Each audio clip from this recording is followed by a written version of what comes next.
All right. I made it back in time after the New York Mets lost to an inferior team today. Really annoying. What can you do about it? But I made it in time to at least get this started. Filthy Casual MMA watch party in support of UFC Vegas 51, Luque versus Muhammad 2. Okay.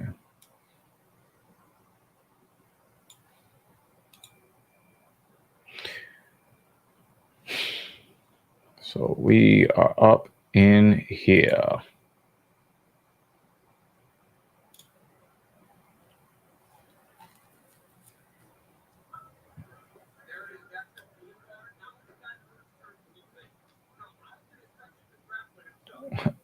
Wow, they started the fights like right on time, maybe even a little early.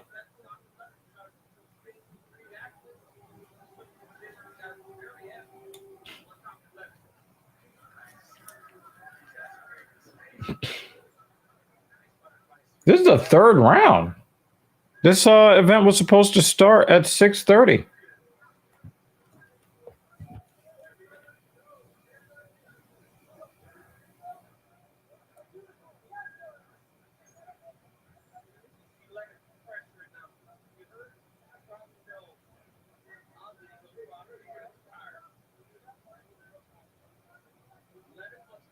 Yeah. Oh, 5:30. Oh man. I'm like, damn, this wasn't supposed to start at 6:30. Nope, it was supposed to start at 5:30. Didn't get out of the ball. I did not get out of the did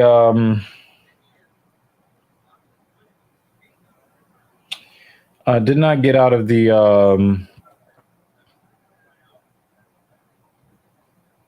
um the parking lot for more than an hour. So yeah, that really sucked. But we're here. We got the shit going.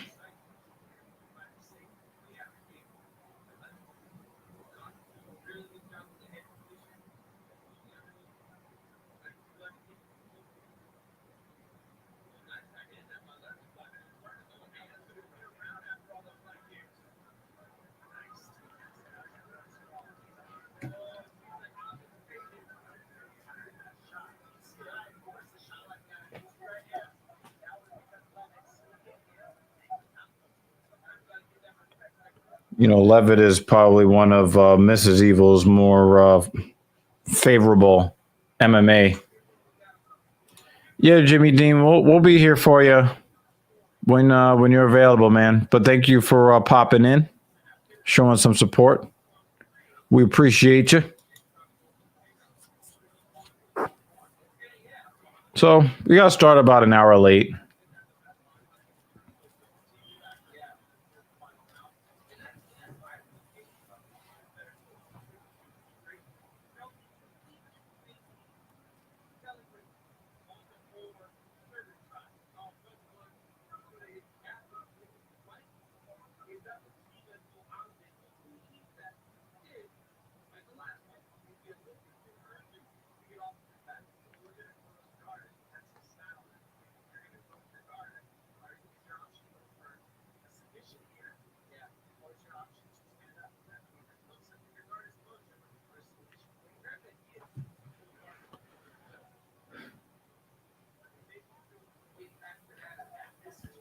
So yeah, I can't really tell, who may or may not be winning this match. I got here pretty much when in the middle of the third round. So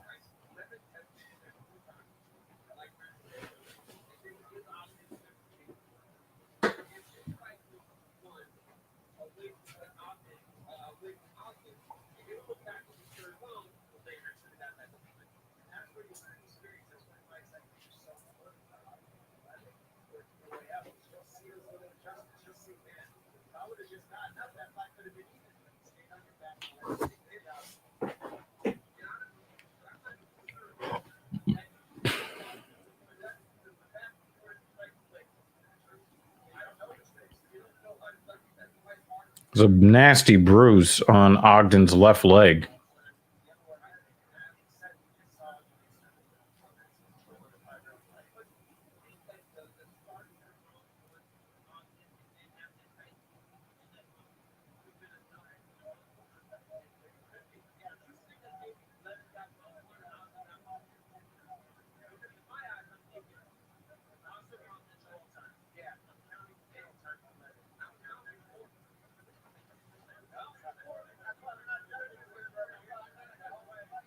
There seems to be some question.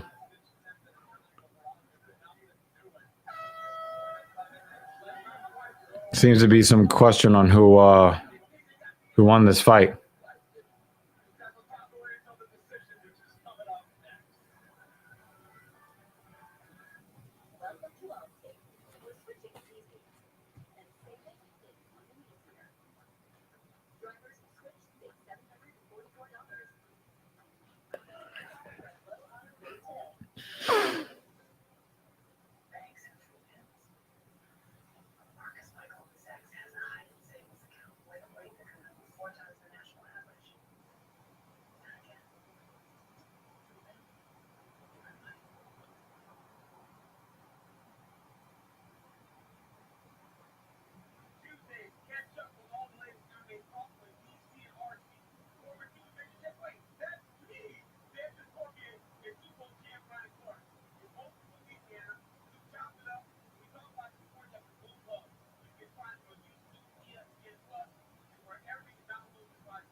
Split decision.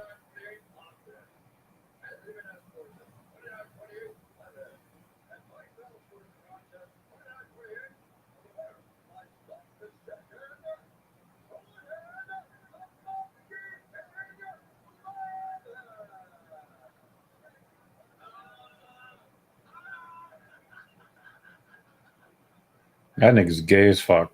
I'm sorry.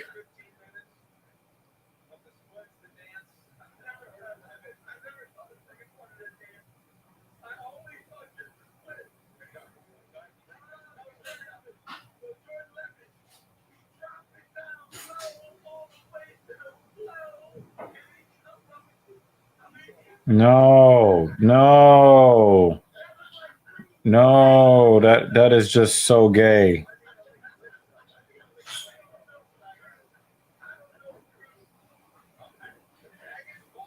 Oh my god, he's so gay.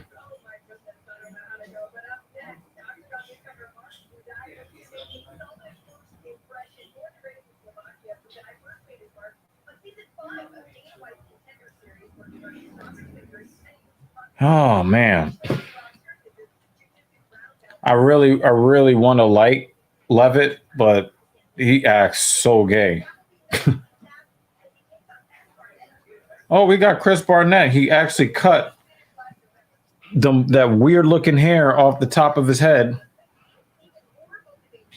Last time we saw him, he kicked some dude in the head that was like twice his height and knocked him out. So yeah, this is definitely going to be pretty interesting. You know, last time we saw him, damn, he was hitting that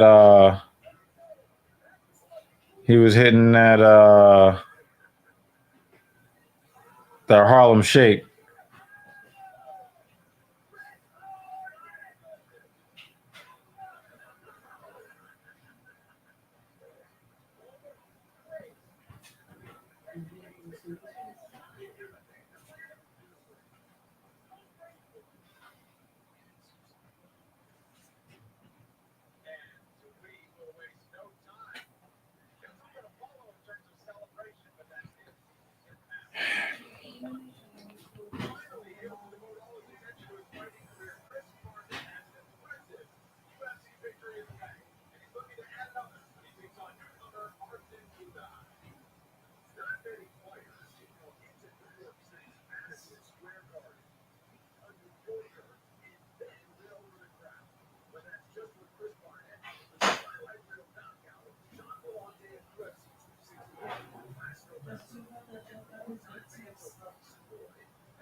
Welcome, all viewers. Did you hear? For whatever reason, I thought that the fight started at 6:30. They started at 5:30 today. But I jumped on here as soon as I could. But we are here.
This is going to be a fun matchup.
Yeah, Dan Mergliotta, he is very entertained by Barnett.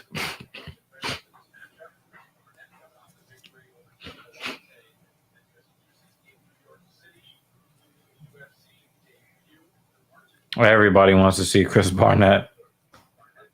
Let's see what happens.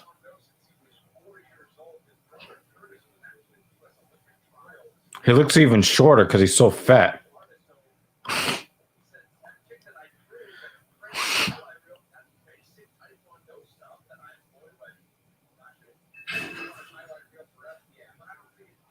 Yeah, the short hair looks way better on him. The other shit just kind of look like shit that I can't really say on the internet.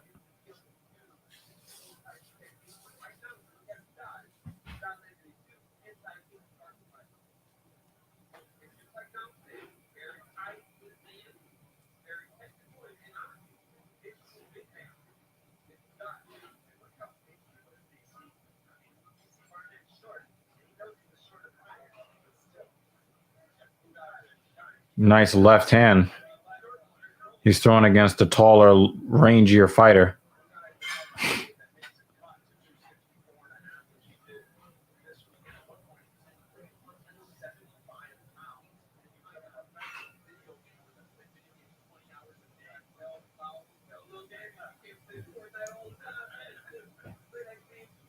Did they say Chris Barnett was at one time 375 pounds at 5'9"? God damn.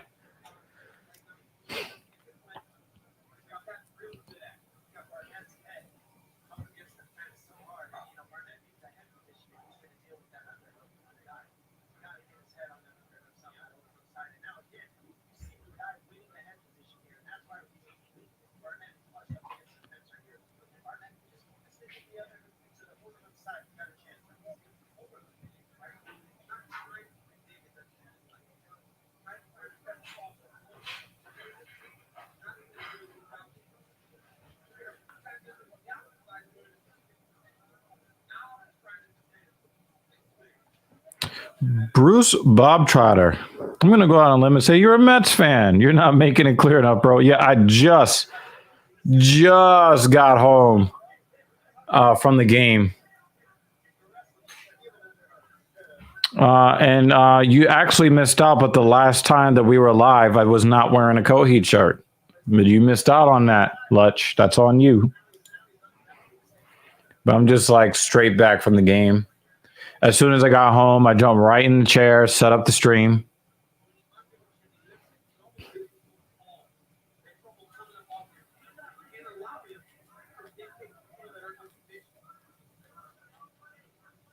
But I got a whole closet full of Coheed I could put on, though. So just let me know.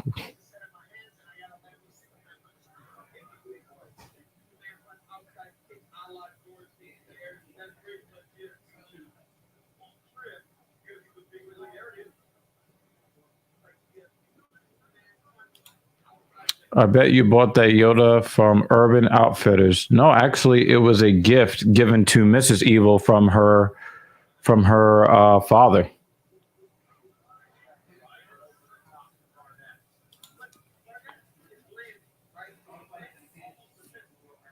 I don't even know anything about Urban Outfitters or what they sell.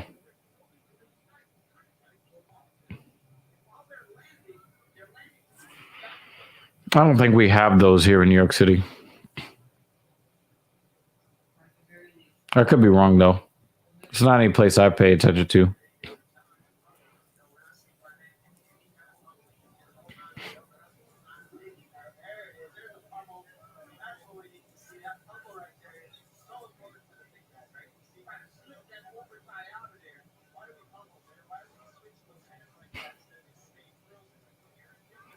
Oh, it's like clothing and stuff. Is it like Century 21? Is anything like Century 21?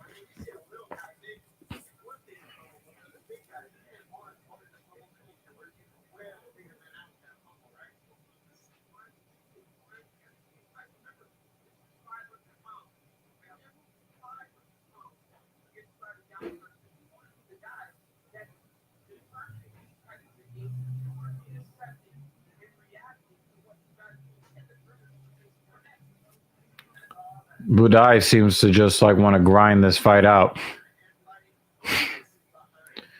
I guess he saw that Taekwondo head kick KO that he got against Jean Vellante and just said, "Nah, we're gonna grind this out against the side of the fence." What's really interesting to me is that Budai is getting head positioning on a guy that's like 6 inches shorter than him. That is not something that I would expect to happen. So that's really not, it's not good wrestling defense in the clinch from Barnett. You can't let a guy that much taller than you get his head underneath you.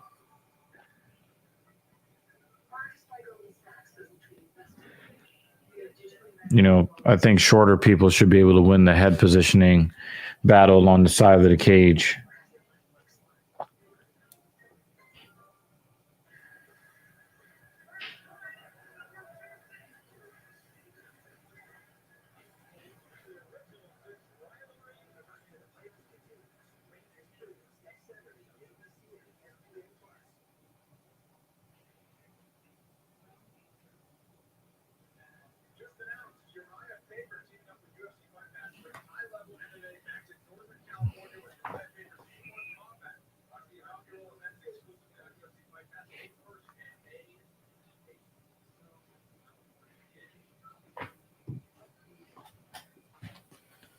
All right.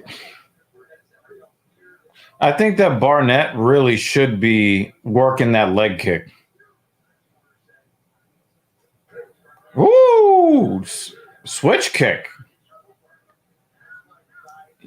He went outside calf kick to body kick. Very nice from Barnett. But now Budai wants to get him up against the side of the fence and hug on him. Nobody wants to watch this, especially from heavyweights. He just wants to just hold on to him all the goddamn time. I don't know who you're talking about at all. I don't know who you're talking about.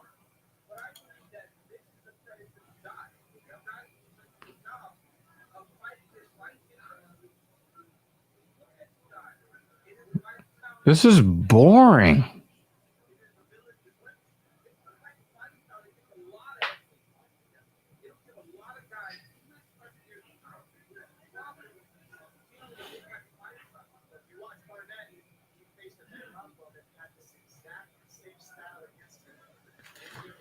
Let me look at the card.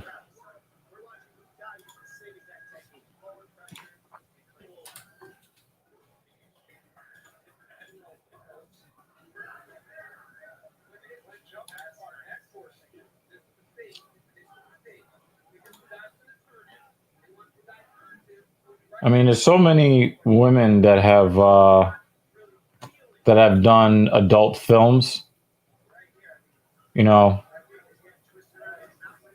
It wouldn't surprise me none.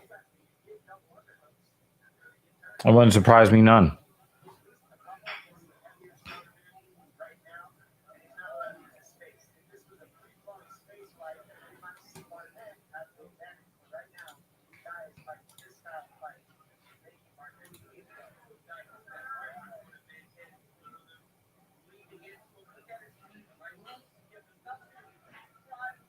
This is so boring, man.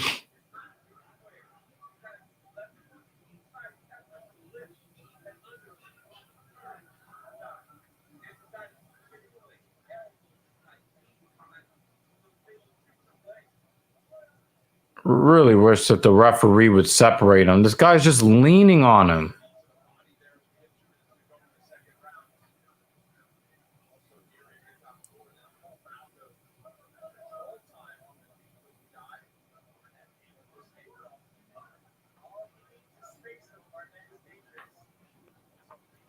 I mean, it's starting to become kind of shit because like guys aren't fighting. Did you put the cream cheese on there?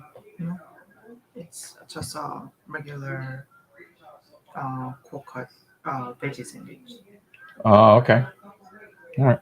So it would be weird if I put cream cheese.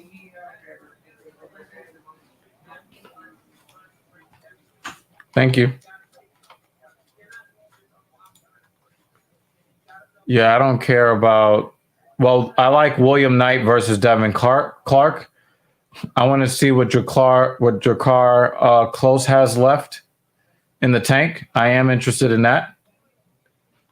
I like Miguel Baeza as a fighter. I want to see what he does.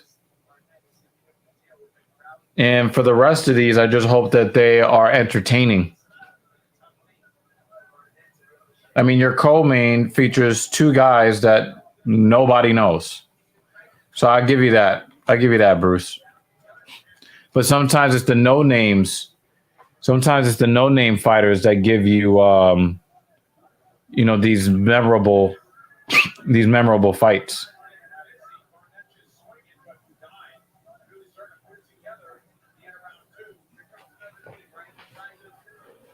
It's a big ass sandwich.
We're about to find out how real Bilal Muhammad is because he's not going to be able to just lay on top of Vicente Luque. So he'll actually have to fight. Even though Bilal Muhammad is not going to be allowed to avoid fighting in this match.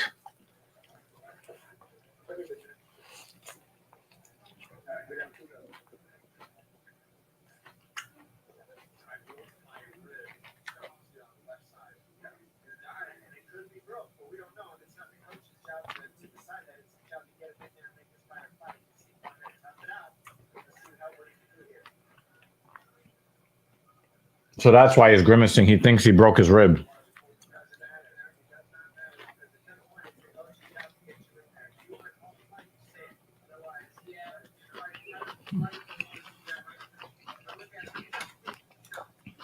I would say to take the tram at Roosevelt Island that goes to Roosevelt Island from the east side of Manhattan, like 59th, 60th Street. That was a really fun experience. I'd stay out of Times Square. I would try to stay above ground as much as possible.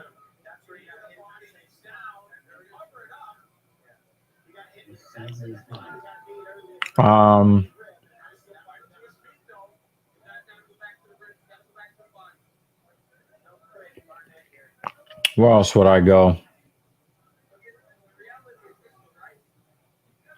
I mean, there are some fancy restaurants and stuff you can find all throughout the city.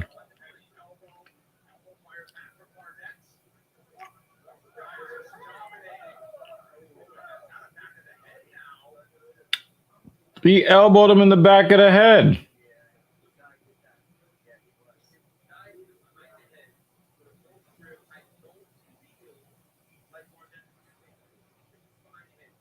Wow, that's a bad elbow. That's a bad elbow. That is clearly illegal. Oh my God. That is a bad elbow.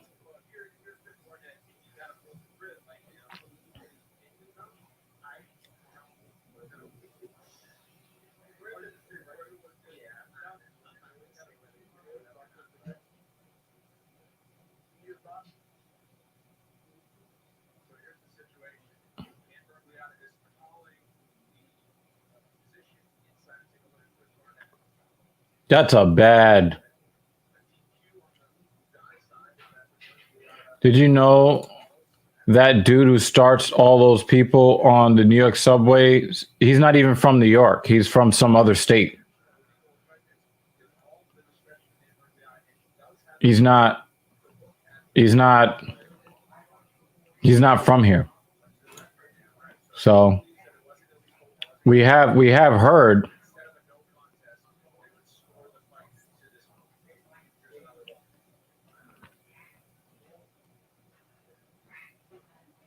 That's a bad elbow. Yeah, but that dude is not from here at all. We've got Lutch in the building. What is going on? How are we?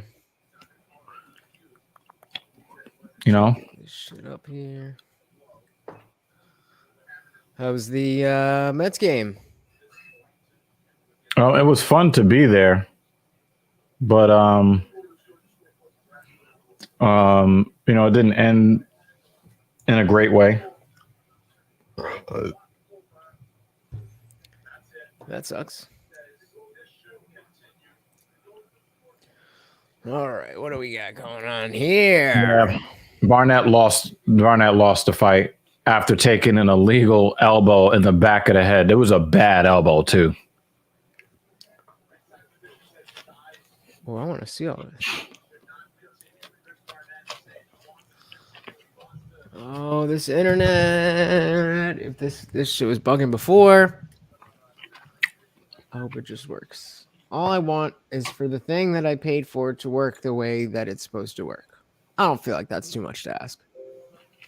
No, I agree with you. But that's not happening right now.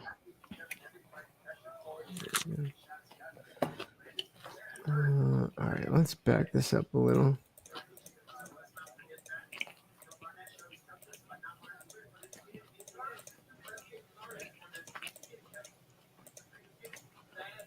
All right, so Yeah, Barnett lost the fight, but this guy Budai, Okay, I never want to see him fight again.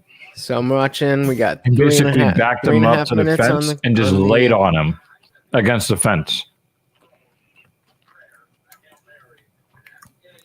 Oh, come on with the goddamn update.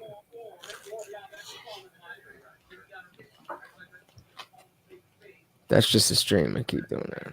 Damn.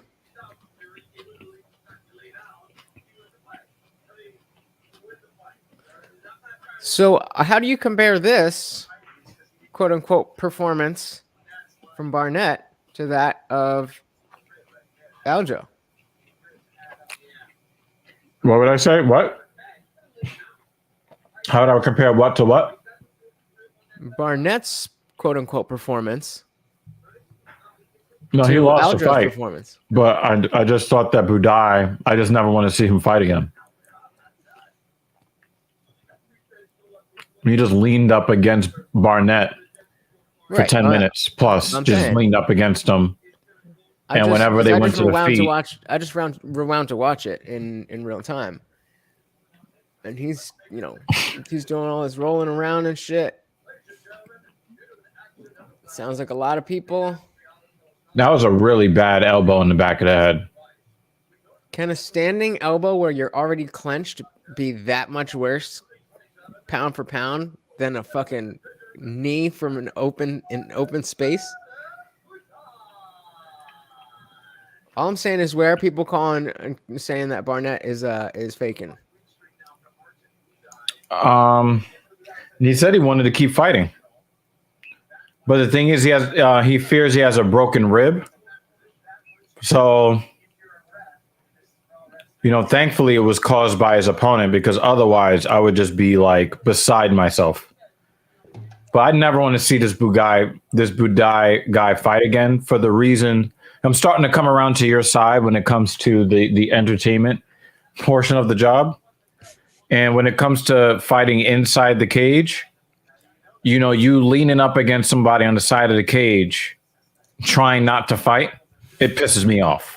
Well, I don't know that that's coming around to my side. I feel like you have always been a little bit more ready to, or rather, I've been a little bit more ready to entertain grappling exchanges while you're calling people nut huggers and all that shit. And I'm like, I mean, I get bored, but I feel like you've always been a little bit more like, look at this going. Not that you don't enjoy. If everybody fought that way, there would be no filthy casual MMA watch party because I just wouldn't watch at all. I mean, I don't actually watch, so I didn't. I came in just. And before you showed up today, one of the things I was saying is that we're about to find out who Bilal Muhammad really is because he's not going to be able to just lay on Vicente Luque and avoid fighting. Yeah, I picked him. He did with Wonder Boy Thompson. I guess you didn't make any of those fucking fantasy picks, did you?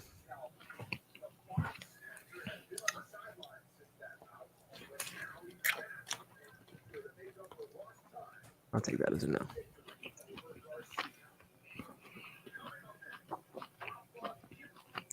Come on. All right. But Bruce Bobtrotter doesn't really not like this card at all. Is that because you know who these people are, or is that because you don't? Because I guess he doesn't know who any of these people are. Well, I mean, the co-main event are two guys nobody's ever heard of. I don't mean it's not going to be a good card.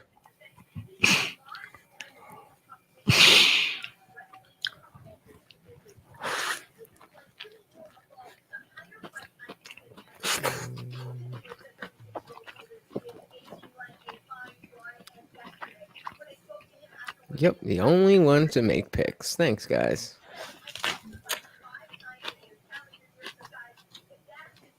Kevin Kroom lost. And Jordan Levitt. All right, so I picked the other dude. I picked Garcia. Let's see what you got, Garcia. Let's go.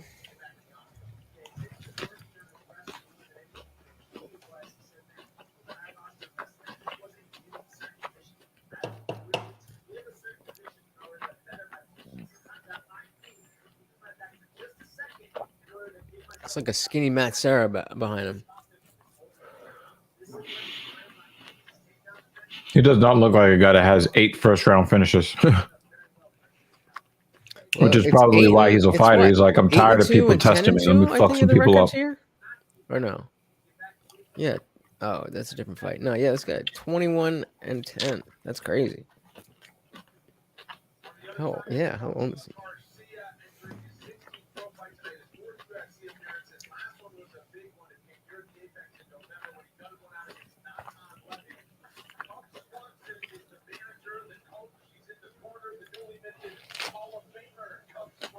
Cub Swanson, okay.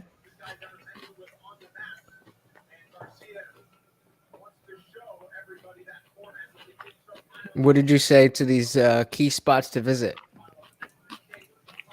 I like the that tram thing on that goes to Roosevelt Island. I think Roosevelt Island is pretty cool. Stay out of Times Square. Stay off the subway. Because subway sucks. It just sucks. And it's super dirty air. It's the most polluted air in the city. I wasn't sure if that was a reference to recent events or just a general caution. No, it was not. It's not. Like, the thing is, what happened before, what happened with that guy, that's never happened in the subway like that before. Like, that's an extreme anomaly. So I'm not going to judge the subway system on that. Well, what I judge it on is its ability to suck. It has a great ability to just be terrible all across the board. It's just a terrible experience. I don't spend that much time. I spend a lot of money every month to avoid it. Okay. Yeah, I haven't. I don't spend a lot of time in the city, but I always use it when I'm there because it's an efficient way to get around. And I mean, I don't know. I've gotten aside from me, the system being confusing and me getting on the wrong train or something. I think I've only got a train's gotten stuck 1 or 2 times. And I mean, like I said, I'm not there all the time, but I mean, I've been right across the bridge all my life. So I mean, I've probably been there upward. That's the only thing I truly hate about living in New York City is I hate the subway system. Well, that's oh my god, there's so much. We were talking, yeah, because we were talking earlier about like city versus Yeah. suburb and small town, and because like I wouldn't say where I live is not a small town. Where I live is like a straight up suburb, and like most of where I work and most of my clients are like straight up suburbs. So it's not like small town like rural. I do have some rural clients, but I don't know if I would like a rural. I don't know if I would like the rural thing just because it's so far from everything. Like in the town that I live, or the spot where I live, I'm like 10-15 minute drive from any highway on all these one lane 25-mile-an-hour roads. So that's annoying. So if it was like an hour drive to the fucking supermarket, I wouldn't like that. But I like that, my car is 15 steps from my bed. I go and I park somewhere that's 20 steps from the door. Nice straight right from Garcia.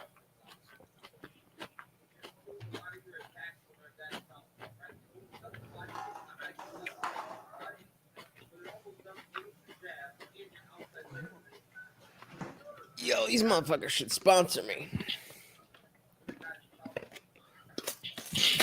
That's a big overhand right. And Ronson definitely saw it coming.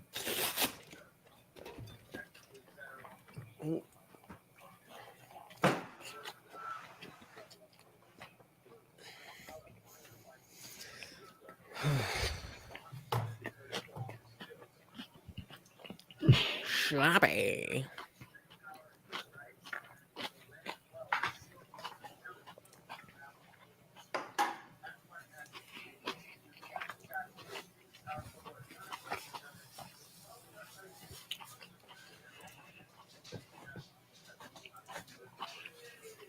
What are you doing? What he's acting weird, bro. I think he ate Garcia's just missing on that looping right hand. He's just missing. Sorry.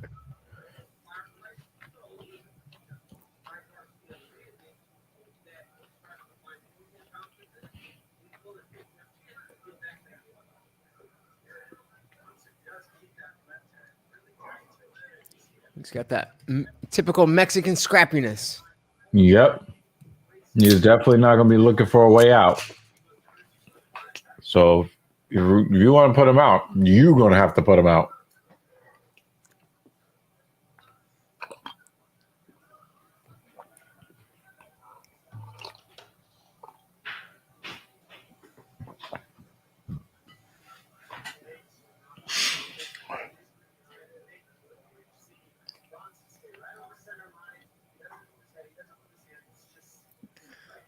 Get some people come chill. Nice right hand again from Garcia.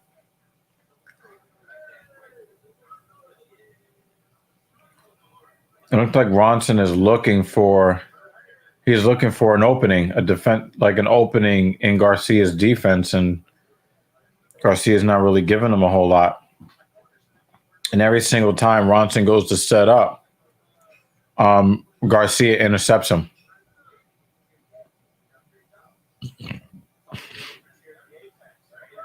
Nice level change from Garcia. Good takedown. Takes his back immediately. Ooh. It looked like he had it for a second. Mm-hmm. Right back up. That's great. Why are you stomping on that man's feet? God, that's damn. So fucking. I hate that shit. That's just. There's something real messed up about stomping on somebody's feet. I'm just glad that he's not wearing a fresh pair of Air Force Ones or Air Jordans. It'll really be a problem. I was listening to Andrew Schultz, the comedian. I was listening to his podcast. Flagrant 2. Yeah, and they were talking. About the Elon and Twitter thing, and something came up about how like Elon's not the best ever in the world, and they like never got the that LA subway thing. And The now Hyperloop. I don't even remember how that connected. But anyway, point being that somebody brought up a good point about when you live in a city that your shoes are so much more important because you don't really be driving as much. And so the same flex that you could get from driving a nice car, you really only get from always having fresh kicks. I was Right. like, never really thought about it that way. Because I got the cars and the kicks. I bet you do. Yeah, I never really been a shoe. I mean, you can guy. see like a tiny portion, like about an eighth of my collection right there in the camera shot. Oh, and by the way, Ooh, I wore these to the ballpark, by the way.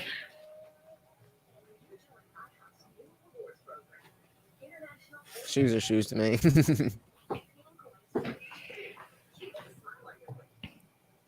Yeah, I mean, it's a one. Yeah. All right. Oh no! Hey, What? Jimmy Dean. He's in the commercial. That's why he's not in the chat. The fuck? What commercial do you have? We have different commercials. Remember, it's It was just a Jimmy Dean commercial.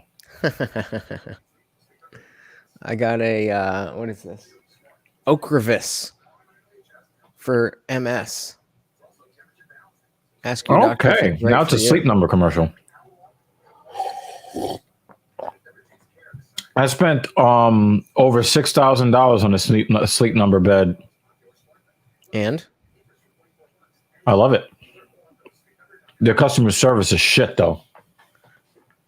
how does it how does it compare to just like a normal mattress? My thing was always like ever since I was in college, they had terrible mattresses in the dorm rooms, obviously. And then I moved out, and that's a strong inside leg kick from Garcia. And then when I moved out, there was like this extra bed in the guest room in my parents' old house, and it wasn't like a real bed. It was just like it was a bunch of planks of wood and then this thin fucking cotton thing on top of it. I mean, you might as well just be in prison. Pretty much. So what I did was I went to Target and got one of those like $300 mattress pads and a down feather mattress topper. And like I got another bed at some point after that, but it wasn't particularly, a nice mattress. Ooh. Oh, no way. I thought I wasn't sure that was illegal, though. I don't think it was. I thought that was legal. Nope, it's not. It's hard to tell. Illegal. Damn. It's hard to tell. That's hard to tell because it looked like the knee had just lost contact. That's my cheap way to get a great night's sleep is the mattress topper with the down feather or the mattress pad with the down feather and then the topper. Then we got the one where you can. That's so comfortable. You can adjust the firmness of the bed, especially for each person that is in the bed. I mean, of course, most beds are built for just two people, but we have three that sleep in our bed. But also, we have the heated mattress. The mattress is heated by the feet end, and it's a split recliner. So, oh wow, they gave them. They took a point. Fair. That's fair. I'd rather that than end the fight. No, that a lot of times they don't take points on the first foul. Yeah, but for knee to a down opponent, you gotta take a point for that. Yeah, but like it looked like the knee had just lost contact with the ground when he landed it. But it looked that way, but it wasn't that way. So if it wasn't, then it's illegal. But do you think that lost point is going to make a difference? I tend not to think so. I think Garcia's got this rather handily. Yeah, I would tend to agree. I mean, it definitely, obviously you never know what's going to happen, but I would agree.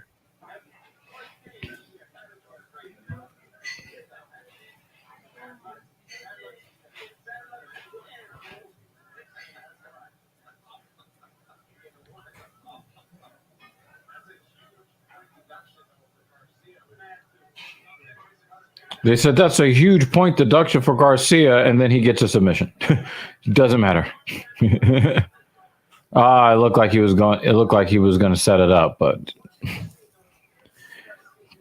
he's still winning the fight even after the point taken from him because he'd be up 2 rounds. But he So Bronson comes back. We got a nice little, you get that draw, right? I kind of like it when draws happen. To me, it's a chaotic end for me, and I like chaos. Yeah, it's a nice little. It's You know different. what isn't chaotic? Somebody laying on somebody for 15 minutes till the final horn sounds. That's not chaotic at all.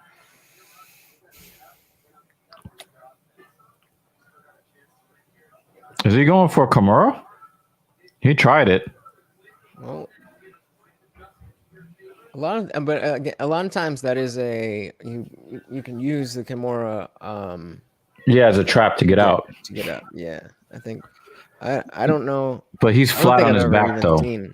You know what I mean? No, I've seen a Kimura. I can't recall when, but very rarely when people go for the Kimura are they actually. Whoa. Yeah, because a Kimura is not really a maneuver that gets finishes, not like they used to 5-10 years ago.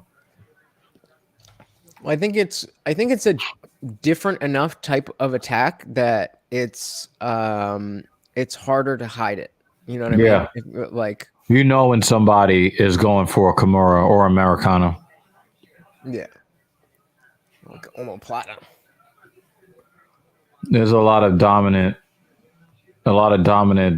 control for Garcia, but the thing that differentiates this from like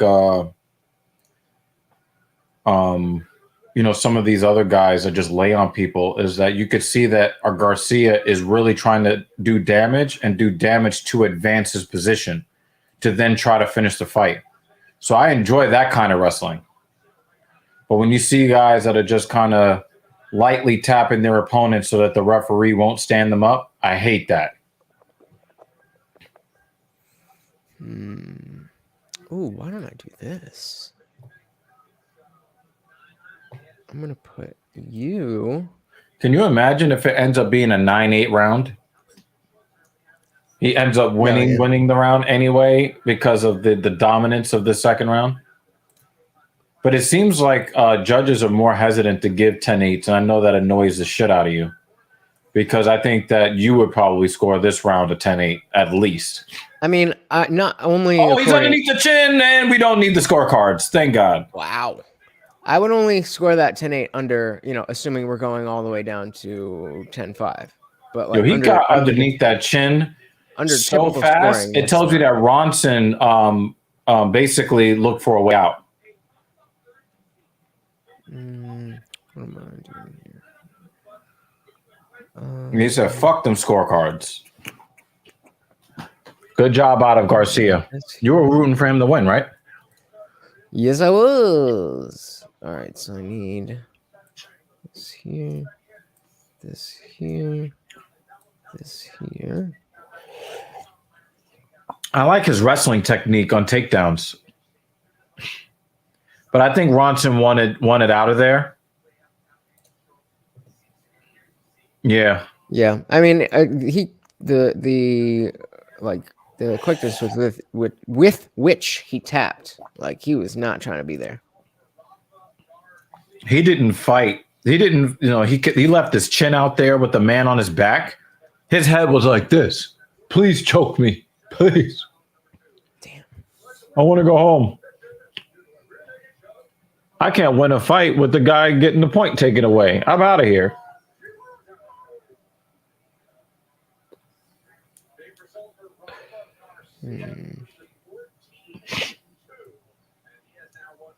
See, it's so annoying that I can't see the chat if I full screen. Like now, at least, because usually I Yeah, have I really you want to over. see what happens to Jakar Close here. Remember, he had Heathen shove him and cause a spine injury Oh that he says he yeah. still has not fully recovered from. You know, Jakar Close is known for being a very tough, scrappy fighter. And, you know, we're going to see whether or not, you know, he's got something left in the tank after that injury, or should he, you know, think about hanging it up after this? Because I don't like what he said about still not fully, not fully recovering. That scares me, especially when you're talking about, you know, whiplash, cervical spine type stuff. You know. Yeah, it could be fucking serious. Yeah, yeah. You know that's a point of concern for me. I'll be right back. All right, welcome to the Filthy Casual Lunch Party. While we're in between conversations and fights, do please check out my channel, the I Didn't Read Your Book podcast YouTube channel. Lots of good stuff over there. If you are familiar with Captain Paul, he has just joined the team. He's going to be doing some more stuff on that channel as well. So pop that open, give it a little subscribe.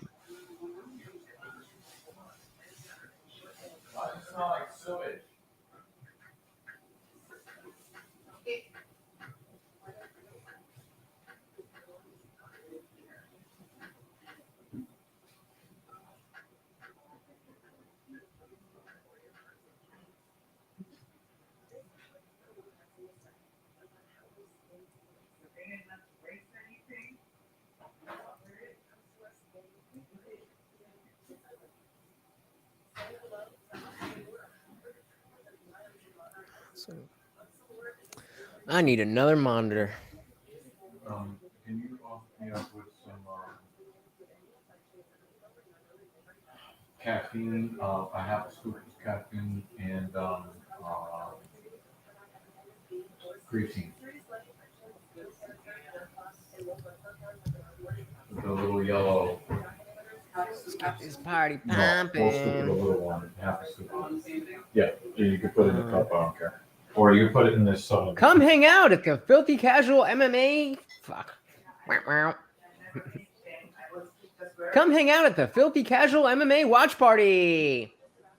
Hello there. Hello there. Hello there. Hello there.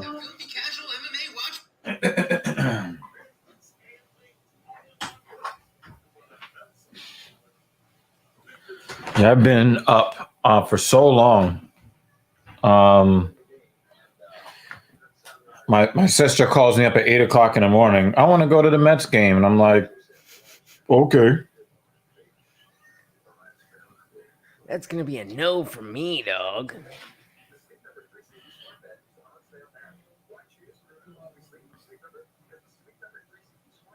Fuck it.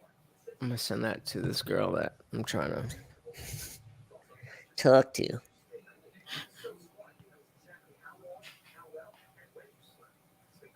Why is this frozen? Oh no! What's happening? Can you hear me or see me? My whole shit's frozen right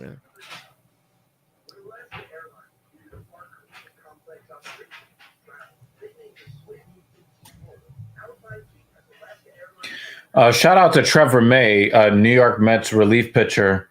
When he came into the game, he came in to the game to welcome home. He what? When Trevor May came into the game, relief pitcher, he came into the game with "Welcome Home" as his theme music when he came out to pitch in the, I want to say, the seventh inning. Am I supposed to know what that means? No, actually, it was after the 3 runs were given up, so it might have been the eighth. Jenkins. Him, you, Jenkins.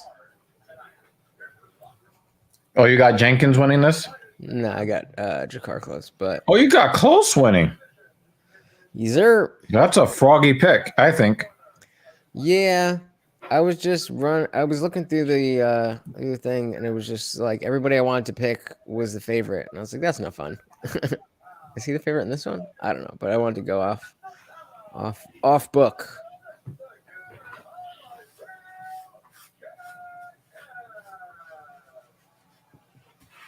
Yep, pick Jakar. Oh, but he's the favorite he's a 625 favorite.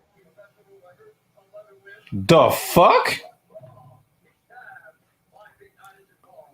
I love him as a fighter, but I question. I mean, the dude said he's still not 100% From what? Yeah, from the neck 630. injury. Morty, what is wrong? He hasn't fought since that. Herb Dean.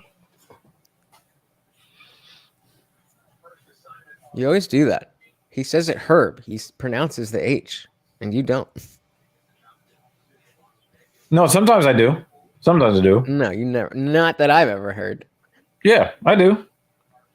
I mean, I know that you love marijuana, so you want me to say herb, but I am saying herb. I don't even say herb when I'm talking about like. No, but herbs we and know that when spices. somebody says herb, they're talking about weed. Right. Well, yeah, but even. But I do say Herb Dean. But I think you only hear the weed. Weed Dean. I was supposed to be. So I told you I was supposed to be house sitting right now. I was supposed to be in. Oh yeah, and I you was said you're supposed to get $1,000 for that? Yep. And I wake up and I got a text and she's like, "Oh, one of the dogs has diarrhea, and I don't want you to have to deal with that." So I called my mom, Diarrhea. Thank you. I kind of feel like her mom just became available and she didn't want to have to pay me. Oh, you missed Dean. Herb. Dean. Yeah, he's the referee. You missed it. Oh. He said that I pronounced it herb. I was like, no, you heard the marijuana in it. Weed Dean. Well, have fun. I'm making Big CD with my mom.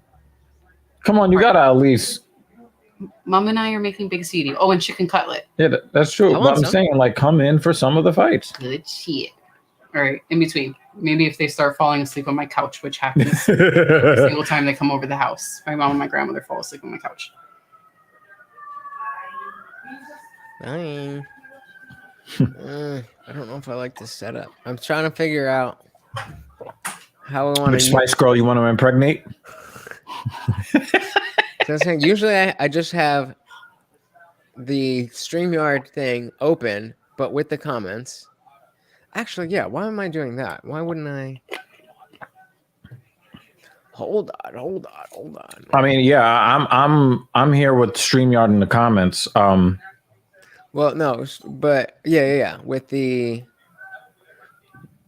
Jenkins the is video fighting not like a guy that is not happy about being a minus 600 favorite, but now he's taking too many shots. oof. Yeah, this is brutal. Herb Dean is about to step in. See, I wish I could close the comments on StreamYard because I have them open on YouTube. Jenkins is super tough, but he can't keep taking these shots because Herb is going to stop. I did say Herb there. Herb is going to stop the fight. This guy is not moving his head off the center line. And the thing is, I don't think this guy is really hurt by these shots. I think he's annoyed by these shots, but it matters what it looks like to the referee, not what it feels like to you. It looks bad to me. Like, not.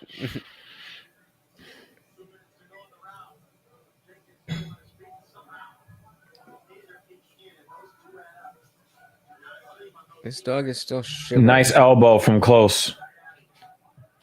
Close does look loose in there. It doesn't look like he's got any issues with any neurological symptoms that I can see evident in the cage. But he's a super tough guy, which is why a lot of people like Drakkar Close.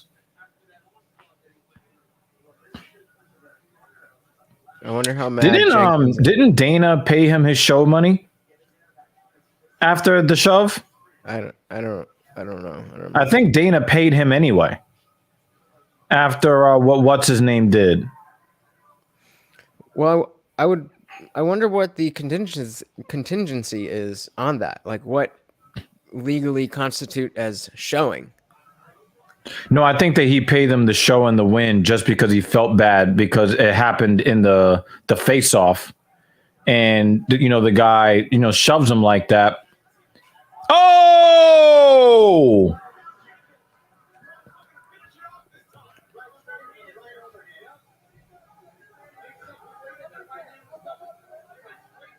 Wow. And the thing is, Jenkins is super tough. He's not looking for any way out at all. It's just that his defense is guard. He's talking to the ref. Jesus. He's like, "Nah, I'm all right. I'm all right, dude." He's gonna stop the fight no matter what you say. He don't care what you say. You're getting tagged in there. So what the hell happened to Cap? I thought he was going to start the show. Moving on. All right.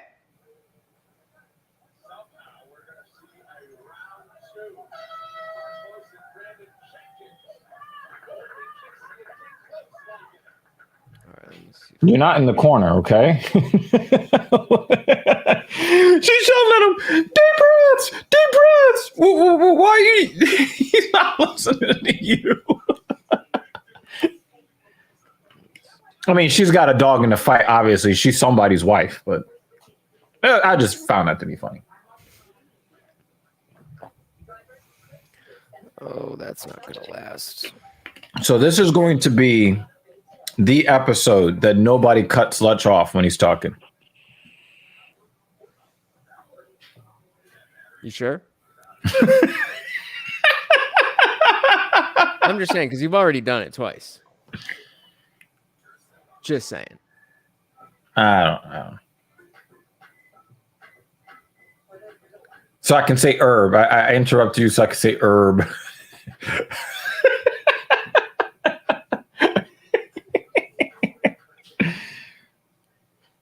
Like, sorry, I'm gonna let you finish, but Herb Dean. What the fuck is this guy's neck tattoo? Like on his left. Like It looks like he has unfinished tattoos. Well, yeah, the tribal shit's unfinished, but like maybe he needs a performance bonus so that he can finish. It looks like a molecule type. Whoa! Like a Maori warrior type of shit. No, the other side. Ooh. Oh, damn. Oh, nice little elbow in there. Oh. Good stoppage. Oh, that's his girl? Yo, do you see how he wobbled back to his feet? She bad. That kid still wants to fight, though.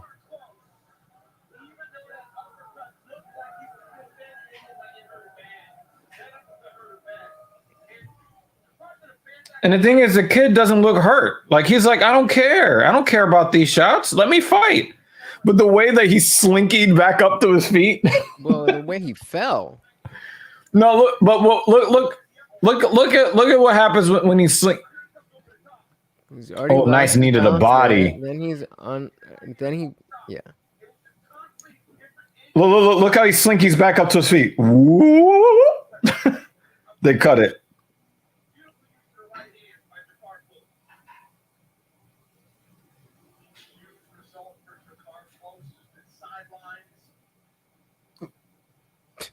Yeah,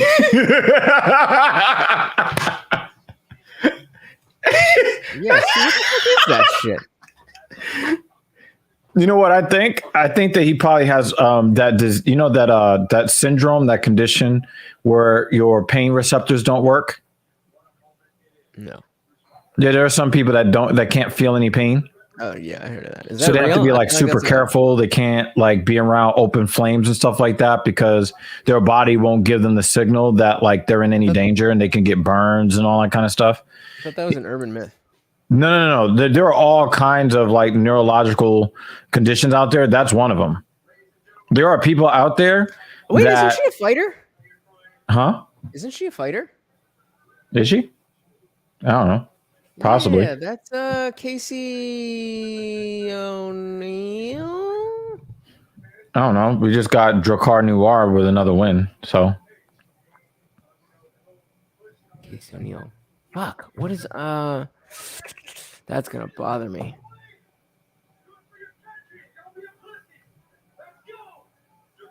Courtney Casey. Drakkar Close wants to fight Madsen. That's going to be a very wrestle heavy. Yeah, I wasn't so sure that Madsen's still undefeated, right? Yeah. I wasn't so sure he won that fight, that last fight.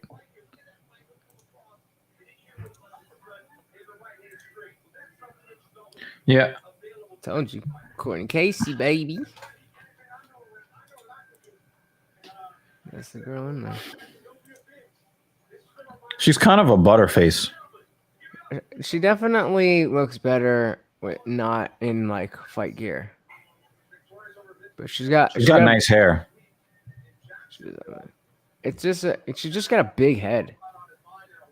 No, it just kind of looks like I don't know what it is, but it could be that she has fought for so long and it might have chewed up her skin. Maybe. And then it just kind of makes her makes her eyes look like the old guys in the Muppets up in the balcony. Makes her kind of look like that. I think this is the fight where look at her. That is. It was the biggest, okay. She got a prosthetic. Nice. So 88% of people picked Kianzad. And Patty. Lena Landsberg. She's got to be older, right? I feel like I hope it's not because I was like, oh, Lena Landsberg's doing well. I got to fucking pick her. But like I didn't remember either of them. She calls herself Elbow Queen. I do like these nicknames. I'm not gonna front. Elbow Queen and Banzai. I like these nicknames. There was another mass shooting in a mall. A bunch of people shopping. Nobody died. Hopefully we stay with that. If people are gonna do these shootings, let's have like none of them die. None of the people die. Need more guns.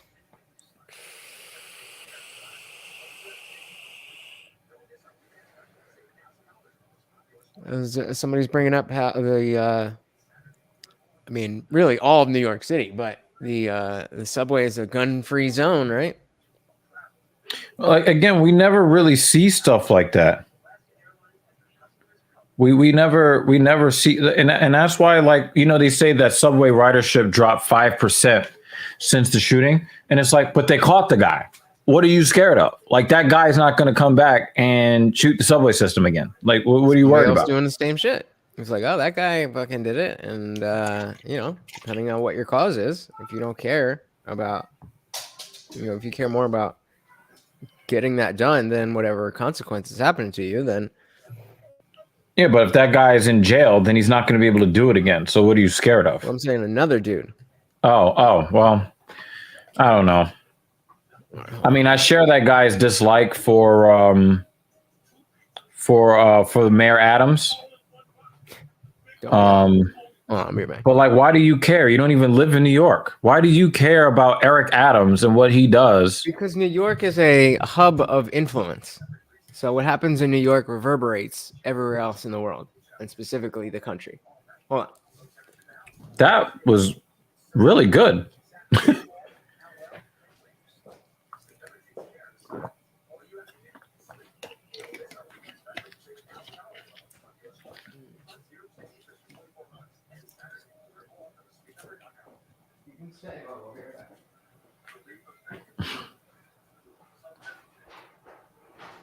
Lost all purpose to drop out of school if people start shooting in subways too. That one might have gone over my head.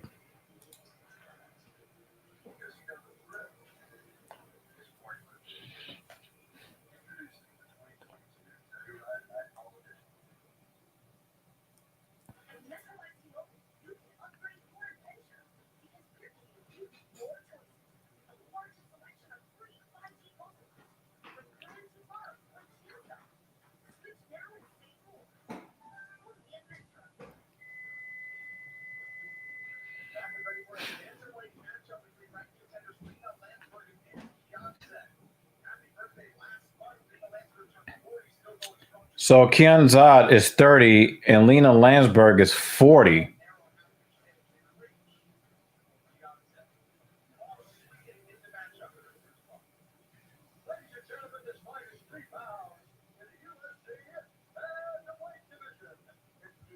Yep, back to cold weather.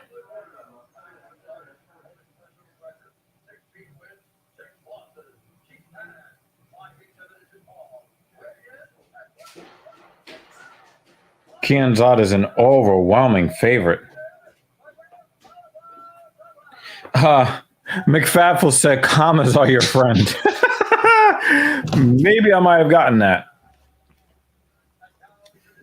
I'm not sure where you would put the comma that would make it make sense. Make it make sense. You know, I learned a powerful lesson, Lutch. You know, if I don't interrupt you when you're talking, I can learn. I can hear some really profound things. That was a really good explanation. What are you talking about? When you were talking about, you know, why people outside of New York City care about what's happening to people in New York City so much. That was a really, and you dropped the mic literally. I wanted to say wow, like I did say wow, but you had already put the headset down. That was good. I got that all day, yo. That's why I'm trying to be interrupted. I got shit to say. There were a lot of angry people, and you know, we did Black Power Magic Hour, myself and Messiah Rhodes, and we reported on, you know, them, you know, basically disadvantaging people who are already disadvantaged. Like these people are already down on their luck and hit rock bottom, and now you want to drill into the bedrock and shove them down there too. You know, they're going to be people that not gonna like that very much. What are you talking about? But again, like, why would you just? He went into a neighborhood where there are a lot of hardworking working class immigrants, and then started shooting in the train station there. Like, if you're so worried about people not being treated fairly and being disadvantaged, why would you go there and shoot up disadvantaged people? That don't make no sense. No, it doesn't. I mean, but there's no real way to make sense of any explanation for doing that. Yeah, there's never a good explanation. But I was just pointing out the obvious hole in the guy's logic that he wasn't thinking about when he was gearing up.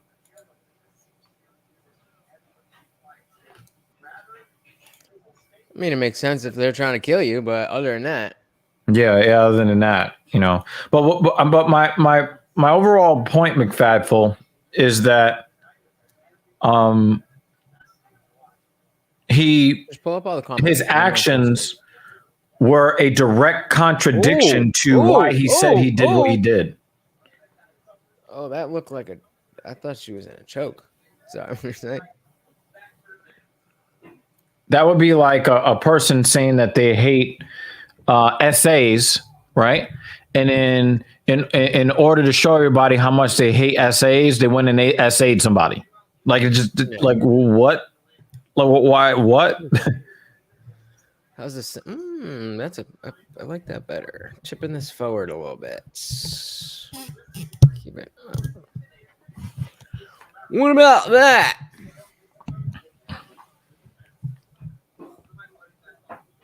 See, now I'm like, Oh, by the way, Kian Zad is a massive favorite in this matchup.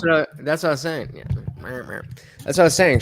I think she's the Landsberg is the biggest underdog on the card. And I think the Dakar close fight, that was the biggest spread. The guy that he just beat up, he was the biggest underdog. Jakar Close was the biggest favorite on the card. That was that's two different things though. Biggest spread and biggest favorite are two different things. So it was 625 and Jenkins was plus 450. 4 and some change, yeah. And oh yeah, you're right. So I was thinking of the other chick fight from earlier. Estella Nunez. Damn it, yo. And I didn't know who they were, so I just went with the favorite. 92% of people picked Nunez. And I guess Sam Hughes won. It's a good thing nobody played fantasy because I put that for my 11 points. That's part of one of the problems. Like this is not a card that's going to draw a lot of viewers. There's not too many names that are recognizable. There's not, but it's all about the matchups. Like you'll have a grand old time if you go to a regional show. Like just because you don't know who they are, like obviously it's more entertaining if you do know who they are and you have some connection to them. But like for the aspect of just the fighting, it's still entertaining if you don't know who they are, as long as the matchup is good. You know, I tried to tell that to Bruce Bobtrotter. I said exactly that. Like sometimes the best cards are with unknown fighters because they want to become known. Oh yeah, yep. And that's that's a great point because since there's nobody who's really stealing the show just by their name, that spot is open. All you need is a highlight, and you take the top spot on the dirt sheets. The what does Jill say? The fightings and the manias and the elbows. And that's one of the things that when I think about it, I would think that you would dislike these fighters that lay on people because this keeps them from being able to market themselves. Well, again, that was you're still putting me and I think you're closer to like in any given exchange, you're gonna want to stand it up quicker than I am most of the time. So I've always been accepting of. He froze. He froze. It looked like he saw Jesus. Look, it looked like he saw Jesus. You hear me? I can hear you now, and now we can see your face moving. It looked like you saw Jesus for a second. I was just saying that I like the grappling aspect of the game, and I don't like the boring bullshit. But I feel like I'm more tolerant of time spent in grappling positions than you are. No, I love the grappling. It's just that something needs to be happening. Mm-hmm. Oh, they made that. That's exactly what happened. That's exactly what happened. I mean, he doesn't want to be interrupted, but then his own setup will interrupt him. Somebody's going to interrupt you. That's just what it is. I'm sorry. Can't get no respect. But the thing is, like, I like wrestling exchanges. Like when everybody was complaining about Khabib, I was just like, you guys don't know what you're watching. Mm-hmm. Yeah. But when I see Brunson and Holland, and then Brunson is making it abundantly clear he does not intend to fight at all. And Bilal Muhammad, when he was in the cage with Wonder Boy Thompson, he made it very, very clear to the world, there will be no fighting here. That's the shit I hate. Now, when you're on the ground doing your thing and you're trying to advance position and you're trying to get better, you're trying to do damage to the person that you're in the guard of, or you're trying to move your way towards a submission, I love it. That's what we're here for. Right. But what we're not here for is let me get you to the ground so I can lay on top of you. That being said, I have always held the position that while as a fan, I have every right to feel like, lay and pray is boring. It still ultimately falls on the person who's losing that exchange.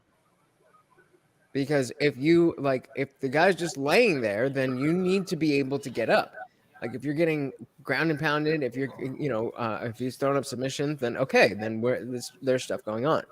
But if he's not doing anything and you can't get up, then that kind of says a little bit more about you than it does about the person who's winning the fight according to the rules. Like the fighters have no allegiance to us to entertain us in the directly. Like, yes, they should want that. They should want to put out a product that is received well by the fans. But at the end of the day, a lot of these guys and girls are here just to collect a paycheck, which I have absolutely no problem with.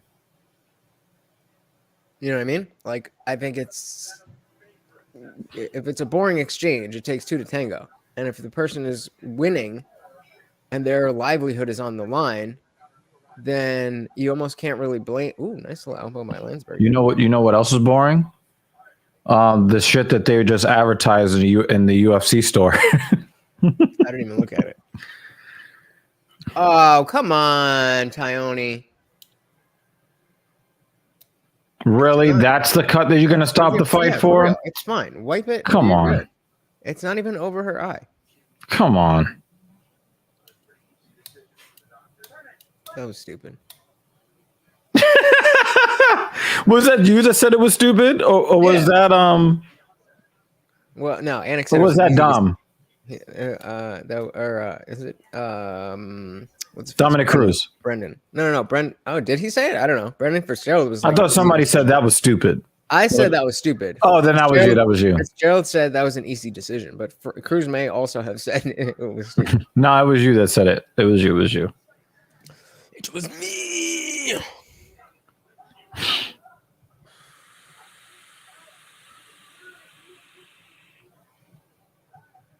I'm saying the same shit we were just saying.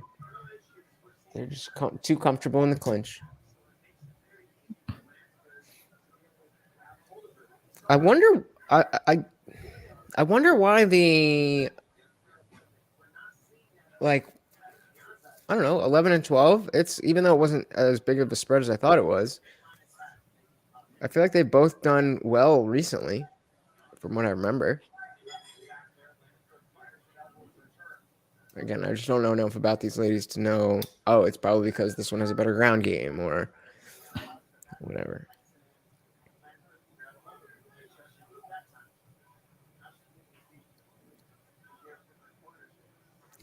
Nice kick to the body from Landsberg. But for the most part, Kianzad is 2 seconds ahead of me. She's winning this fight, in my opinion.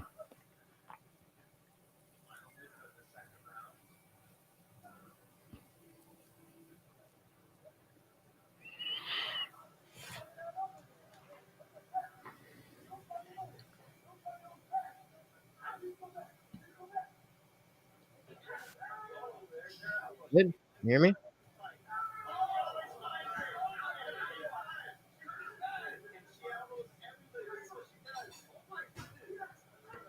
Oh, a head kick.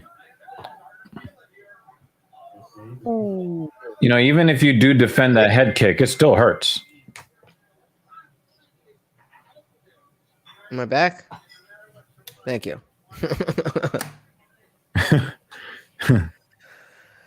Fucking bullshit. Struggle streaming.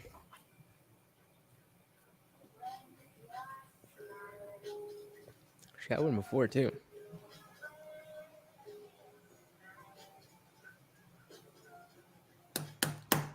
All right.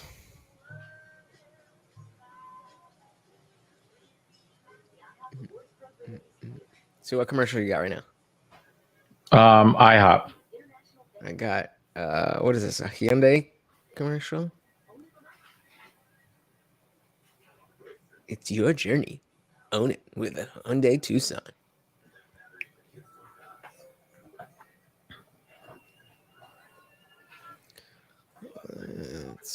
Duracell. Some bitch on a bike. Good luck with avoiding the in-laws. I don't have that problem. They're cool. I don't have in-laws. Oh. Yo, why do you stay roasting yourself on that subject, man? Come on, man. I'm not roasting. I'm happy I don't got to deal with that shit. I was right about the catfish, right? Yeah. Did you not read the whole fucking thing? No, after a while, because I had other things to do. But it was a catfish, correct? Yeah. Yep. That's what I figured. So what had happened was the best stories start with that. so like this is my first match on Hinge, right? And she's, I hit you guys up because I was just like, nope, this is too it's too much too soon. Like I know I'm cute, but I'm not that good looking that you're gonna.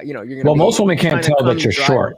So you are a good looking guy, like objectively. Okay, but she's trying to drive up from North Carolina to Jersey to spend the weekend with me. Fuck out of here. I'm like, yeah, okay. But I'm like, all right, whatever. I'll take some nudes. I'll, take a little bit of, I'm bored, whatever.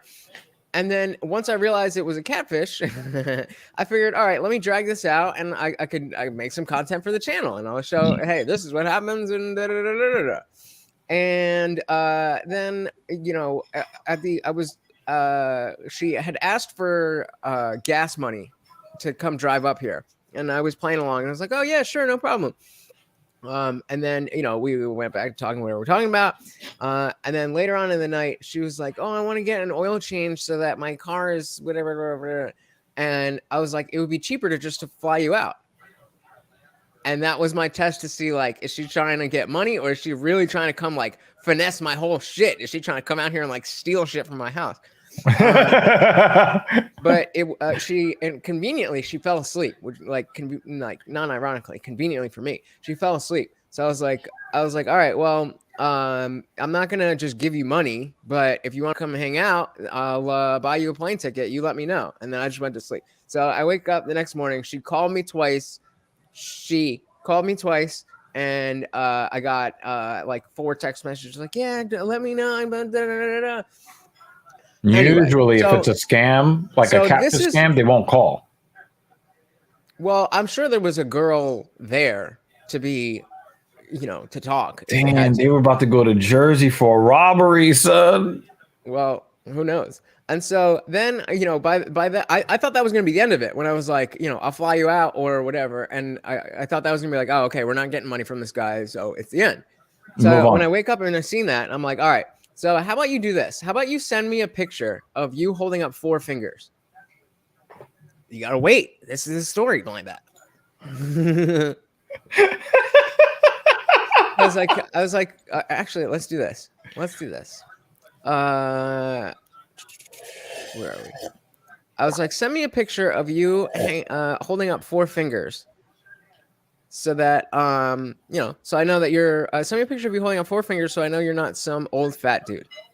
And she sends me that. Yeah, that is definitely 4 fake. fingers. And I just gave her that emoji. I was like, that's not what I meant. And she's like, oh my God. She sends me this other picture. Holding up 4 fingers. And then she sends me this one. Actually, let me leave that face out because supposedly this is, we're getting there. So she's like, are you happy now? I was like, no, the point of the favor of sending me the picture is to send me the picture you're taking right now, not just sending me old pictures or pictures of someone who's not you. Yeah, I would have cut the conversation off. Yeah, again, at this point, I'm still thinking, oh, this is content for the channel. So I'm entertaining. That's right. You did say that. Right. So I'm entertaining it for that reason. And I'm seeing how far I can get. So she's like, are you happy now? I was like, no, the point was for you to, to know it's you. How does this solve this? I literally sent you the thing that I want you to do, and you won't even do that for me. So either you're not very good at taking instructions, or you're much older, or you're a completely different person than the girl in the photos. I was like, you don't become who I am by getting finessed. Sorry. Then she called. Then I said, will you video call me? And she just gave me a regular call, and I ignored it. And she's like, I just tried to call you. I was like, video. She's like, yes. She's like, okay, call me back. So I get a phone call. I answer it. And of course, it's a dude. Like, what business do you have with my daughter, Casey? I'm like, Casey? Casey? What? What is that name? That is not that name. That's not Casey. So, yeah, I get a text message. You're going to jail. Massive catfish. You're going to jail. Sir, my daughter is 16. This bitch is not 16. I was like, her profile says her. It's like, dude, you're not 16. Okay. That's what I would have said. Dude, you're not 16. He was like, stop what? it. When he called, I was like, hello. He's like, what business do you have with my daughter, Casey? And like at this point, again, I'm still in content mode. So I'm like, oh, we matched on Hinge and we were talking. Massive red He cuts flag. me off and he's like, no. Casey is did it. I was like, excuse, wait. What's your daughter's name? What's your daughter's name? What's your daughter's? I mean, you know, when you guys cut me off, you know how I do. And he was like, Casey. I was like, oh, that's cute. I was talking to a girl named Kelsey. Bye. And I hung up. And that's when I got the text message. That was You're going to jail. Sir, my daughter is 16. Yeah. What American father who you think that a grown man is talking to? He would not have said her name. He would have just said my daughter. Right. And he would have left it at that. Yep. And I was like, her profile says her name is Kelsey and that she's 26. LOL, sorry, pal. Send him a screenshot. I was like, anything Yeah, I else saw I can that. help you with? He's like,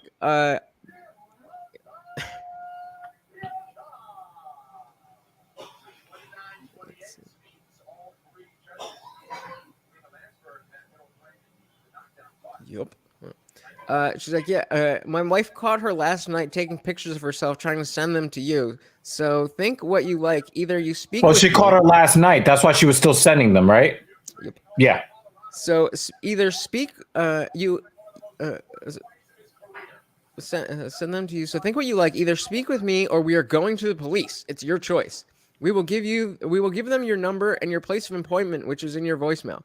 I was like, okay, that's fine. I was lied to. I was under the impression that I was talking to an adult, which is abundantly clear. Do what you got to do, but maybe you need to worry more about your own home. You can scroll up and read whatever it is you want to know. But if you are not an adult woman who is interested in a relationship, in a romantic relationship, I have nothing to speak with you about. And then he goes, you never asked how old she was. You took it off the app, and then you had to ask, or because you took it off the app. I'm like, bruh, first of all, you have to be 18 to be on the app. And then it says on her profile that she's 26. So that absolves me. There's not an AOL chat room. Yeah. Like, get the fuck out of here. Like, that's not how the law works.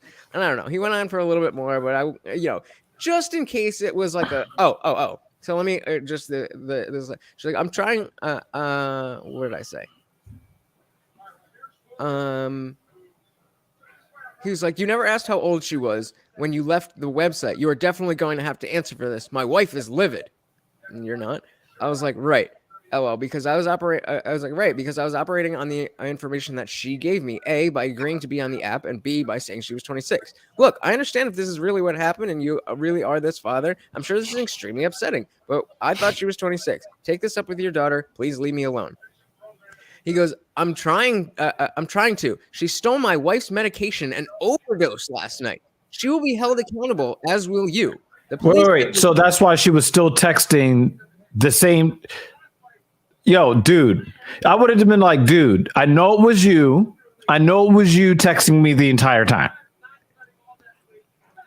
I mean, again, this is only now when I get this text, I'm like, all right, this is not fun anymore. She's like, I'm trying to. She saw my medication overdose. She'll be held accountable. The police said it is at our discretion whether or not to press charges. Which is also bullshit. Think that's how the cops handle predators like that. Especially if we're talking about interstate, that's federal. Yep. I don't want to, but my wife does, and there's issues that have to be handled. That's why I called you and tried to talk to you when you started talking on personal device. You no longer protected by the dating site, also spelt wrong. Yo, you should have said, dude, I know it was you the whole time. Just tell your wife you're gay, man. Oh, and that's It's all the rage these days anyway. That's the Women other are thing I really learned. into it. That's the other thing I learned, that whenever, because at the very first, she's quote unquote, she started the I'm a nice guy, legit ass, just trying to like have conversations, meet somebody, yeah, if it's just a fling, that's cool, but like I'm really on this shit. So we started the conversation and I was just like, hey, what's up? She's like, are you freaky in the bedroom? And I was, and that was like the third thing she said to me. So I was like, I mean, I like to have fun, but like, what? She's like, show me your dick. I'm like, yo, this one chick, that's when I knew. I asked her a question directly about herself, and her response was something like, do you fuck on the first date, or some stupid something. To me, it was so dumb. And for me, like, I don't look at it as like a possible catfish situation. I look at it as an overt disrespect thing. Because if you look at my bio and it says non-monogamous, right?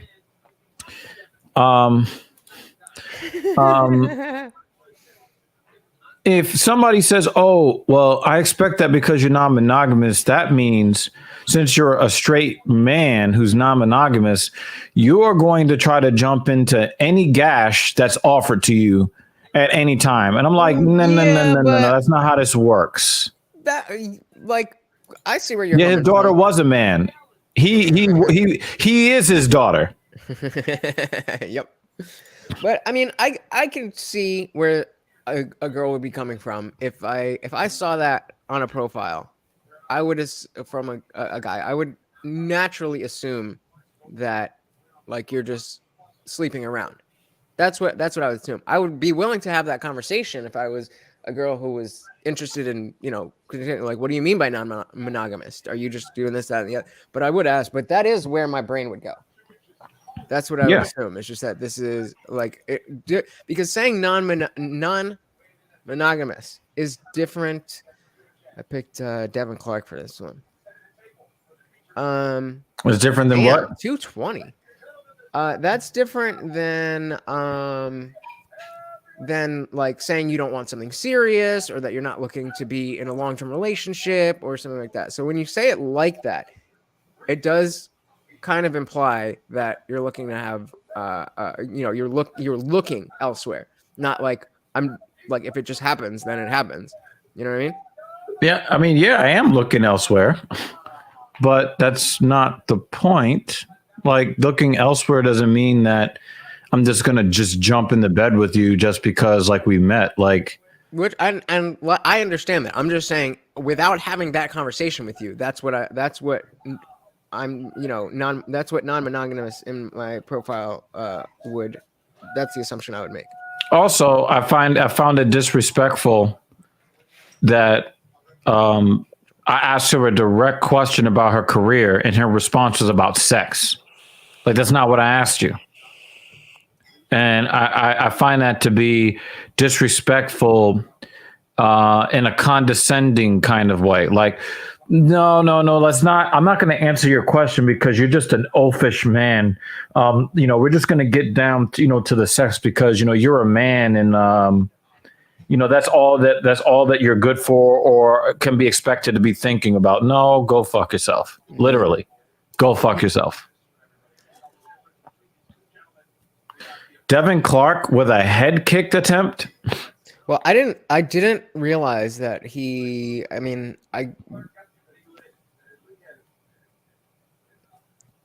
were you saying that after he did that, or did you call that he was going to get? I'm surprised that he did that because normally he just hugs people for the most part. Like, where's your clock at? 4:27. Oh, okay. I'm 10 seconds behind you. That's fine. Yeah, that's a really, really, really good question. Right? That is a good question. That is a great question. So how would you form that as an argument? Because that really is a good point of contention. And so the thing is, if you're transsexual, right? Mm-hmm. Right? If you are transsexual, right? Why do you want cisgendered people? Why do you want them? I mean, you should be good that with a part I get. That transsexual part I if get. you want That's to be fair. that. Huh? Just because you're that part I get. Just because you're fat doesn't mean that you're not attracted to skinny girls. That part I get. So just because you're trans doesn't necessarily, because being trans is about identity, not sexual preference. And holy shit, he's cranking it. Right, but the thing is that they're saying that if other people don't want to date them, that they're Right. phobic, right? So, right. Well, you don't want to date them either. So what does that make you? So maybe they're saying they would date them. They would trans people would date other trans people, but I don't know. I don't know. I don't know.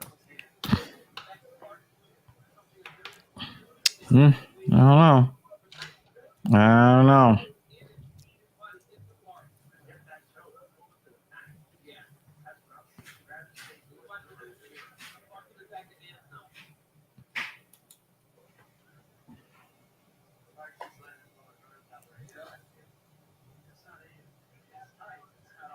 Clinks is in the motherfucking building. What's up? He's gonna help me set up the soundboard at some point so that we can actually get that horn going. The sound effects actually going. So I feel like that's so overdone, though. Why does everybody have to do that? Everybody has that. yeah, because I think like it's the party. It's it's like the party, sound. Like that, it's ubiquitous. Be original. Get another sound that's specific to your channel. Branding, guys, come on. Jesus Christ, this guy's cranking it. For real. Oh! Wow! I didn't know that he could do stuff like that. And... Yeah, Devin, you don't. Oh, here he goes. He's gonna wrestle him. He's gonna wrestle. Oh, splay. Uh-oh. The sprawl. Damn. Well, I guess we can see what William Knight can do when he doesn't have to cut weight. He weighed in at 251. This was supposed to be a light heavyweight matchup. Is that why they did that? Yeah, they went. He said he wasn't going to be able to make the 205. He took the fight on short notice. Oh, okay. So they said, "Oh, let's just we'll call it heavyweight." Devin Clark didn't think that William Knight was going to come in anything more than like 225 or 230. He came in at 251. Yeah, I would have just bulked the fuck up for however much time I had. Okay, down there, Mort? He's just chilling. He's fucking. Look at this guy. He's gonna make an appearance.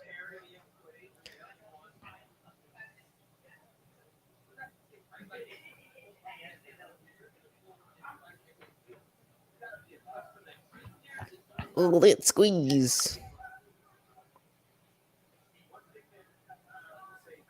Devin Clark is just another one of these guys that is a real disappointment.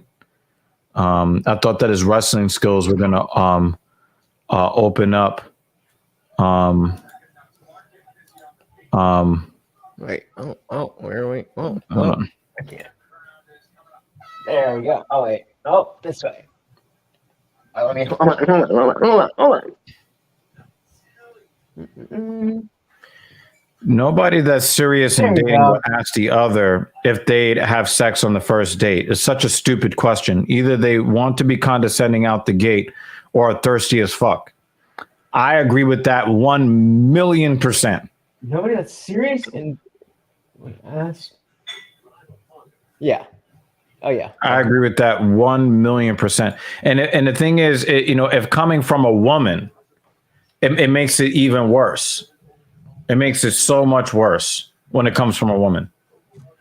And I think that, when a woman comes out the gate with that, I think that she is showing a real lack of respect for the man. Not necessarily. I mean, if I'm not looking for a relationship and I'm just trying to hook up, and you tell me that you're just trying to hook up too, I don't see a problem with that. But that's not what But I if you're did. I asked her a question totally unrelated to sex, and her yeah. answer to my question was to not answer my fucking question. Yeah, no, that's some fucking bullshit. I hate that shit.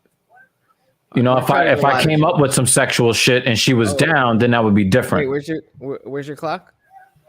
49, 48, 47. Now you're only like 2 seconds ahead of me. Oh, now it froze. Come on. Let me make it. Wait, I didn't have sex. Oh my God. Blind bat being blind bat for real.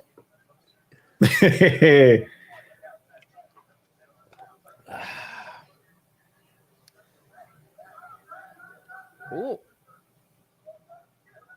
A little bit of an eye poke. maybe. William Knight looks so bloated. He's just like they're. He There's looks very so similar bloated. height. He looks like a balloon animal. Yeah, there's similar heights, but there's 30 pounds different. So, I mean, he's maybe got what, an inch or two on him, if that.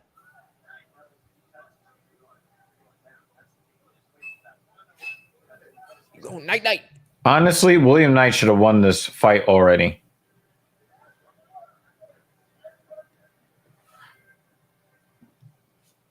The fuck? Oh, man. I don't know what you were expecting with that one, Seditionalist. For real. I'm actually not. I gotta do that. I'm not in your fucking Discord. See, what I'm doing is joining the Talking Shit podcast Discord server right now. If you haven't done so, you should. Please kick in a truck. Is that a truck or a bus? That's a truck.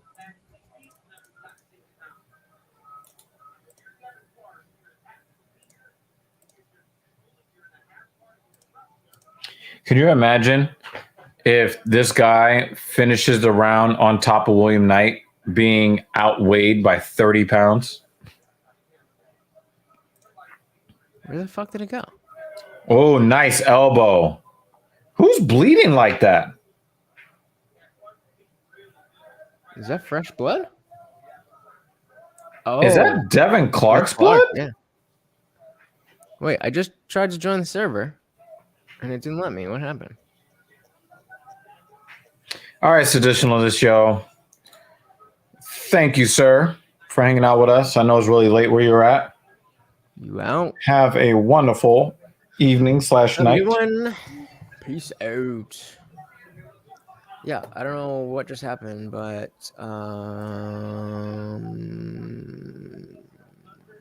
Is he looking? I thought he might be looking for like a Kimura or Kimura trap. Head and arm choke. Oh! William Knight is in a lot of trouble right now. He's in a lot of trouble. William Knight doesn't look like he can wrestle at all. He's got both shoulders flat on the back.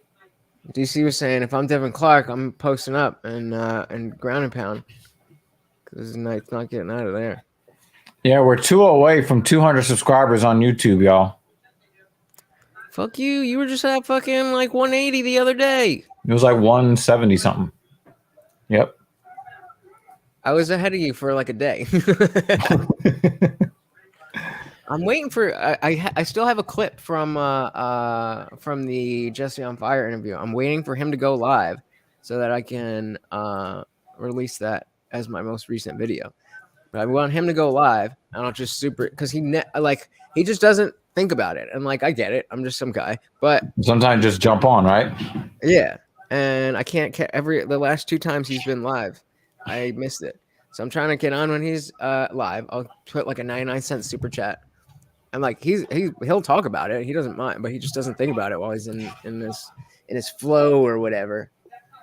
And like he tweeted or he retweeted the reading the back of the book, the preview segment, and that got like look at the punishment William Knight is taking. Oh Oh, he gave up his back. And he fell off. Nice move, William Knight. But that's not going to be enough to get the round. There was too much control time. Yeah, that was Too much control time. 1-1 going to the third. Yeah. But that's what 30 pounds buys you. But he could have done that 2 minutes ago. I don't understand why guys try to get out from under with 5 seconds left in the round. He just so that they don't end up all that energy for the score to be the same. I mean, it does make a somewhat of a difference in general to end the round not on your back. And like if you're in the fight, like we're seeing it from the outside. So, ending up on the bottom as the bell rings versus not is not going to make the difference in that particular round. But in general, it could theoretically make a difference if you're being controlled and it's a close round and you end up with you end the round being on your back versus it's a close round and you're on bottom, but you reverse it right before the round ends, then that could be better. So I mean, I don't fault him for that. I don't know if the suplex was necessary. But yeah, the preview, which is just me basically watching one of Jesse's video, has 1,300 views. And then the actual podcast has 72. The Leah Thomas video that Captain Paul did it looks like either close to or just reached 4,000 views. Yeah, I didn't. Ooh. Yeah, I didn't do clips this week.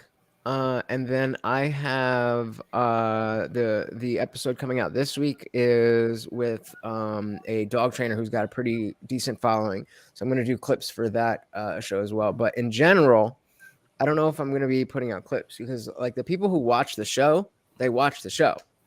I get significantly better numbers on the full 90-minute, 2-hour video than I do on any of the clips. So I'm probably going to stop doing that. And then plus with Captain Paul coming on doing his thing, because that was the big thing I was saying to him is that like he can do those like talk to cam videos. And like I don't have that. I don't know what it is. I need somebody to. I'm a conversationalist. To work. Yeah, you need somebody to kind of work off of. Although I think that if you did, 6 to 11-minute videos, you do well. You just need to get in the groove to just give commentary on things in the world because you do have a lot of opinions. That I do. I mean, originally when I started this channel, I was this was like right around when I was thinking about starting the iDrive channel. It was right around the time when Trump was out of office, Trump was off Twitter, and everything was let's see. I've got 188. So pretty close. What do you have? What do you guys have? 198. Oh, so yeah, you got 10 more than me. Closing in. Gang, son. Cheers to you, brother.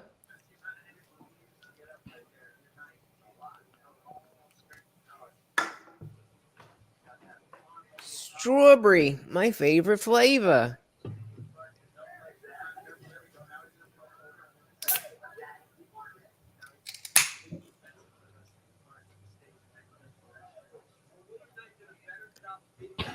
I don't know if it was the mic placement, but that tiny little kick actually sounded like it slapped.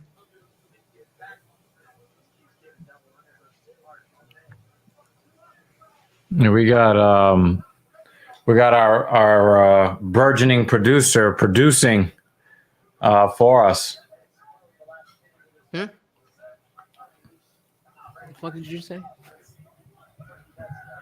Oh! Oh! Oh! Devin Clark knocked his ass out! Good stoppage. It could have been stopped when he got wobbled. Herb Dean would have stopped it when he got wobbled. Oh! I like it. I like it. Yo, you got a case on your phone or no? I normally don't. My pop socket, but other than that, But I bought a case so that I could stream more easily in my car. So normally this is how I have my phone. Right? In order to like really use the metallic plate, I need to have a case. they're fucking. This little metallic plate here. I love pop sockets are the Now I best. see people using them shits all the time. Like I have a legit indent on my. So I bought this. I bought this so that I can put the metal plate in there, so that I can then I need have something the like phone. that. Everything that I've bought that's supposed to go either on the dashboard or on the windshield just does not stick. So No, I use mine in the vent. In the vent. I want to get one because I could dude, I spend hours and hours in the car a week, and I just like I'm always listening to I'm a no caser. My whole thing is that I'm not spending all this money on a sleek design if I can put a bulky ass case on. Yeah. And then like this is the S22. I purposely didn't get like the 22 Plus or the 22 Ultra because I don't necessarily have the hands like this. Needs if you can't use it with one hand, it's not a phone in my opinion. Yeah. If you need two hands to use it, it's a tablet. Oh, I got a comment. I don't think I'm going to. I don't think that I'm going to use this phone to stream anymore, which is my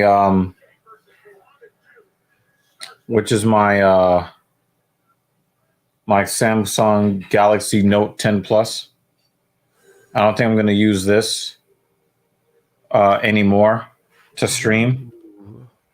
So I'll probably take the magnet off of this so it fits better. Yeah, I definitely need to get something because I'm always listening, like not just because I'm in the car so much, but I'm always listening to political, like most of the podcasts that I listen to as opposed to like YouTube videos I watch. There's a higher percentage of what I listen to is political or topical. Like I do watch a lot of topical stuff, but I also watch like the channels that like commentary channels that are just funny or like UFC stuff and so like I'll like things will come to me as I'm listening to this stuff and I could easily just boom, just start a video right there and not even. Why don't you just write down your video ideas? Like when you're listening, you're like, oh, I want to talk about this subject.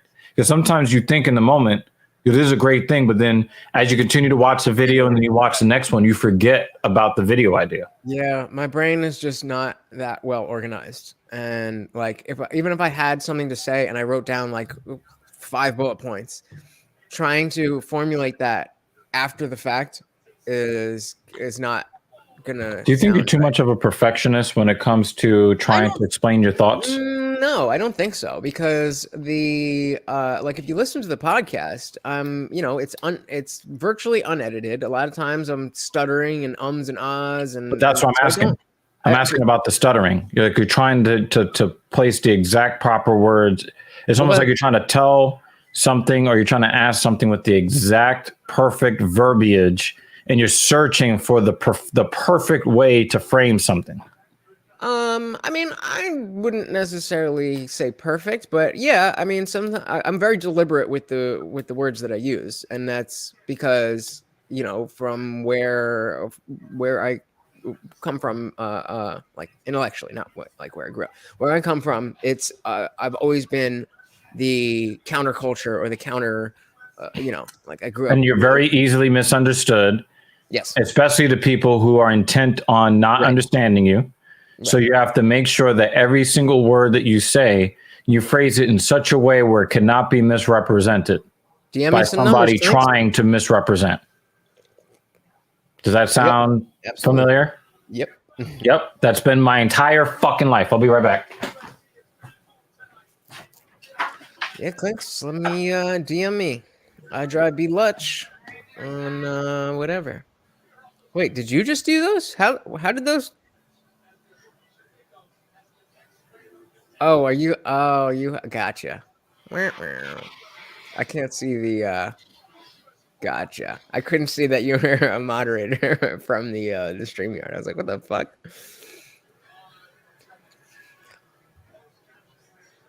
Oh, but yeah, I don't know if you were here. I was just talking about how clips of the podcast people don't really people don't really watch them.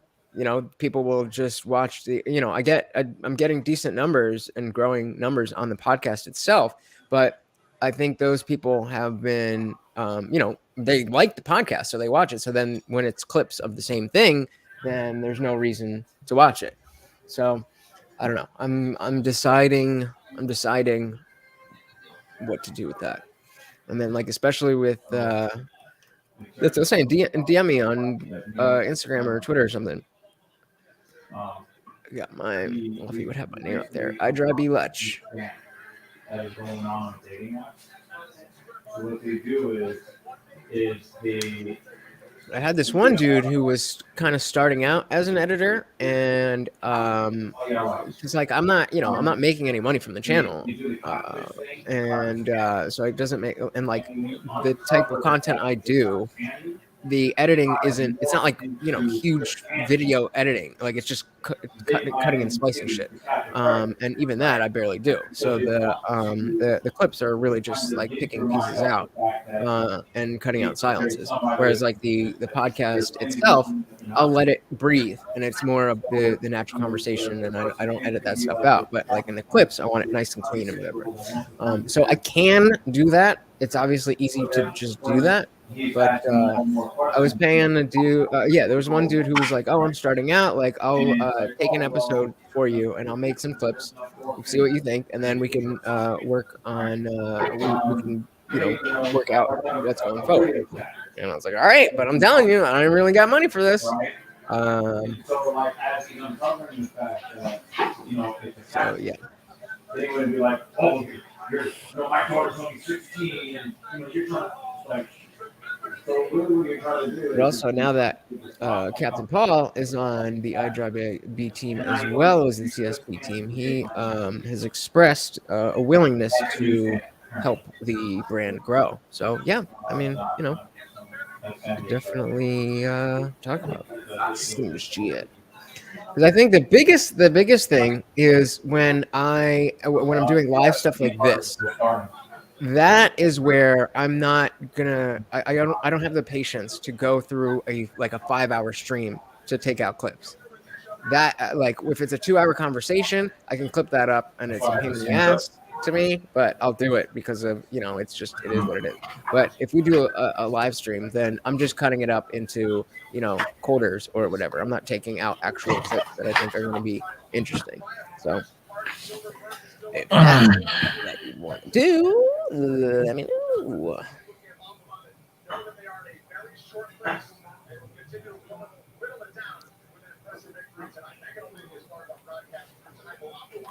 I'm rooting very hard for Vicente Luque.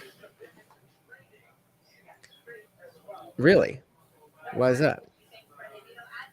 Because I'm still I'm still disgusted by Bilal Muhammad's last performance against Wonderboy Thompson.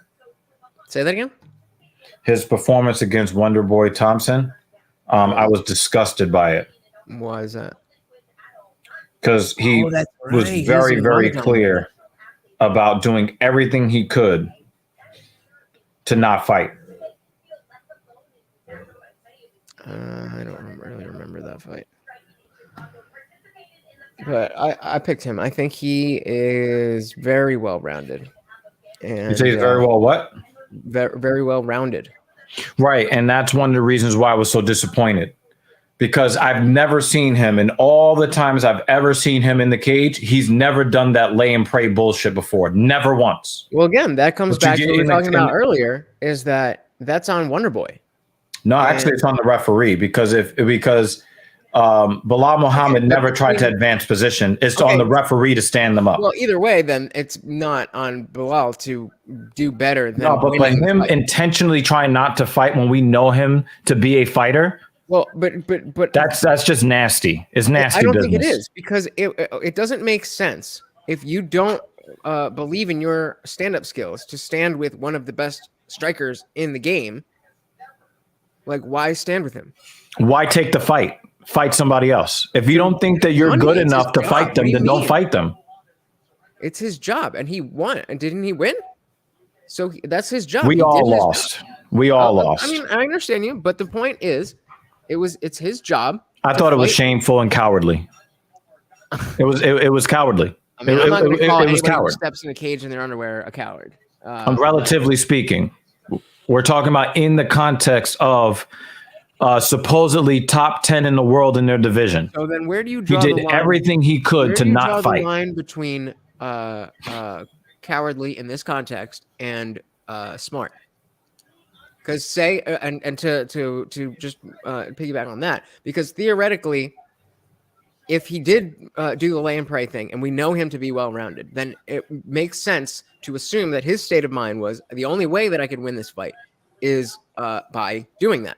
So what? Yeah, that's why would it really make, that's super cowardly. but that's the name of the game. Why would he No, purposely go and make it's supposed to be his mixed stance martial win? arts, not lay on top of another grown Okay, man but that's for included. 15 So minutes. Why would he purposely put himself in more danger? Because if you're a better fighter, then you got to trust He's that not a your better fighter. hands He's are good going to be enough better beat than the his best hands. striker in the division. And if you're going to wrestle heavy, look for a fucking finish. But he doesn't need to. He didn't need to. And if you feel like in a prize fighting Well, let me organization expand you on that. don't When I say he need didn't need to, I mean that by going for, they say position over submission for a reason. If you're winning the fight by holding a position, yes, I'm going to be less entertained, me as the fan at home, if you're just laying prey. But as the fighter, I can't say, hey, half of your livelihood is on the line. So instead of winning in a way according to the rules and the spirit of the game that we play, chop off one of your legs and put yourself in more danger so that I'm more entertained. Like, Well, yes, why I would don't- like if you're that, gonna but I go can wrestle completely heavy, understand why they wouldn't. but I'm saying if you're going to go wrestle heavy, and you just said position over submission, right? Mm-hmm. He never tried to improve his position. But he didn't need to. He was in a good position. No, I'm not Position buying over it. submission means don't lose the position that you have to try to go for a submission. And again, for all we know, I put it on the referee. So for Because all we if know, the guy's not trying to improve his position Okay, but and hear me he's out. not hunting for a finish, you're supposed theoretically- to stand them up. theoretically, let's say Wonder Boy's ground skills are right here. Let's say Bilal's ground skills are right here. So we take that image, right? Bilal's up here, and Wonder Boy's right here. But if you bring it on the feet, Wonder Boy goes up here, and comparatively, Bilal goes down here. So what sense does it make for him to engage in this world when he can live in this world? But the thing is, I don't mind you trying to live in this world. I don't mind that. But when you do everything you can to avoid fighting, I have a problem with that. I mean, I would have to see the fight again to accept that. I thought it was super shameful, especially the point of me saying that the grappling levels is that how do you know that Bilal wasn't just barely holding on to that position, and if he had tried anything more, then he would have lost that position and theoretically ended up back on the feet and getting question kicked in the face. It was very clear watching. I mean, if you feel like you need to watch the fight again, I mean, maybe you can. But yeah, I mean, I very clear to me that he did everything he could to not fight. And we've seen the likes of I always forget his name because I can't stand him. Who? Brunson. Right? People always complained about Khabib, right? Khabib was always hunting to improve his position, impose his will, and finish you. Yeah, but I think a lot of it's the the same thing with what's his name, Islam Makhachev, right? Everybody hates the way they fight, but they're always trying to end the fight. Hates the way they fight. I think Khabib got a lot of hate because of the people that he fought exciting people on his way up, and so when we're going into a Justin Gaethje fight, we're expecting a Justin Gaethje caliber fight, and the fact that oh shit, this is full. But it was though, wasn't it? It was what? That was a very exciting fight. Khabib's last fight. That was a very, very exciting fight. Well, I mean, I'm just saying. Gaethje almost kicked his leg off. Yeah, but I'm saying in general, when he's like, I'm just using that as an example. But if you go back before like the Conor fight, then he was everybody. It was just like, oh, you're just sniffing jock straps and da da da da. It was all what? That you're just sniffing jock straps and did you see the violence he put upon Edson Barboza? Right. I'm with you. I'm there. I'm saying the sentiment that other people were expressing was that of putting that in the same category as just straight up lay and pray. And I was never about that. I was always right. And so I don't think that because some people who are casuals can't see the difference between good grappling and boring grappling. That doesn't say anything against good grappling or good grapplers. Right. I agree with that. But I think that I heard a lot louder outcry against the Dagestani way of wrestling than Brunson. I think that's just because he's more popular. Like Brunson's not. Brunson is popular. I've never met anybody that likes him. No. That's what I'm saying. The Dagestanis are more popular, so they're getting more attention. So even from the casual fan, fuck you. Hey! Congrats. We got a lot of work to do, though. We need to keep bringing the content, and a very, very, very special thank you to Lutch from I Didn't Read Your Book podcast. He's done a lot for our channel, and I'm really hoping that some of our burgeoning success can rub off on him, because he definitely has put himself out there. He's put himself on the line for us. You would think that he is the other half of the Talking Shit podcast on Saturdays, because a certain somebody never shows up. Well, that's why obviously I talked to Cap and I was like, I'm down to work together, but like, I'm not trying to go behind Evil's back. Like you guys are talking about this, right? And the reason that I think, it's. Oh, we didn't talk about you doing work together on your show. But the thing is, I think that it's only fair. It's only fair because you put so much time on screen that it's only fair that one or both of us occasionally or semi-regularly, do streams and videos with you. Look how much time you put into our platform. And it's like, it's only fair. Yeah. And the idea is that, I don't have to, obviously, I wish I had 200 subscribers, but the idea is if we're all just a team and it's a network and it's like whether it's TSP or Filthy Casual or iDrive or whatever it is, you're getting we're affiliated flavors of networks. The same network. Yeah. So if you like TSP, then you're gonna like iDrive and vice versa, because it's the same people, it's the same ideas, and it's gonna be a little bit different because then we would just have the same channel. But yeah, it's I think Cap and I are gonna have conversations that as two people who are a little bit further to the right of center, just have different conversations than you and him would have. And you don't worry about there being an echo chamber. I not necessarily, because I don't think we see things the same way. I think just generally speaking, we're both right of center. Okay. I'm much more of a centrist and a libertarian. I'm more of a centrist angled toward the liberal side, I think, Right. on some things. Like I might be mostly conservative on most topics, but the things that I'm liberal on really makes conservatives very angry. Yeah. And like the other thing too, like the thought that we shouldn't have large swaths of our population in abject poverty and misery. They really hate that concept, like a lot.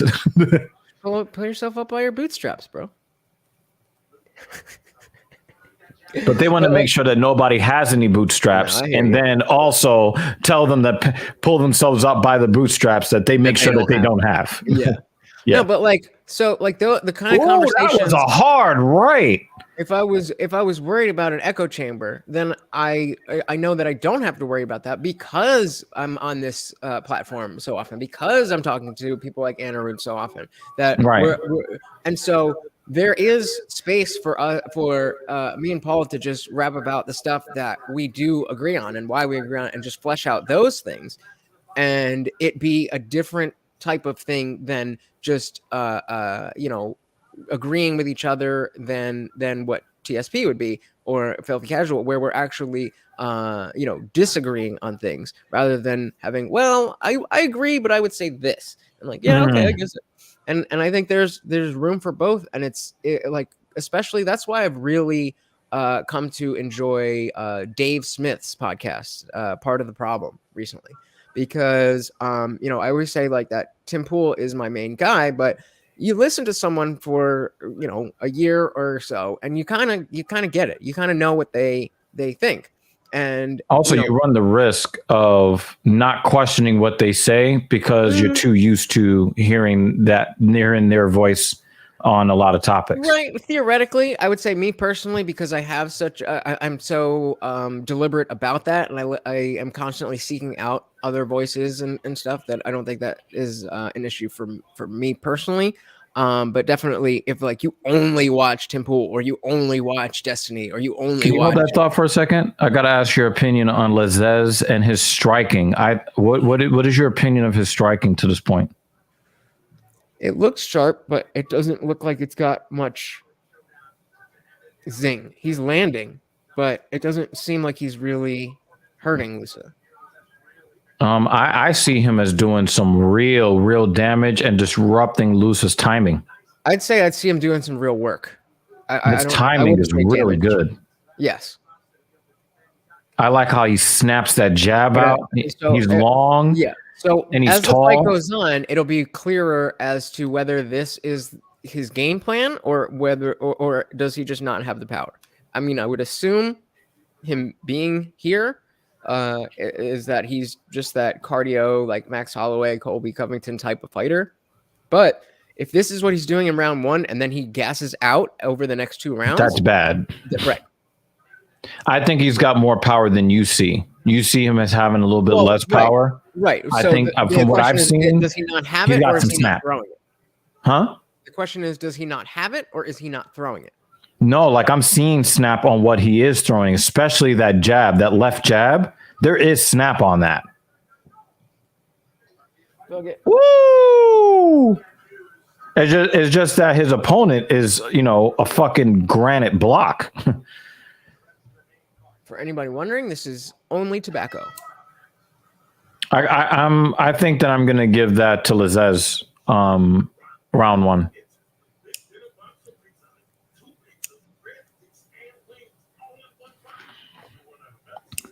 I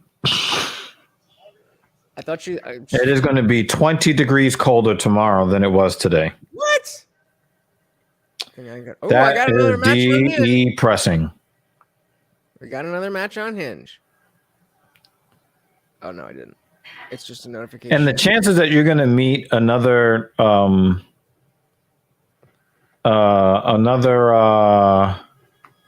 catfish like that is not, the chances aren't very good. So I would, I would be okay. What are you saying? Let me get this shit.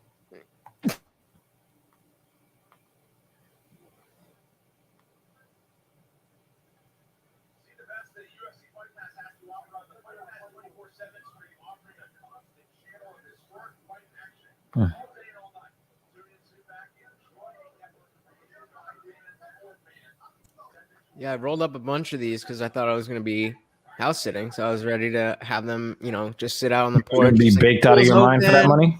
What? So you're going to be baked out of your mind for that money? Yeah, hell yeah. I have a pretty light week in terms of dog training clients. So it was mostly just going to be like hanging around the house, chilling with the dogs, and like having my dog there. There's two dogs, two golden retrievers there, and they got a huge backyard. They got a pool and a hot tub.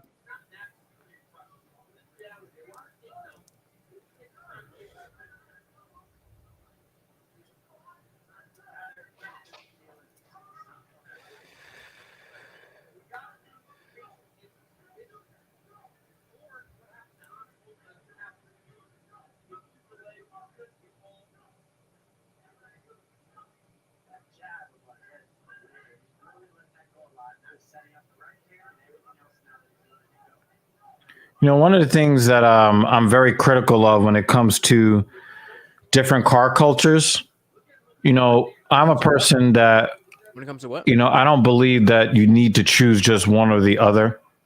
When it comes to women, I don't think that, if you like one woman or the other, I don't believe you should have to choose. If you like Android and you like iOS, I don't believe that you should have to choose, right?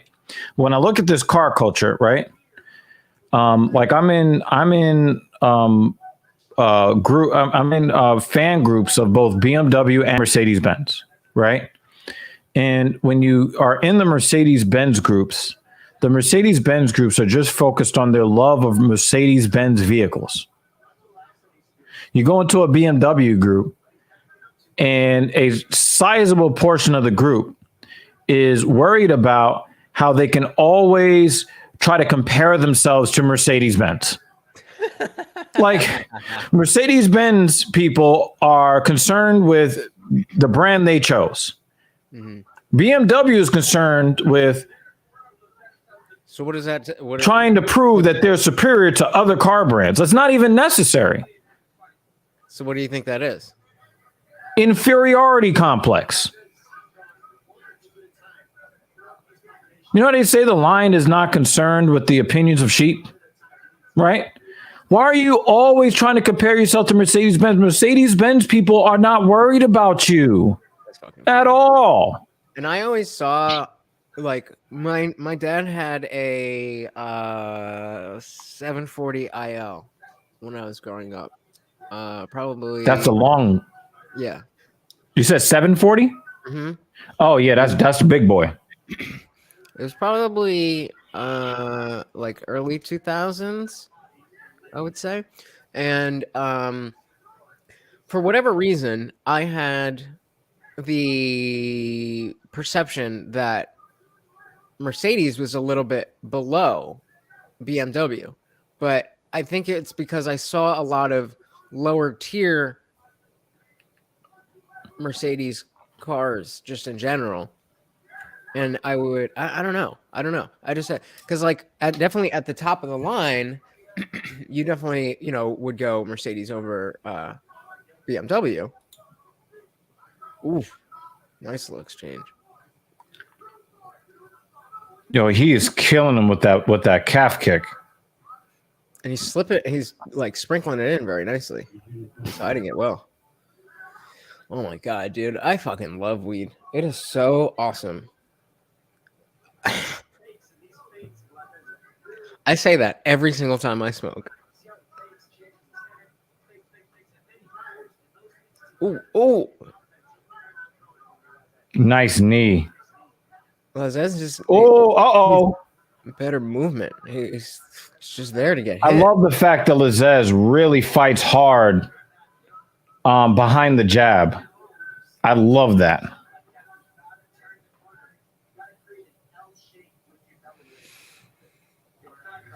He said Mercedes was always the construction guy's car. Oh, I got to tell you about what happened earlier today, right?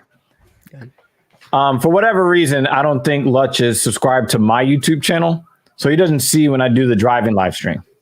Oh, I was looking for that. I don't. The Dr. Evil Genius channel. Right. Drop the link. If you Is it on? I'm just gonna. Is it on other channels for the? Oh yeah. Oh yeah. I got you. Boom. Right. Boom. And So- subscribe to Clinks. What's good, homie? So here. What? Who the fuck is this? Yo, what up? What up, man? Wow! Oh my God! Hell's just frozen over.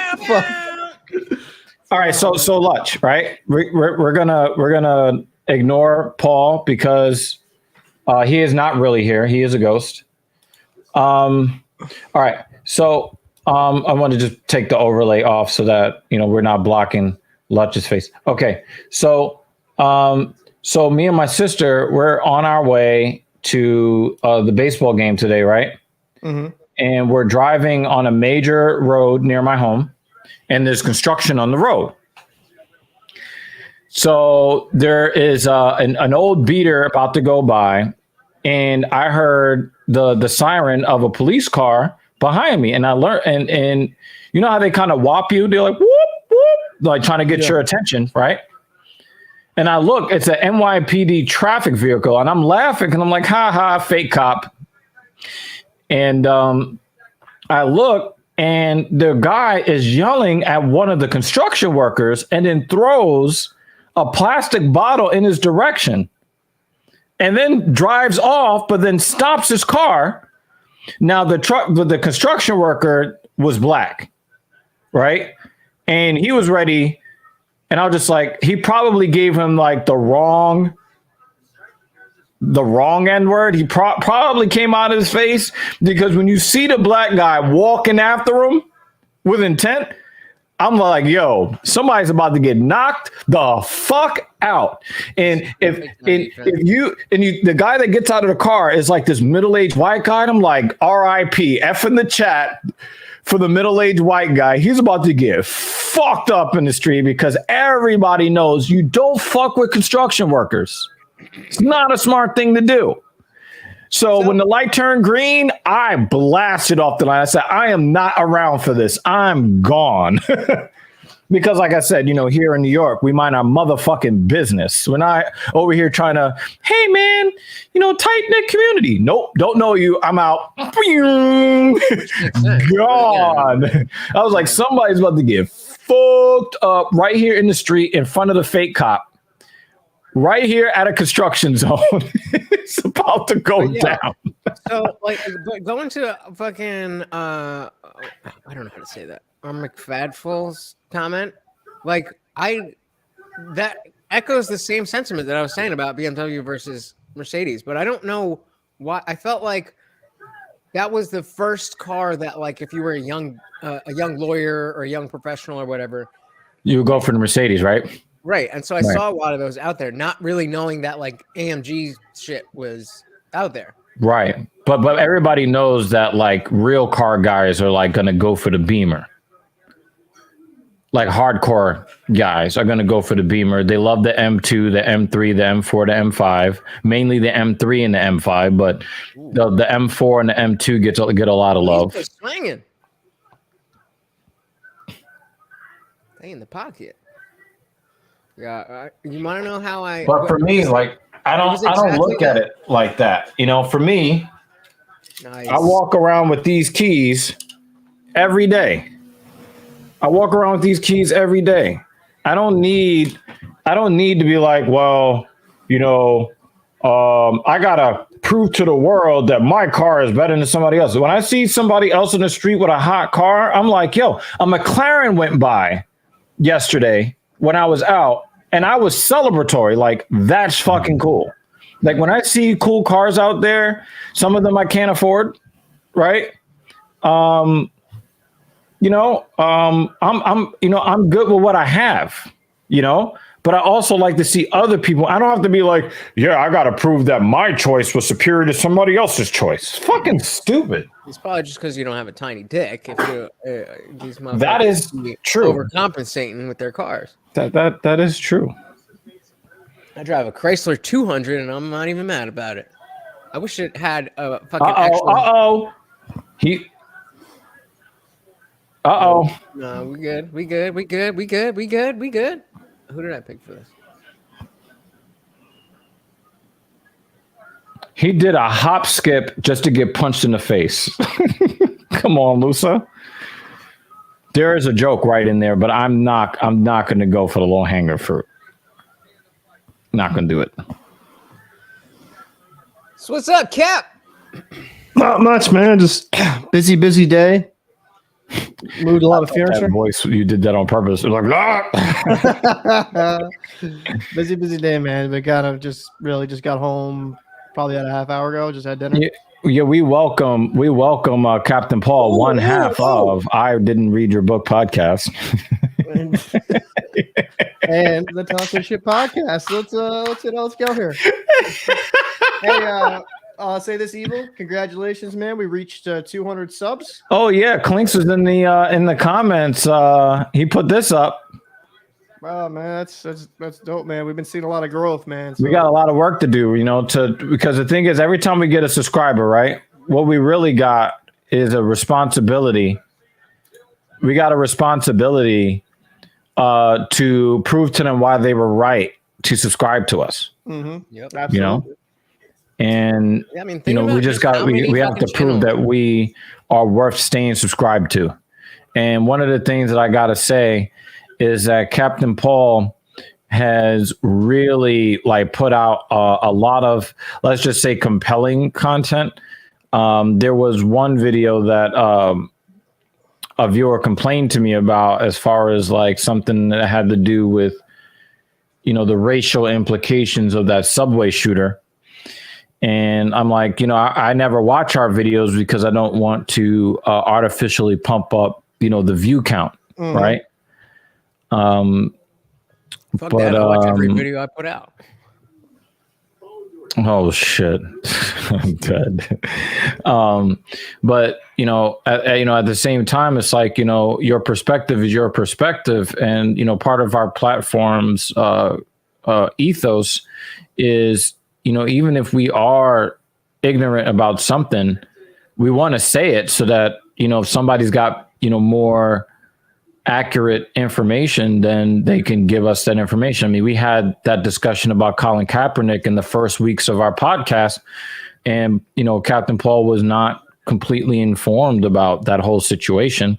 And he was like, yo, I wasn't completely informed and it changed my viewpoint. But that's what we're here for, So I also think that some Lizez better win. Yeah. Okay. Yeah. Okay. I just think that it's really important for us to give people the space to give their opinions, regardless of how informed we think they are. And, I'm glad that you're out there putting out your opinion. I mean, on a regular basis. I think it would be good for a conversation. This is the thing is every time I state a video, it isn't coming from a place of hate. It's just giving you my honest, raw opinion on it. You know what I mean? And whether it be informed or uninformed, but usually informed, that's usually how I like to make my cases. And more but how black people feel about white people talking about black issues. They don't like that very much. But at the same that's why I'm going to be his shield now. But no, your podcast, Jesus. So at the same time, though, right, is if we're going to constantly if black people are going to constantly make commentaries about white people in there, how what I see as a community in a lot of holes where a lot of, I would say, left-wing spaces fall into is it's all the white man's fault, white man evil, right? Mm-hmm. So it's my counter to that is if I can have, different races speak about white people, I should be able to speak on whatever topic I want to. Mm-hmm. You know what I mean? Yeah. And I'm not going to come from a place of hate. I'm just saying, and you didn't want. This is how you see it. Yeah, I'm just saying this is I don't know if you want to make this here, but we could make a reaction video or we could have a thorough discussion, me and you in a pod. That's what I told them that we were going to do. Yeah, I think that'd be a dope thing. I don't want to ruin that here. Yeah, so that's probably what we should do. But this is why I love what we do. You know what I'm saying? Because, there are times where I'm just flat wrong about some things, right? Lutch will call me out on something, or, occasionally Anna Rude will say something that's profound. Like I said during my driving stream earlier tonight, I love Anna Rude. I think that he's really, really intelligent, and he's got a lot to offer the world. But I find it very odd that he thinks of himself as an authority Better on than everybody masculinity else. when he just legally became an adult 3 years ago. I mean, like he just busted his nerd off. Like his balls just escaped from the trunk of To his be body. fair, that absolutely is the case, and it's super frustrating at times. But I don't know about you guys, but I was exactly the same way when I was 21. So Yes, that's what I was don't saying in my blame driver's him. license. I was like, oh my God. I know I was this annoying, and I want to apologize to all the people that I put off with my arrogance. For me at that age, that's when I was falling away from religion. So I even now I'm aware of the fact that I went through a militant atheist stage where I was like, on a mission. I was angry and I felt like I had to whatever. Peace out, Clinks. Peace out, Clinks. Oh, wait, Thanks for coming through, man. Clicks, hopefully you got that video up, son. Go ahead. Yo, I'm telling you, Captain Paul is no nonsense. Like we love Clinks around here. Yo, let me crack that whip one more time before you go to bed. God damn. He's over here well past, it's like not, what is it, like 3 a.m., 3 a.m.? No, word. Damn, where you at? Clicks, I love you, I man. do feel bad about Marlon Moraes having to hang it up, but he needed to. Yo, Clinks is tired of your shit. Is he getting inducted right now? Is that what's happening? No, I think they're celebrating his retirement. I'm just playing with the Clicks. Oh shit. That's a trip. That's a retirement tribute. That's weird. Hold on. Yeah, he was forced to retire, but remember, he was a title contender at 135. Yeah. That's weird though. I've never seen a No, they do that. They did it for Paul Felder and another fighter on the same night. There were two that announced their retirements on the same. It might have been Alan Joban. But No, they're both part of the commentary team. So like it would be weird if he's calling fights and like he retired and they just didn't, whatever. But no, they've done it for other fighters who are like title contender, like guys that are like fan favorites. They've done that before. It's just that you don't give a fuck because it's not actual fighting, so you're not paying attention. Well, usually I don't even. Before I was coming on this show, I didn't watch any of this shit. I would. Just exactly. But I watch everything all the time. That's how I started my Sunday mornings. Is I would just except wake for up. the Ring Girls. I don't watch the Ring Girls. That was for you. That was for you, Lutch. That was for you. Oh man. But yeah, I like unless it was a big fight where like I really, really, really just wanted to see it. Then like especially fight nights, I wouldn't. There's no way. Like I would work all week, and Sunday is my Saturday, so I would just go to bed as soon as I was done with work, and then Sunday morning wake up and just boom, boom, boom, Speed boom, through boom, it, watch yeah. all that. Yeah. And then I was I started using Discord, and I was in a server where a bunch of them were watching it. So I started watching with them. And then like a month later, I met y'all motherfuckers. Wow, that is a tight time frame. Yep. Shit. Wow. Well, I'm happy that, you find value in hanging out with me and Mrs. Evil on Saturday nights for the most part. ... Sound like balls over here. Bro, I'm too busy in the lab making videos. My apologies, guys. Nah, you were not making videos for the last fucking. This is what? This is Filthy Casual number 35. No, is it 38? Listen, I was saving my energy. You know what I mean? All right, so we're expecting a lot out of you tonight then. Oh shit, bro. Number 36. What channel is it? Is it on ESPN Plus? He looks like a child. Yes, sir. Is that TJ Laramie? Let me see. Yeah. I picked him.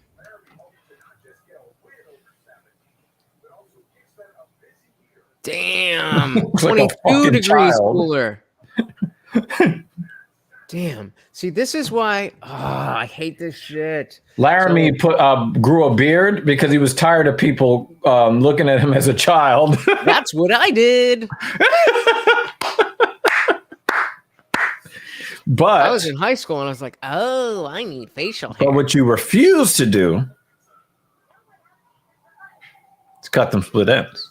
No, I was just talking to a girl about this girl that I know that cuts hair.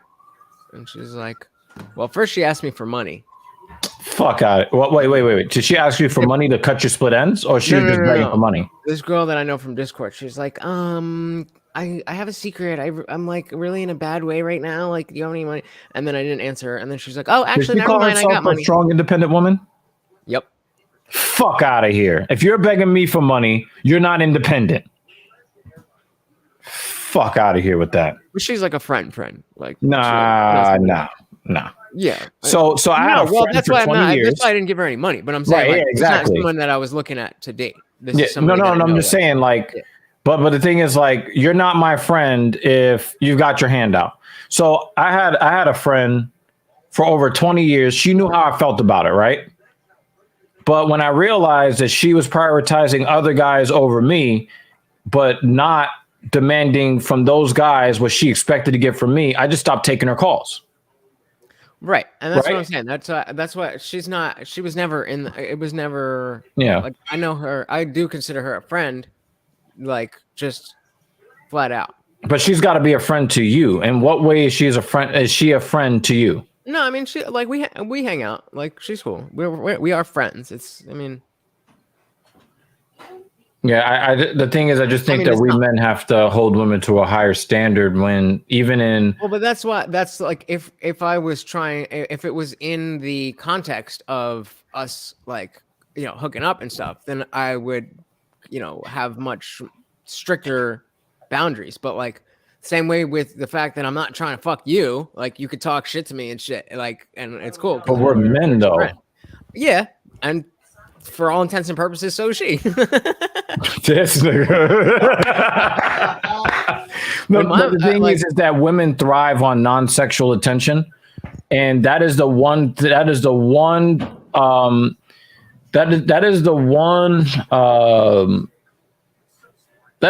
piece of currency that we have to offer in exchange for sexual attention.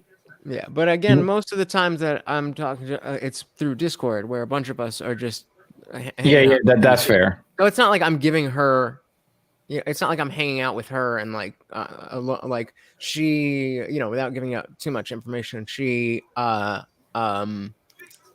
provides certain things, and she gives you sloppy toppy.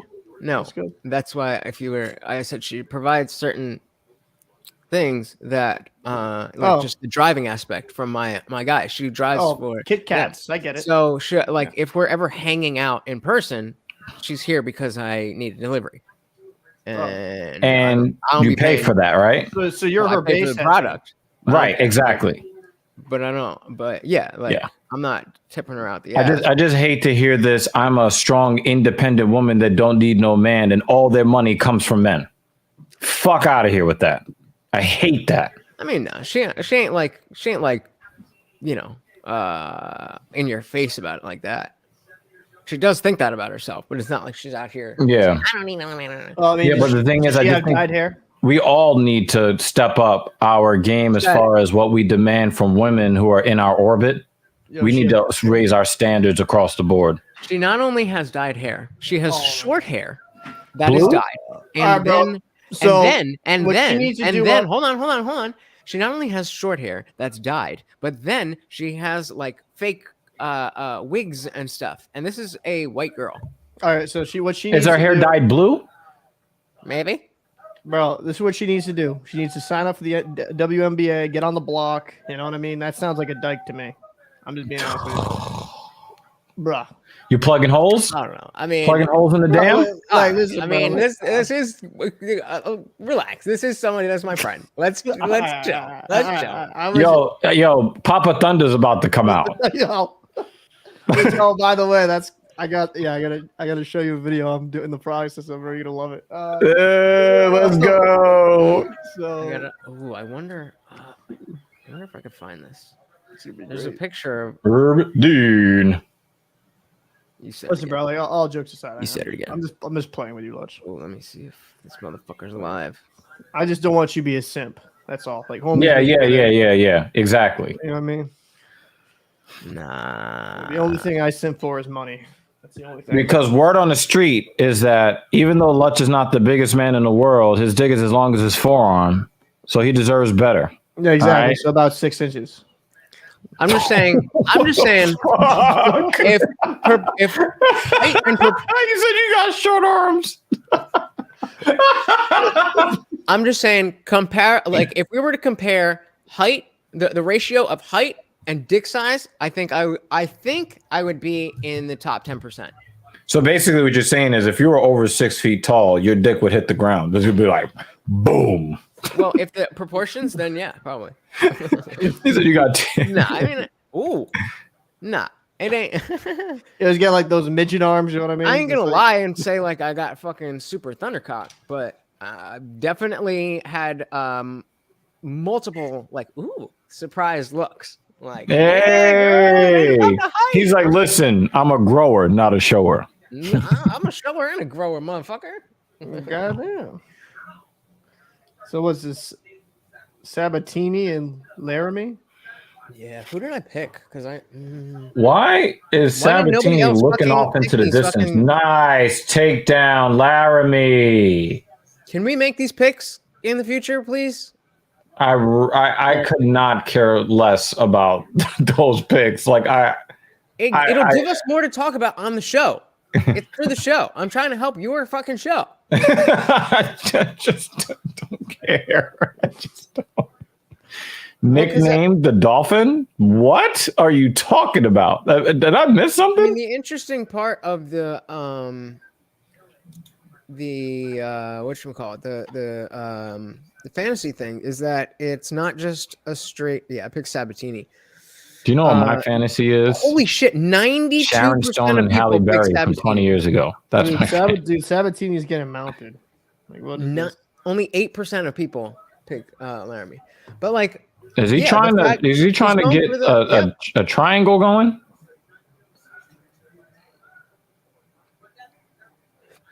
that's a, His dick's name is nicknamed the Dolphin. What?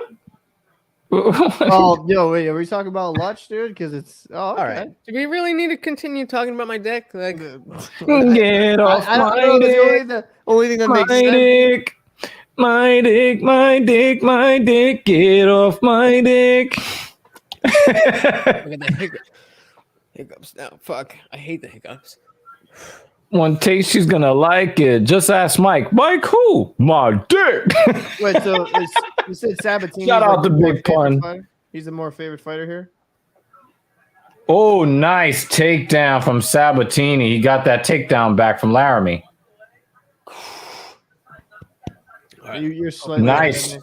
Hopefully the hiccups. Laramie is so compact. It's hard. It's going to be hard to keep him down at any weight, in any weight class. It would be soup. I wonder. Does anybody remember how tall they are? I would be super One's like interested. 5'6". Does anybody have what? Remember how tall they are? 'Cause it'd be 5'6", I super think. interesting to Well, see. Laramie looks like he's Laramie. like 5'5". It would be super interesting to see if Laramie would be able to make bantamweight. Like that would be crazy. He would fucking dominate. Because he's stocky, but he's small. Like he's a small dude. But I don't know. I can't. It's hard to tell because it doesn't look like Sabatini's necessarily like tall. Somebody asked for a the weight question. class. He's 5'6". Okay. You say you were gonna ask me something? So the Sabatini, like, why is he just looking over this? Like, Oh, he kicked him. Oh, it's a liver shot. Oh, that one hurt him. That one hurt him. Beautiful. Nah, that was a That's bad. bad. Nah, he That's should have bad. continued striking, and now he's gonna He recover. couldn't. He was fucking bent over. Now, oh my God, he gave up mount to a guy that he just put down. Are you saying Sabatini should have kept striking? He should have kept striking. He caught him with a liver shot. Laramie was the one who initiated the takedown. Nah, Sabatini pulled guard with the guillotine attempt. I don't think that's what happened. On their feet. Okay, open space. Yep, he backed up when he took the liver shot, and then he. Cut. Yep, yeah, no. TJ went for the takedown. He got the liver kick, and then he was going in. He was striking, and then TJ went for the takedown. It looked like he went in for a guillotine. Like, why are you getting close to him? I mean, once he's being taken down, he may have taken that position. Right. The initiation of the grappling came from Laramie. I think Sabatini, he should not have gotten so close to allow him to do that. That's that. The dude was compromised. He caught that liver shot. He could have just.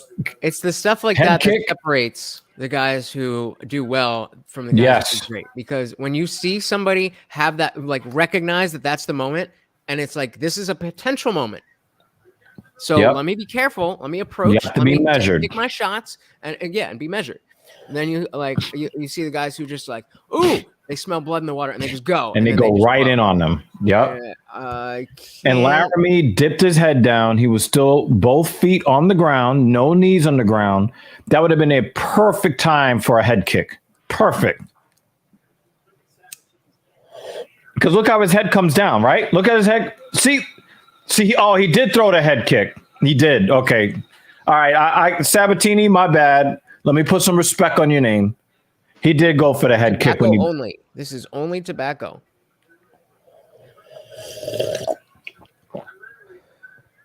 Laramie just gave up that takedown. Listen, like, Sabatini. Do you think Laramie has recovered from that liver kick completely? I have no clue.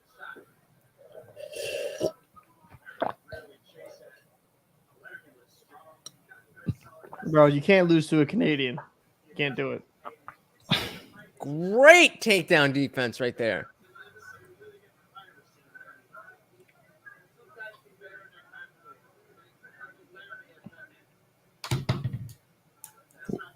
Sabatini's always got his eyes off in the distance, and the last time he did that, he got taken down. I don't know if he's like trying to listen to his coaches or whatever, but please stop doing that. Like, focus on the guy that you're in the clinch with. In fucking combat. Oh my God, Jimmy Dean. What's going on? What, Jimmy Dean is just. Oh, is that? Oh, by the way, Jimmy Dean, we saw you in that commercial earlier. There was we understand why you had to leave the stream because not long after we saw you in that commercial, the Jimmy Dean commercial.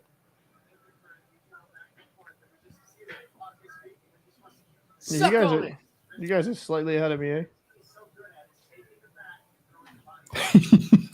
There we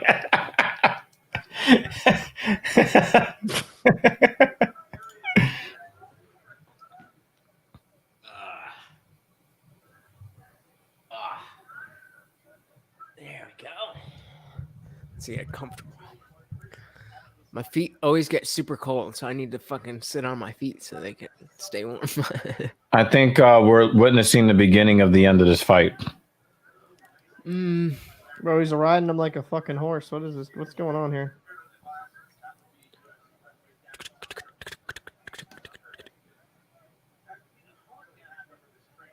I really love how Sabatini adheres to position over submission.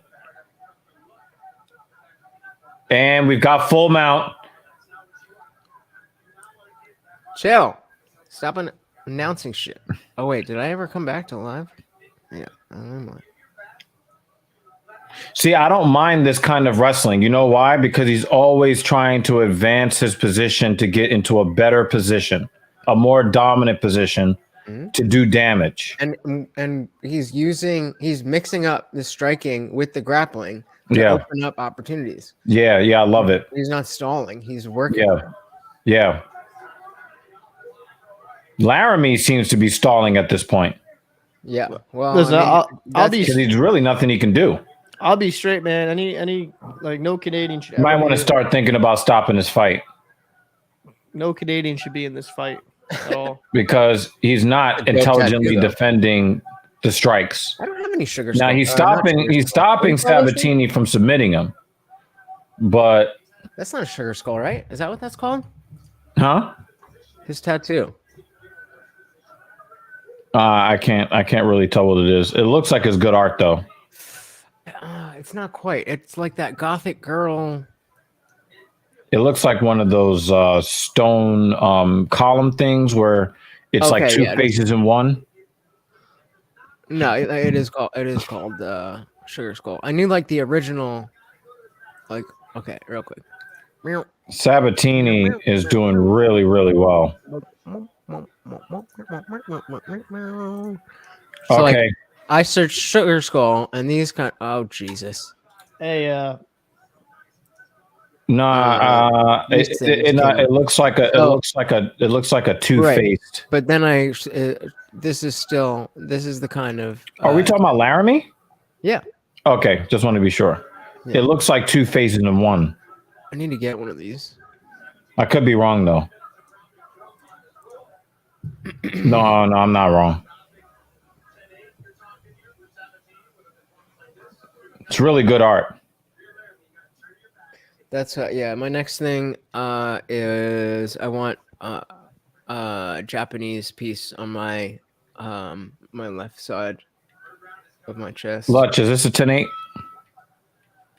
I don't know. I'm pretty stoned. Oh, come on, man. I'll keep drinking to keep the energy up.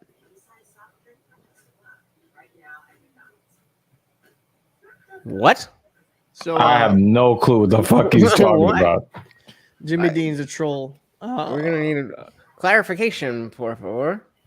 Hey boys, I'm actually I kind of want to finish up a project I'm doing right now. But fine, we don't even fucking want you here. Shit. Dickhead. I gotta finish this up though. Yo, he was like, yo, drop him off the stream. Yeah, I'll try to be back. If the fights are still gonna be on an hour, I'll be back. But I'm just gonna finish this project up where I can focus. And alrighty. Yeah, see me soon, boys. All right. Later.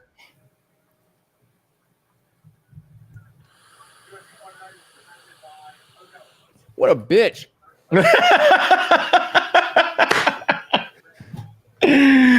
Oh my God. I didn't even put any. Usually when I roll. Is toast technically baking? Or is it just toasting? I would say baking. Baked like bread makes more. Yeah, and to constitute baking, it would have to be something that is not necessarily edible first.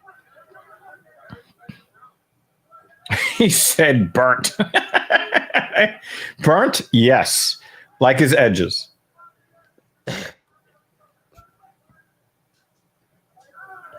Exactly.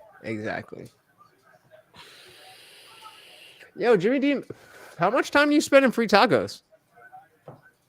How much time you what? He knows what I said. Got to keep it low key. They don't know about that. No, this Discord server. Yeah, Lutch is definitely on another plane of existence right now. I'm just talking about free tacos, bro. You don't understand? A leg lock of some sort? I think that he might not have the energy to pull it off, though. Do you think that there would be shame if Laramie just packed it in, threw in the towel? From me personally, no. Yeah, I think that if he just stopped right now, you take the L on this one, you go back and you train, And I be wish that better for was- the next time. Taking this damage for the think- next 3 minutes I do serves think- nothing. Yeah, I do think people would give him shit. So Yeah, they it would. makes It's sense true. why that's not the custom that Yeah. like, give shit. But I wish it was different, and I wish it was like all right, we all see what's going on here. We all want the fucking night to move on. Like Yeah. this is not interesting. But we do know that if he did do that, they would just run a bunch of fucking video packages that we don't care to watch. Which are like all right, fine though. But then like I don't know. At least because are we still in the prelims or this is the prelims, right? No, this is the main card. So yeah, then with the main card, they just end when they end. They don't necessarily stretch it out to fill a time slot, do they? I think with the pay-per-view, No, I think they still hold on to the time slot. Oh, and I guess if it goes over, then they. But this is only on ESPN Plus though, right? Or is it on TV?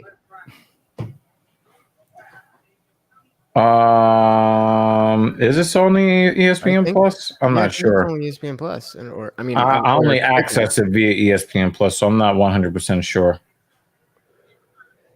Because like on nights where you see when it used to be on like Fox Sports and it would be on FS1 and then a football game would start.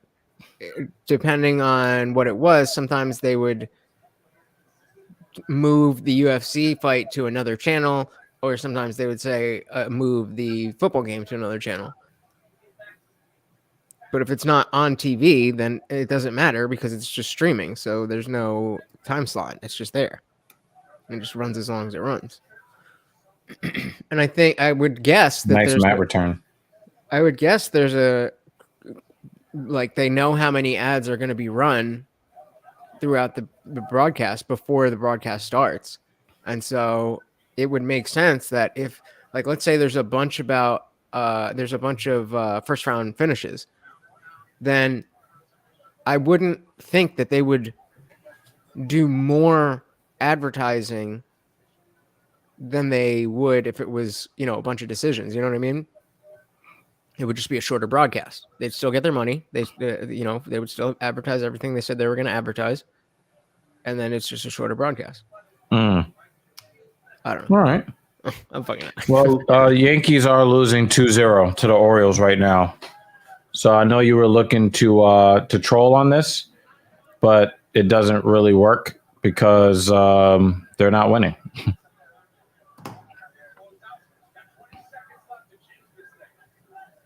He's got 20 seconds left to change this thing, as in, waste of everybody's time. Oh! Oof.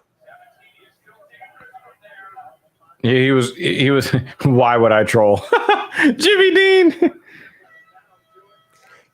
Come on. I like how Laramie decided to join the fight with 20 seconds left. Oh, what's that movie I wanted to fucking look up? There's some horror movie, or not, I don't know what it is. Frank Vetrano has been really nice. Have you heard of this? Everything Everywhere All at Once? No. It's a sci-fi adventure movie that supposedly got like time travel and stuff. And All right, now I'm interested. Where is it? Where is it streaming? Well, it's in theaters right now. Oh, so I'm not going to watch it for at least a year. Okay. Well, let's check TPB. You know what that means, right? No? Yes. Somebody who's one of my good troll friends posted this on Facebook, and I think this speaks to you. Hold on, what? Hold on. I'm gonna full screen it. What is it? I can't see it. It's not focused. But I have that exact device. Jesus watching us smoke big fat dabs and do butt stuff. Oh hell yeah! These are the sins I died for. That's funny as hell because that thing that he's smoking out of. That thing he's smoking out of is called a Puffco, and that is what I have. That's I knew it was going to speak to you. Aside from, but that's a. Yeah, they did give it 10-8. Second round. But I was saying, usually, like, this is just a straight joint. This is just, all tobacco. Why do But they call usually- it a joint if there are no segments?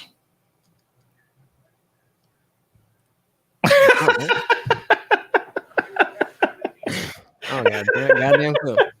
That's usually- always, like if it was bent like in the middle, it would make sense to me. Yeah, I hear you, but I don't know. But obviously you know what dabs are, right? I think he said dubs. No, dabs. DABS. Oh, it did say dab. Nah, I don't know what the fuck that is. So I know that you dab on your haters. not that. But just like the wax. I don't think that's why, Jimmy Dean. I don't think this is it either. Oh shit! That's not what I meant to do. So like the when you extract from the flower and you get like these waxes or you can smoke this is like concentrated and use something like this, and then you heat up the thing here and you put the wax in and it vaporizes. So it's like taking one dab would be theoretically is like smoking a whole joint or like maybe like half a joint. So usually I will put in tiny little like mini dabs all throughout my joint. So it's not just flour, but it's got the extract in the joint. Because before I was like to get to sleep, I would have to smoke like 2 or 3 full joints, which is like a lot on my throat. Not to mention a lot of flour to like it's not cheap. But ever since I found the extracts, the dabs, one joint will put me to sleep. It's a beautiful thing.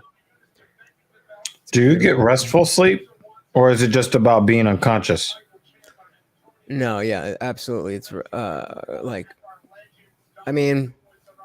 when I hear from people that drink alcohol and they try to drink to sleep, but their sleep is not restful at all. Oh yeah, no. It's not at all the same thing. Especially if I don't have to set an alarm the next morning.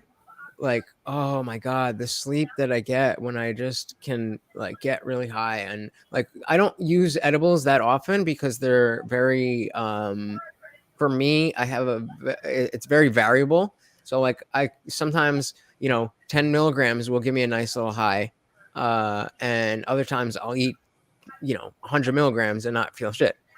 But like the last time I ordered from my boy, he just threw in a stick of butter, 1,000 milligram stick of butter. And so I would just like take scoops of that shit. What do you mean threw in? Like just gave it to me. Who the fuck just gives away expensive drugs? Who does that? It's my boy, dude, because I spend a lot of money with him. And he is also in the Discord. McFadful is mad funny. I mean, if he's not trying to be funny, then I'm jealous of him. If he's trying to be funny, ha ha ha, very funny. I enjoyed this joke. But if this is you not trolling and this is actually how it works for you, I'm jealous as fuck of you. I don't get it. Okay. But yeah, no, the sleep you get on weed is for real. And these days I can't sleep without it. And I mean, I have my Klonopin that I take, but even, I would need like a triple dose. Is that an anxiety medication? Yeah. It's like it's like Xanax, but Xanax is more for like panic attack type shit. So the half-life is longer. Acute attacks, right? Yeah. So Xanax is like, the effect. It's a sharp curve, whereas Klonopin's more like smooth. I am jealous, Armic Fadful. I have a very hard time getting to sleep and falling asleep. So I have a problem where my body tries to shut me down in the middle of the day, but will not shut down at the end of the day. Like I had to take a little bit of caffeine with the pre-workout powder. Pull one all-nighter. I had to I had to have a bit of caffeine to be able to get through this stream. And a lot of times I just want to be able to get up at 8 a.m. and then be up all day and then go to sleep by 10:30, 11 p.m. You know, or 10 p.m. on days where I got to get up at 5 a.m. Yeah, it's not good. I need a lot of assistance to get to sleep. I mean, I smoke. You need weed. a lot of what? Assistance. I smoke weed. I take my Klonopin. I use kratom, and I also use this natural sleep aid thing that's just got like melatonin and L-theanine. You know, melatonin fucks up your sleep, right? I stopped taking it when I found that out. What do you mean? When you take exogenous melatonin, it actually harms your sleep. It doesn't help. And they've been doing studies on it, and they found that taking melatonin has the opposite effect of what you're looking for. And I used to buy melatonin supplements from GNC and stuff. I don't like just taking just melatonin because I get weird dreams. But when I have milk before I go to bed, my dreams are off the milk. Yeah, because I like to eat cookies as cereal. Milk? So I put a bunch of cookies in a bowl and then pour milk on it and then have it as cereal. I love doing that. And if I do that too close to bed, my dreams are which one of us are still I get Clinks. Speaking of somebody that can't sleep. Yeah, it's bad. But like I need my kratom, weed, Klonopin, and the sleep aid. I tried to balance like my Klonopin prescription. Sometimes my anxiety does flare up where I need more than like what I'm prescribed 3 milligrams or 1 milligram 3 times a day. And usually I just take that last one just to make it, you know, usually I'll just take that last one because it's like, all right, it's nighttime. I'm trying to get to sleep and I'm just going to take it. But like there's other days where like, you know, the fucking shit I was going through with the Hin girl that kind of had my heart going. So I needed an extra one during the day. So like during those days, I'll try to smoke a little more and not. Is it raining? That's so crazy. Morty's been acting weird all night, and it only just started raining. And yeah. That's so. You okay, Bubba? Where are you? He likes to hide under the desk.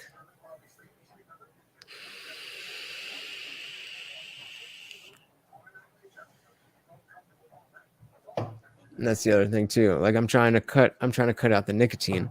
So I was you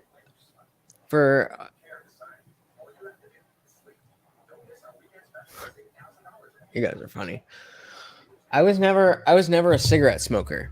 I mean like I smoked in college, but like just as much as anybody would smoke in college who just smoked in college. But then I started working in restaurants and everybody had like a Juul.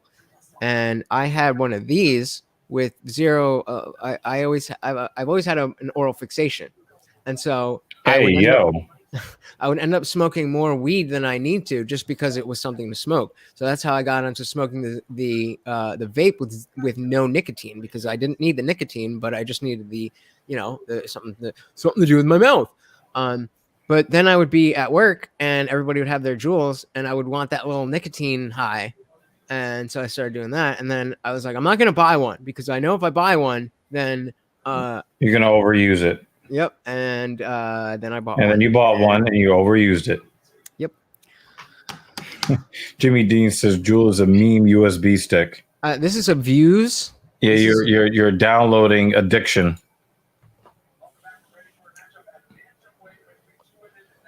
But I use this is 1.8% nicotine. They have like 5%, 2.4 and 1.8.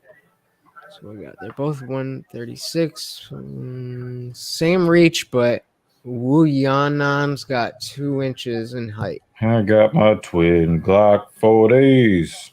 Actually, really quick. Got back We'll take a PS. You my homies. I don't know what made me think of that. We rolling on 20s. With the top back. You're right, man. All right. So much money. You can't stop that. Yay! Please jump up and down with them titties. Please.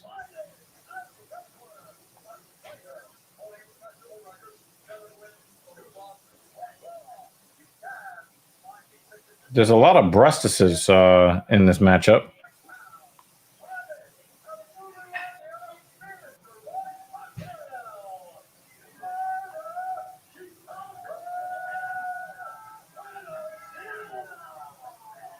Bueno Silva. Chris Tyler. I'm an asshole.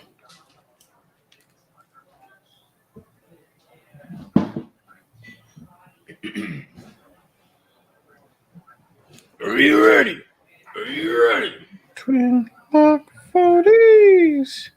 Where are you? Come here. Back. It's okay, Bubba. Come here. Come. Come here. You were late on this joke. I told that joke a long, long time ago.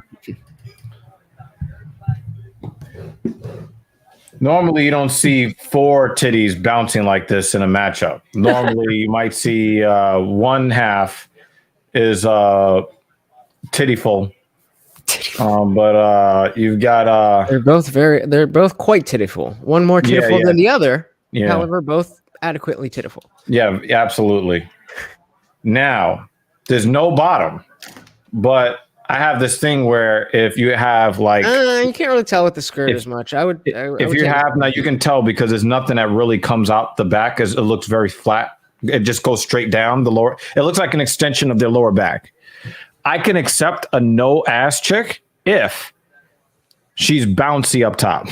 I'm the opposite. I can definitely do because I can do a flat chested chick if she's got booty. Right. And you got to have one or the other. Flat chested is a strong word, but like I prefer shape over size. I would much rather like a B cup that are nicely shaped than like D cups that are fucking eggs on a nail. I totally agree. So, like on a balance of probabilities, a smaller boob is going to hold up better over time than a larger boob. So, but we know that we're not trying to see what holds up over time. We're trying to see what's going on in the next month or two. What the fuck? She just like fell over. Oh,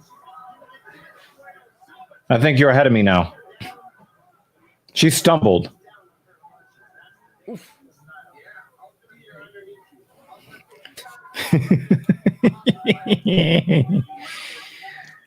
But my thing is, I can accept a big titty chick with no ass, and I can accept a no titty chick with a big ass, or at least a shapely. But I prefer shape to size. But I've been with a woman that was very small up top, and it was probably the most electrifying experience I've had. So I got one of my friends who doesn't have a YouTube account who should definitely sign up for YouTube if you're still watching so you can subscribe to all of our goddamn channels. She said, I joined for a little bit. I can't comment, but I'll comment in here. Taking melatonin can actually cause an underproduction of your own melatonin. Bang. She's a doctor. An underproduction of your own melatonin, but it's case by case dependent. Yep.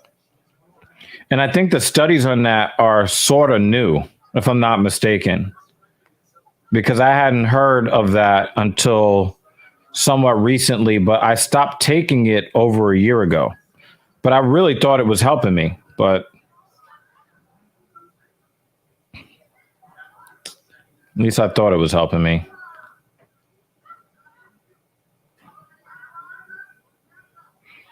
But taking naps beyond 20 minutes during the day really can fuck up your sleep. Yeah, I can't take naps. I used to. But for me, man, that is the most pleasureful sleep that I've gotten.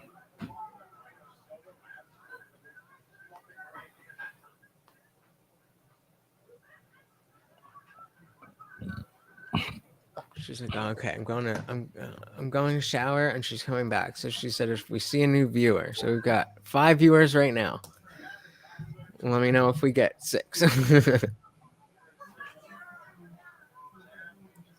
When help turns into dependence. Yeah. Yep. You know, hormone production is really nothing to fuck with. Yeah, it makes sense.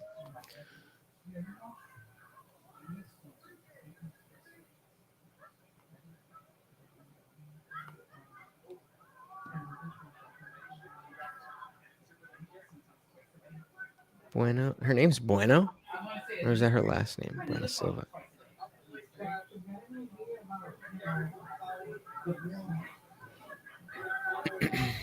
Mrs. Evil.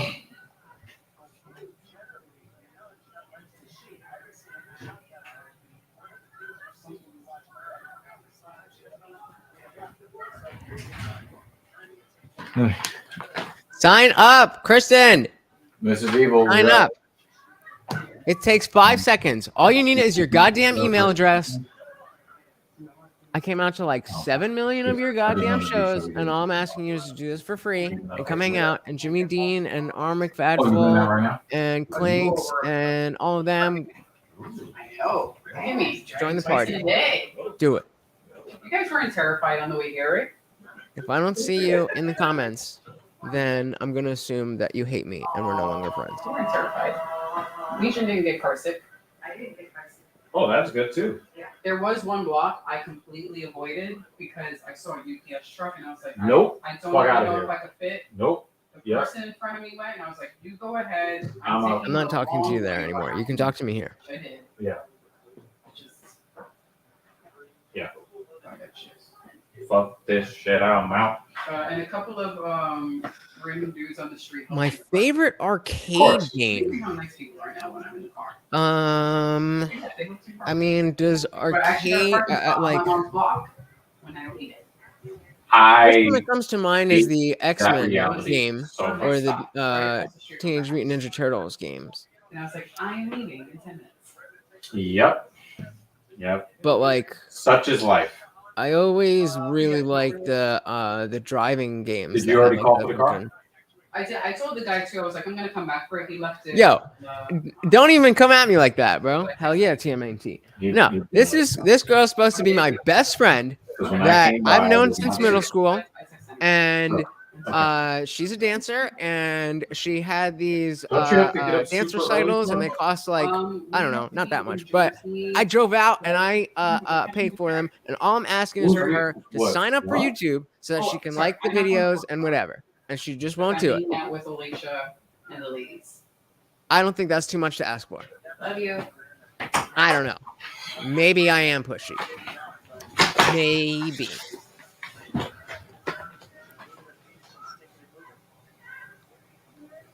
Which set of titties is ahead? I would say the bigger ones.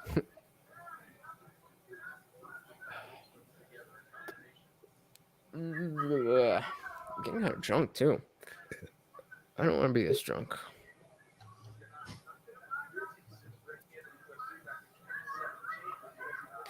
Yeah, it looks like Wu is starting to fall in love with her hands a little bit too much. And then when she started to kind of style out a little bit,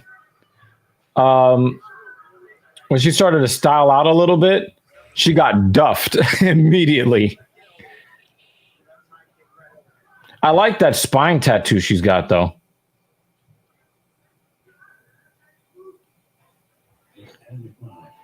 Her face either Chinese is bruises such an easily or ugly she's been language. getting lumped. And I say this as a half Chinese person. You said what? I said Chinese is such a. I mean, I don't know the difference. No, between, but her like, whole face is it looks bruised No, but I red, said not just rosy red. Ooh. No, I was saying the Chinese language is such an ugly language. I'm listening to her. Why do you think that?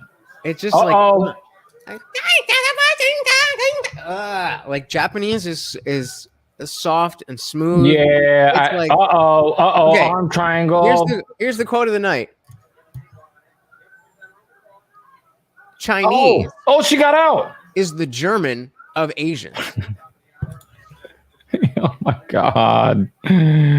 Clinks, you are funny as fuck, man. Peace out, brother.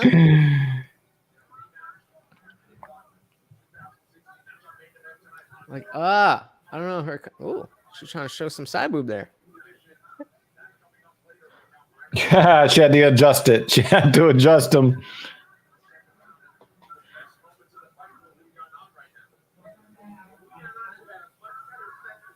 You.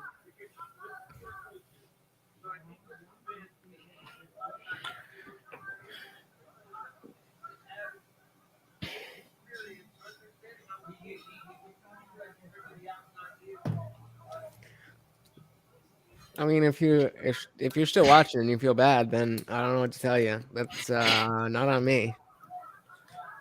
I don't really feel like I'm asking for that much, but I don't know. What do you think, Dr. Evil Genius? Do you think it's a lot to ask of someone who is supposedly your best friend to sign up for a service called YouTube? It can be. It depends on how somebody actually feels about the platform. If they have, like, somebody wanted me to download Narcigram, and I was just like, I gotta find that information somewhere that's not Narcigram because I hate the platform that much. Like, I truly hate it that much. Like, I'm sorry, I can't. Right? If they just don't like what YouTube stands for or what you see on there, or how, they may like associate it with something negative. At that point, it's like, okay, I would probably understand. But if it's just like, I don't want to sign up and go through all the sign up stuff. I would love to know if she had some type of objection. Yeah, thank you. I needed that. Some type of objection to signing up to YouTube. She hasn't expressed it to me before. She just said she will eventually. So I don't know. I think some people just feel like it's just too much shit to sign up for. In the comments, what her position is.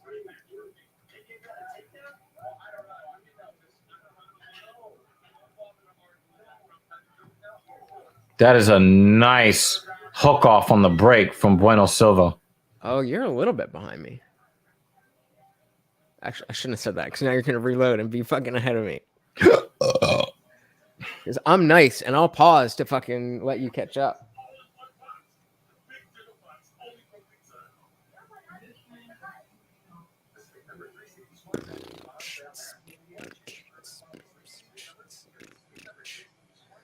I'm hungry.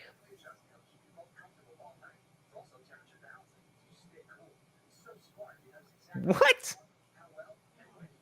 I got a Popeyes commercial of their shrimp, and it's the almost #1 shrimp in the world. Like what? How? Why are you advertising that? It's like it's really not that good, but it's not terrible. All right, I'm putting on some. I kind of applaud the honesty. I mean, I should have gone in a world of we're the best of everything, and that objectively they're not the best. You gotta sign up to get down. It's refreshing. Damn straight, Jimmy Dean. Preach. Be like Popeyes. We won't give you mud butt 40% of the time.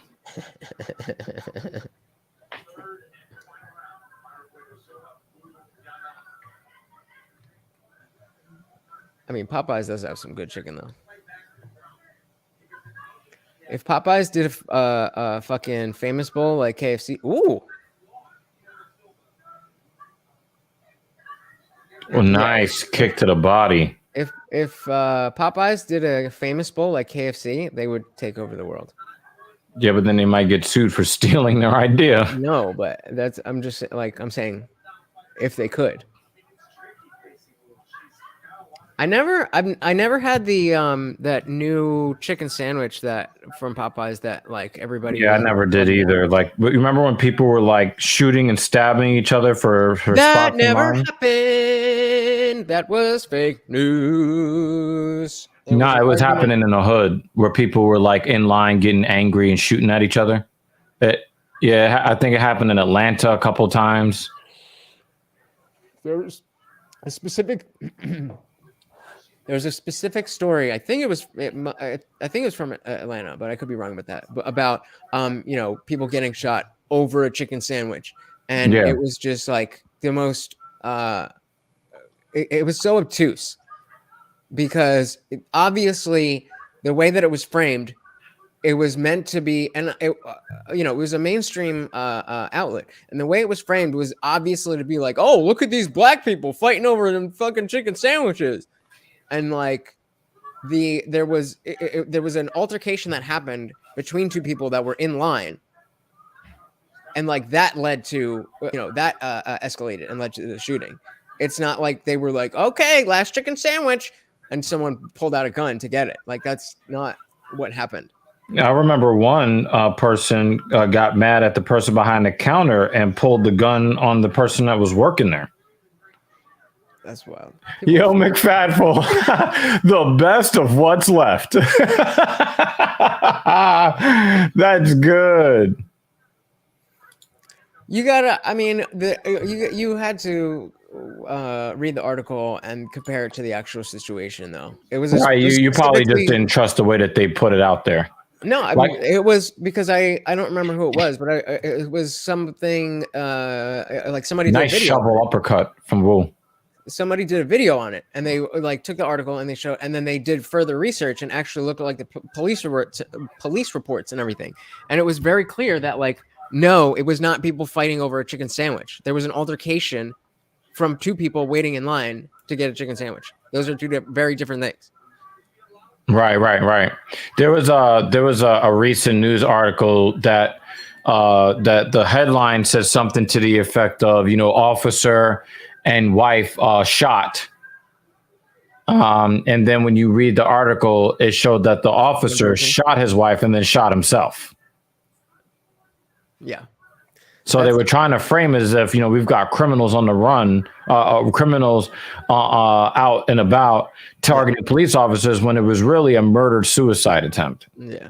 And it's, the framing devices that these outlets use, it's just, it's gross. I talk about it. I talk about it all the time. This is the language, semantic obfuscation that I'm always talking about.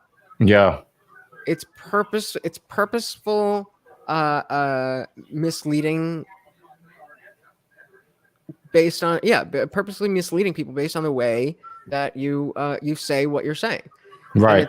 They'll talk about fake news and act like it's the only type of fake news is, oh, she's calling for it.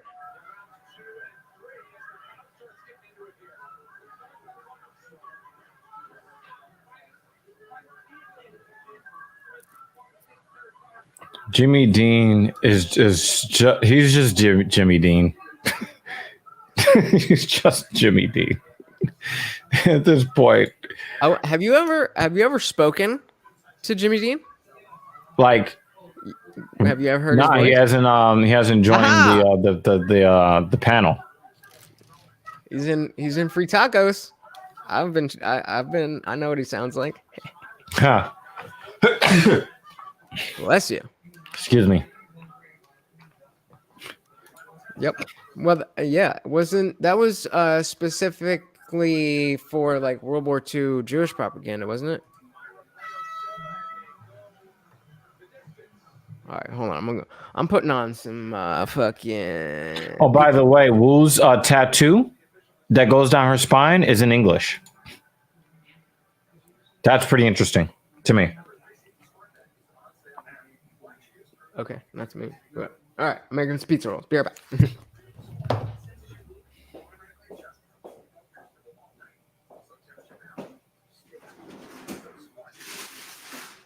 Good eye, sniper.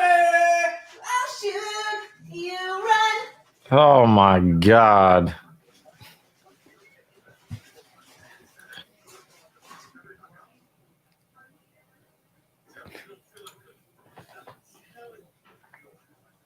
Something about family. It like the in the middle said family.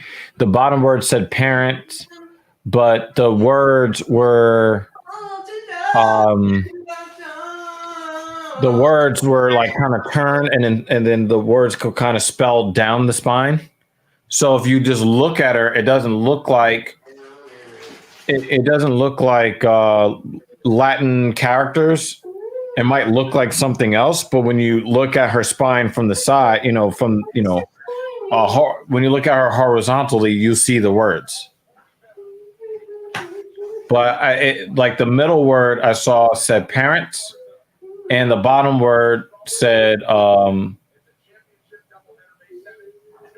I think it was like parents and then family, or family and then parents, something like that. I think Bueno Silva won the fight.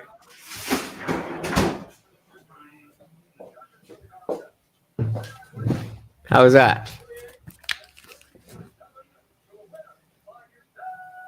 Did you hear my song?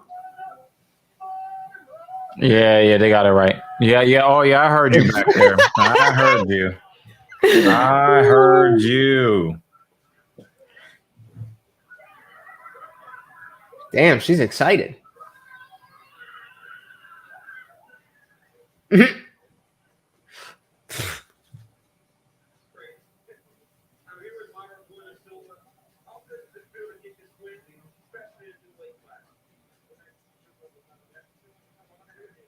Mark McFadful. Got him.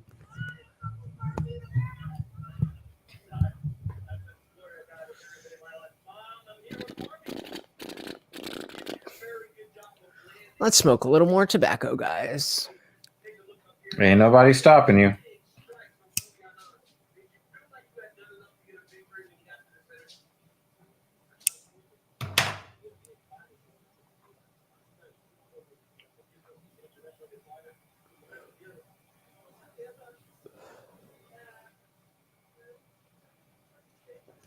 There's so few things in life that every single time you do it, you're like, oh man, this is awesome. And weed is one of those things. Like, I very likely will forget that I'm saying this right now, and then in 5 minutes when it hits me, I'm gonna be like, oh my god, I love weed. I mean tobacco.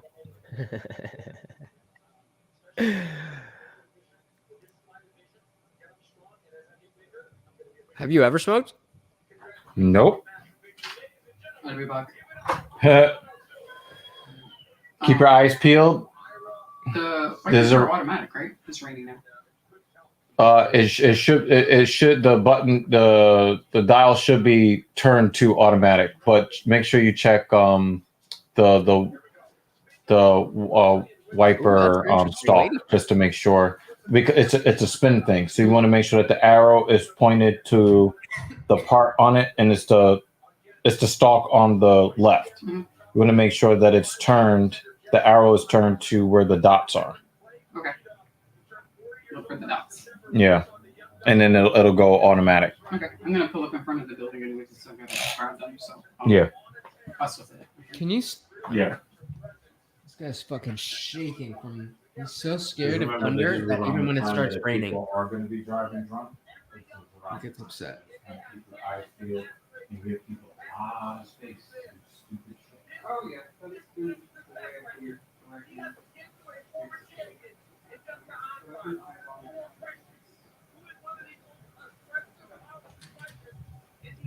Do you guys partake in the comments?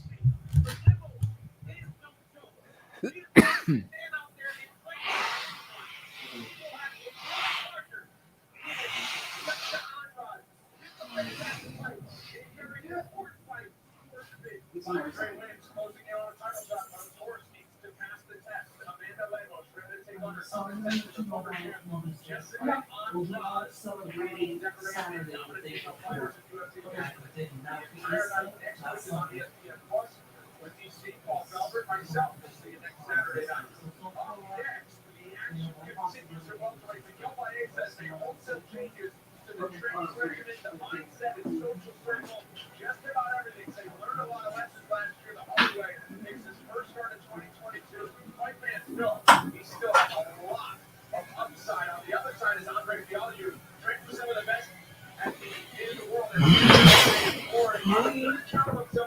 Oh.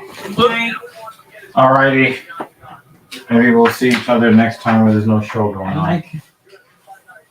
Oh, Sucked. awesome. Yeah. I mean, it was fun. It was fun to like be there. My sister. I definitely didn't realize I was muted for the There last. was some offense Hold on. from our I team. was gonna say, I think I have a steak in the freezer, and I've been waiting to make sure I have like onions and fresh garlic and shit to really do like a nice lemon butter. But, you know, she's sitting on the phone book, you know, properly. You should see, I finally programmed my seat, so when it's on yours, and then I press my side, it's like all the way up. Yo, you're on open mic. All right, ladies. See you very soon. Have some common courtesy and mute yourself. Jesus. Yep, the family is leaving. You know, those in-laws you were talking about earlier. Those in-laws you were talking about earlier. Oh, I already know that. Oh yeah. I was trying to say, can you see how much Morty is shaking? No. You probably can't see it. He's like shit. He's fucking shivering, shaking. It just started raining. But yeah, he's been acting weird ever since we got down here. And I didn't know it was supposed to rain. And I would assume that that is why, like, whatever was in the air. Is it bad that I always root against Leon Edwards? Why? I just find him to be extremely boring. You don't like my fighting, do you? I'd like a title shot next. I've won 9 fights in a row. I don't really feel like do you like the 3D artist? Like sometimes I link to the videos to that 3D artist that does like the UFC stuff. I don't know what you're talking about. It was like Mohaded. Oh yeah, Fudalite. yeah. I mean, I was saying that we were talking about it last time, and I was saying that when the limit for Instagram videos was only like 15 seconds, I really liked his videos because you had to slam in the jokes. It was quick and it was boom, boom, boom. And then they moved it to like a minute, and then he was just like, it was just like too long. But yeah, I do enjoy like the inside jokes and the running jokes and shit. Yeah, I really like the evolution of Of the characters. yeah, especially the way that he has positioned Leon Edwards. I just think it's hilarious.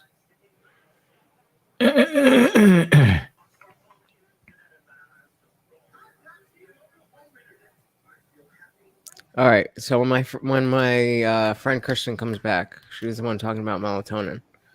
We have to like guilt her into signing up for YouTube. So she didn't get put off by me talking about titties and my love for titties. She was like, "Who is this guy?" But I am one half of the Talking Shit podcast, where we talk a lot of shit. she knows that I be fucking. I'm not like some fucking squeaky clean. Like I don't know. You know, I'd be talking about titties like anything else. It is what it is. You know what I mean?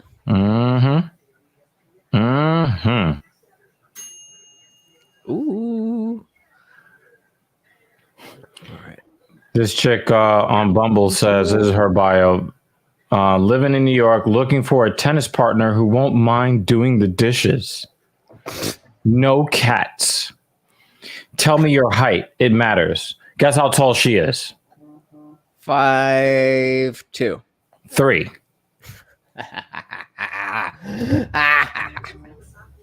So that's a very easy fuck off. Like, yes, I'm well over 6 feet tall. But if you really care about height and you don't care about character, I don't want to know you. Yep. You're right about that, Jimmy Dean. Carmen San Diego, what is up? Where in the world is Carmen San Diego? Going to It's get good to see you my again. pizza rolls. Thank I you for will be coming right by. back. Pizza rolls. Oh shit! Oh Jesus! It'll be cancelable someday. I think that day is already here, Jimmy Dean. Come here. No, you want to stay there? Okay, you stay there.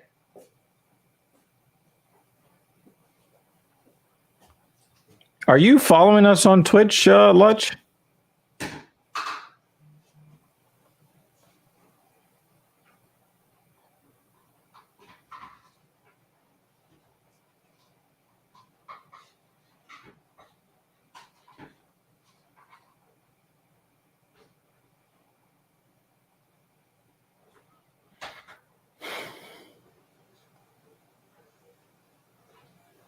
Welcome back. Tonight's Fighting Spirit stats are sponsored by Cerveza Modelo. You're looking at Miguel Baez, his first start of 2022. At one point, he was an undefeated prospect on the rise with 3 finishes in the UFC. I love it when I see a chick on a dating app with a bad boob job. It makes it very, very easy for me to swipe left. Won 4 of his last 5.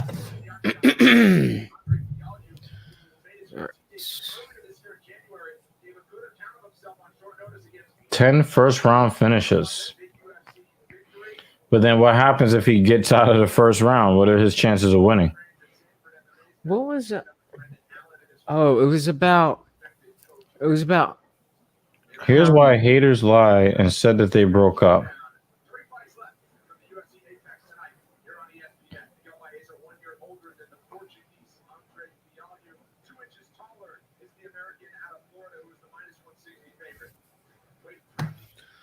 Oh fuck! I missed that.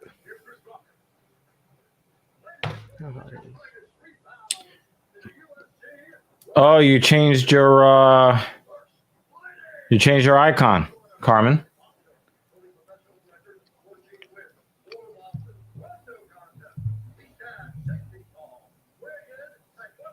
Doing pretty well. I like it when a chick passed the wall. The first thing she puts in her bio is "got my master's degree." I'm a PhD.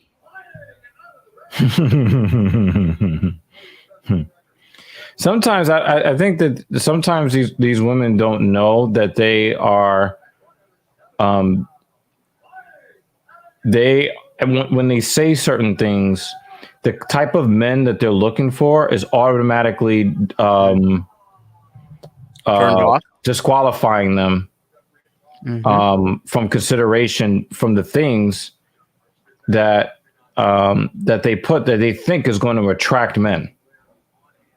And the thing is, sometimes the things that they put in bios are only going to attract the men that they're not attracted to.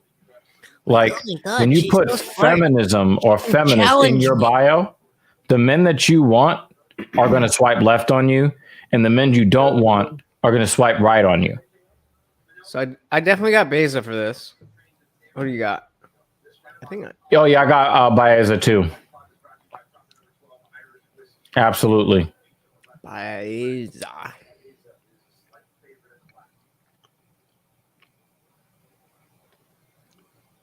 Hi, Kirsten.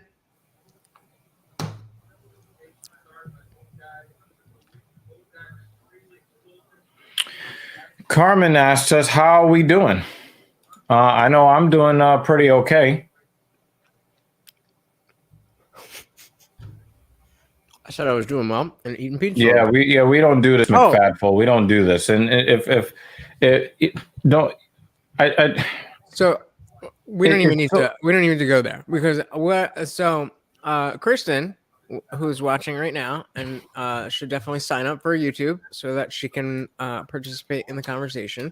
She was asking how you were sticking up for her, and I couldn't remember. And I was saying she needs to sign up, and you were like saying that I'm hounding her, and I was just telling her that you were sticking up for her, and she appreciated that. Oh, yeah. I mean, I always try to see it from everybody's viewpoint. Always. Wait, speaking to you, updating you. Oh, you're Fialho, You're I wrong. think Got that confused by- Fialho's best chance, obviously, is in the first round. But from what I understand about how quick, how most of his fights are first round finishes, I think that What's your clock? for 13, 12, 11, you're probably at like 6, 5. I'm at 3. I just hit 3 minutes. Yeah. I knew that you were about 5 or 6 seconds ahead of me. It's okay. Okay, so I'm gonna pause. It doesn't bother me. Yeah, but we're trying to watch together, bro. It's the camaraderie. Oh no, we're good. We good. So now I'm at 46, 45, 44. I think that I think a lot of women get their knowledge of men through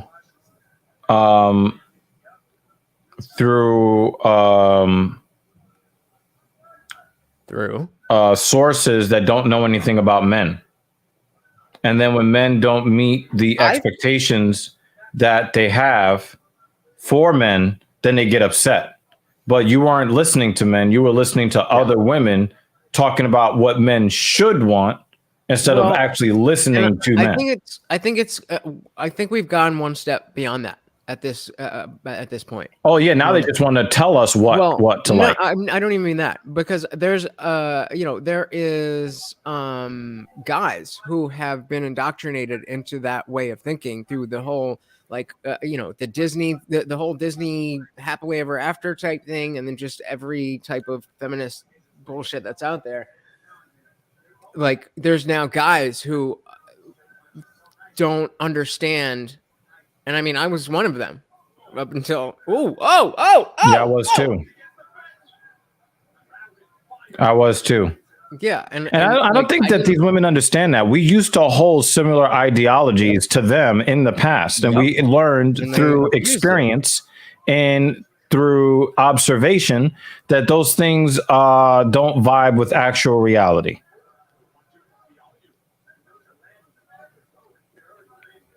Pull it up. What was that saying? There's one chick in her bio, overweight, right? She's overweight. And the last thing that she says is, my love language is being a bitch. Oh my God. If you mention love language, you're automatically disqualified. That's already. It depends on what they claim is their love language for me. When they're talking about gifts and acts of service, you're gone. No, because even that, to say love language, that means that you're reading the type of stuff that uses that type of terminology. And like, it's one thing to understand that there's different. Ooh. Yeah. He killed him. He killed him. In what round? That was his first, I think. That was the first round. Whew, he's still wobbly. Oh my God. What did I say? So a woman thinks what men are trying to achieve. Yeah, like women think that if they're trying to achieve the same thing men are trying to achieve, then the men are going to find her interesting based upon, similar experiences. But it doesn't work out that way, because our experiences will never be similar. Because even if we do the same job the same exact way, the effect on how people see us are going to be completely different. Wow, I'm surprised Baeza got fucking rocked like that. He got rocked. So, Kristen's asking who you are, Dr. Evil Genius. Who are you? I am one half of the Talking Shit podcast. I created the concept of the Filthy Casual MMA Watch Party. You know how you know that I'm the one that created the concept? Because my co-host, Captain Paul, is never here. Okay, Lutch is here more often than Captain Paul is. Mrs. Evil is here more often than Captain Paul is. Okay, now to Captain Paul's credit, Captain Paul showed up for about 17 minutes? Yeah, I was gonna say 10, but okay, that's fair.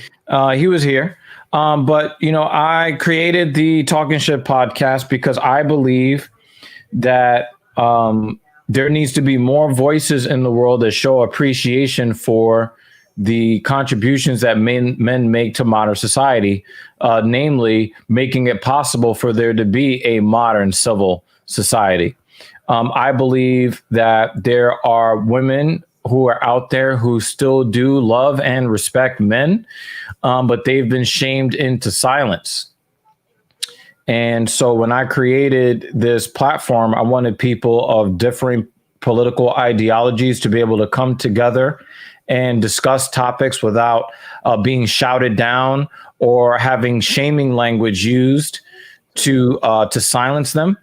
But I also wanted to create a community where the women who do love and respect men can become part of the community and speak up, because there are a lot of men who are opting out of fulfilling their part of the social contract because they don't think that there is any pot of gold at the end of the rainbow. There's no reward for the hard work and the sacrifices that men make on a daily basis in anonymity. So my bet is that there are more women that love and respect men that don't, regardless of what the media says, regardless of what you see on Twitter or Narcigram or Tumblr. I believe that there are more women that are worth paying attention to than women that are not worth paying attention to. So that's why I created this platform. I wanted to speak directly to men and let them know that there are people that do appreciate and respect them, and for them to see more of the positive side of life, and to give perspectives that I think are useful to help men in general find a reason, a rhyme and a reason to participate in society and to continue to perform necessary tasks to keep society running. So, we hold men accountable here, but we hold women accountable here too. But I think that a lot of the negative women are taking all of the attention of the modern man, and a lot of the good women are just as invisible as a lot of the good men are. So I want to bring some of those invisible men out of the shadows, and also create a friendly platform for good women to also come out of the shadows and take back the conversation, take back the narrative, because right now the extremists on both sides are kind of ruling the roost. So that's what I'm about. So there are different things that I've learned in my life. A lot of lessons I've learned in my life, a lot of them unkind lessons. But I have a perspective, and I'm bringing it to the world, and I'm betting on myself. I'm betting that there are more good people to pay attention to than there are bad, despite what we're told in social media and mainstream media. So Lutch is here because he has different ideologies, and we don't. Oh wait, do you see it? Do you see it? Look at this hypo. UFC 274 live on PVV. I think you missed I it. didn't see it. No, I didn't see it. Massive typo, guys. Wow. Well said, man. I mean, beautifully said. And I don't even necessarily know that I agree with the idea that there's more people worth that goodwill from on my part. I don't disagree, but I don't know that I necessarily subscribe to that. And it's just cool that we can have different perspectives and come and talk about whatever. But Jimmy Dean is such an asshole. So Kristen says, I love the accountability perspective and also the friendly delivery of it. Extremism is counterproductive when this world needs more coming together. So I support this mission. Yeah, this is what we're doing here. Okay, when me and Captain Paul came up with this, since I'm considered by most people to be left of center, even though I probably am more conservative on more overall topics. than not. I'm probably dead set in the middle. And Captain Most people Paul, are. he is he's on the right, but he is one of the people on the right that knows how to listen to other people. He may not agree with certain things, but he possesses the ability to hear other perspectives instead of just calling you a libtard or a fruitcake or a soy boy, right? So, there are things that he educates me on. There are things I educate him on. A lot of this came together because he didn't like what happened to George Floyd. He didn't like Kyle Rittenhouse going into a state he didn't live in under the age of 18 and then to have somebody else purchase a rifle for him that he knew he could not lawfully buy because he could not lawfully be in possession of it. No, he could be in possession. He just couldn't buy it. He could not be in possession of it because he was without parent or guardian. He was walking down the streets alone at age 17 with a rifle. It is unlawful. That was the biggest red pill moment for me. And I mean, like on that specific point, I mean, I'm not going to argue because I don't know exactly what it is. I know that was a big point of contention about, like crossing state lines, and that's not a thing. He didn't cross state lines with the weapon. He crossed state lines and then got a weapon by proxy. Yeah, well, it was his friend. It was his friend's gun, and then they went out because they were asked to protect the car lot.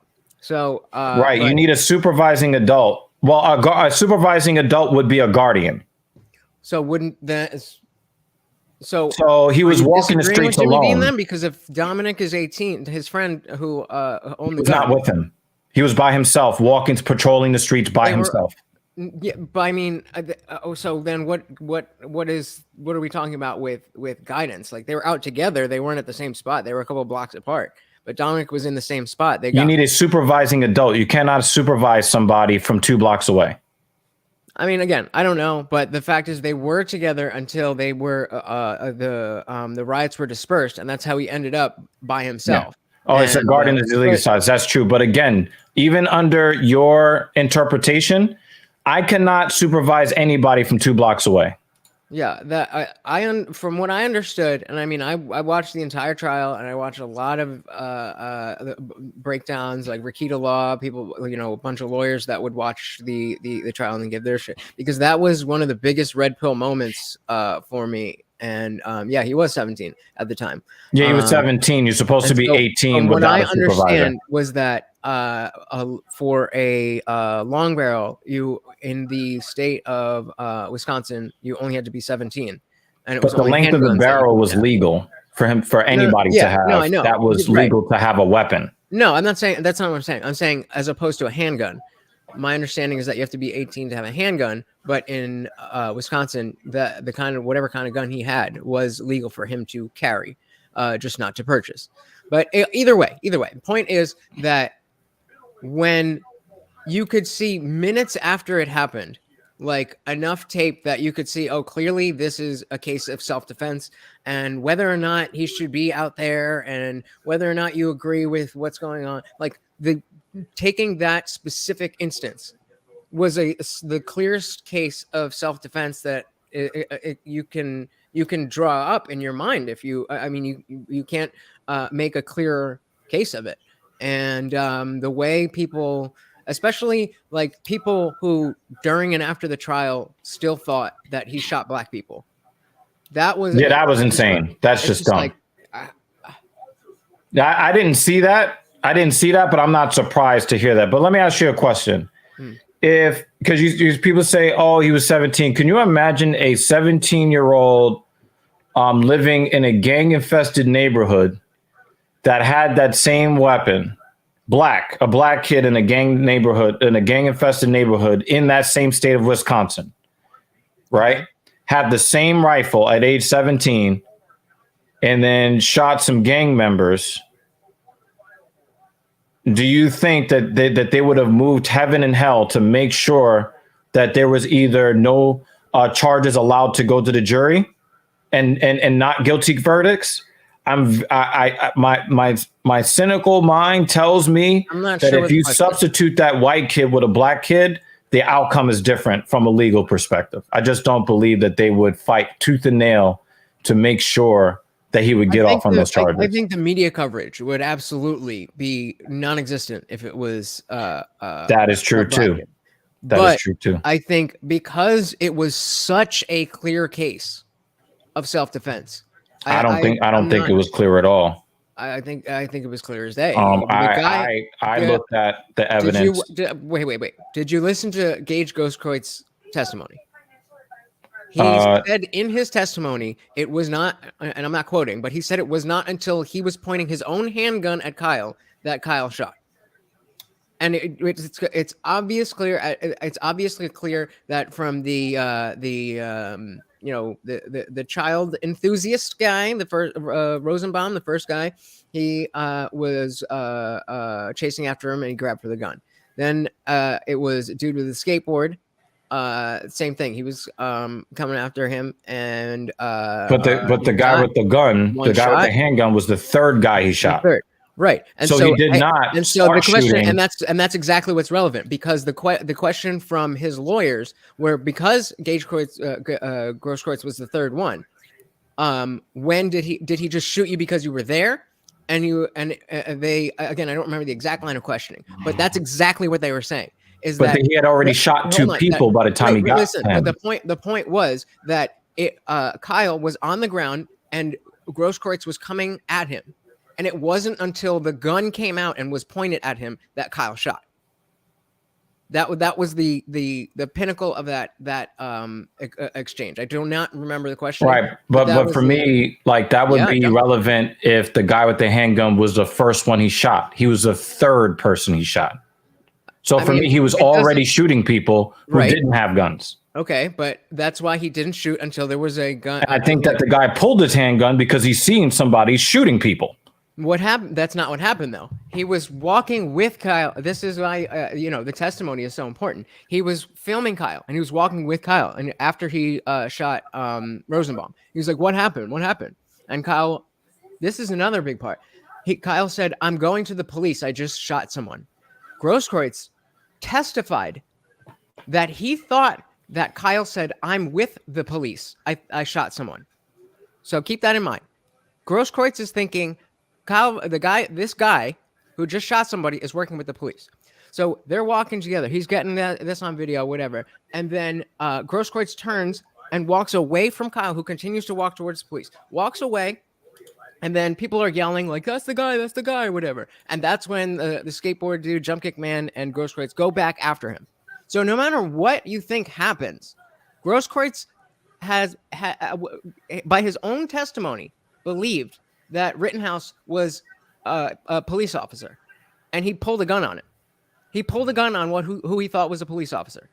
What Kyle actually said was, "I'm going to the police. I just shot." That makes me even more. That makes me even more uncomfortable, because, and one of the things I was telling people is that regardless of the legality of it, right? We know that when it comes to riot situations, they don't put all police officers in a department on detail, because only the elite, only the most qualified to handle those situations. Hold on a second. Yeah, Jim McDaniel. The guy Grosskreutz pulled his gun when the mob was shouting, "Cranium that boy." He had turned around and was walking away. I'm sorry, Marty. And then he turned back around. I hear you. Is everything okay? Yeah. I'll keep your show going, brother. Okay, I thought you crashed the car. I did press wrong, but can we ask question? What was the question? Shit. If it was my show, I'd mute him and we would have kept talking about it. What was the question? Oh, this is a pick'em. 115 pick'em. It seemed kind of the rear wiper is another. I forget. I don't know if it's on the opposite side stalk, or if you have to press the stalk a different way or press a button. But it's a different. thing, and I can't remember it right now.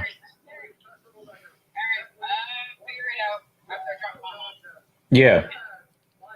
Sorry about that. That's cool. I can see the car lights, so I can see you now.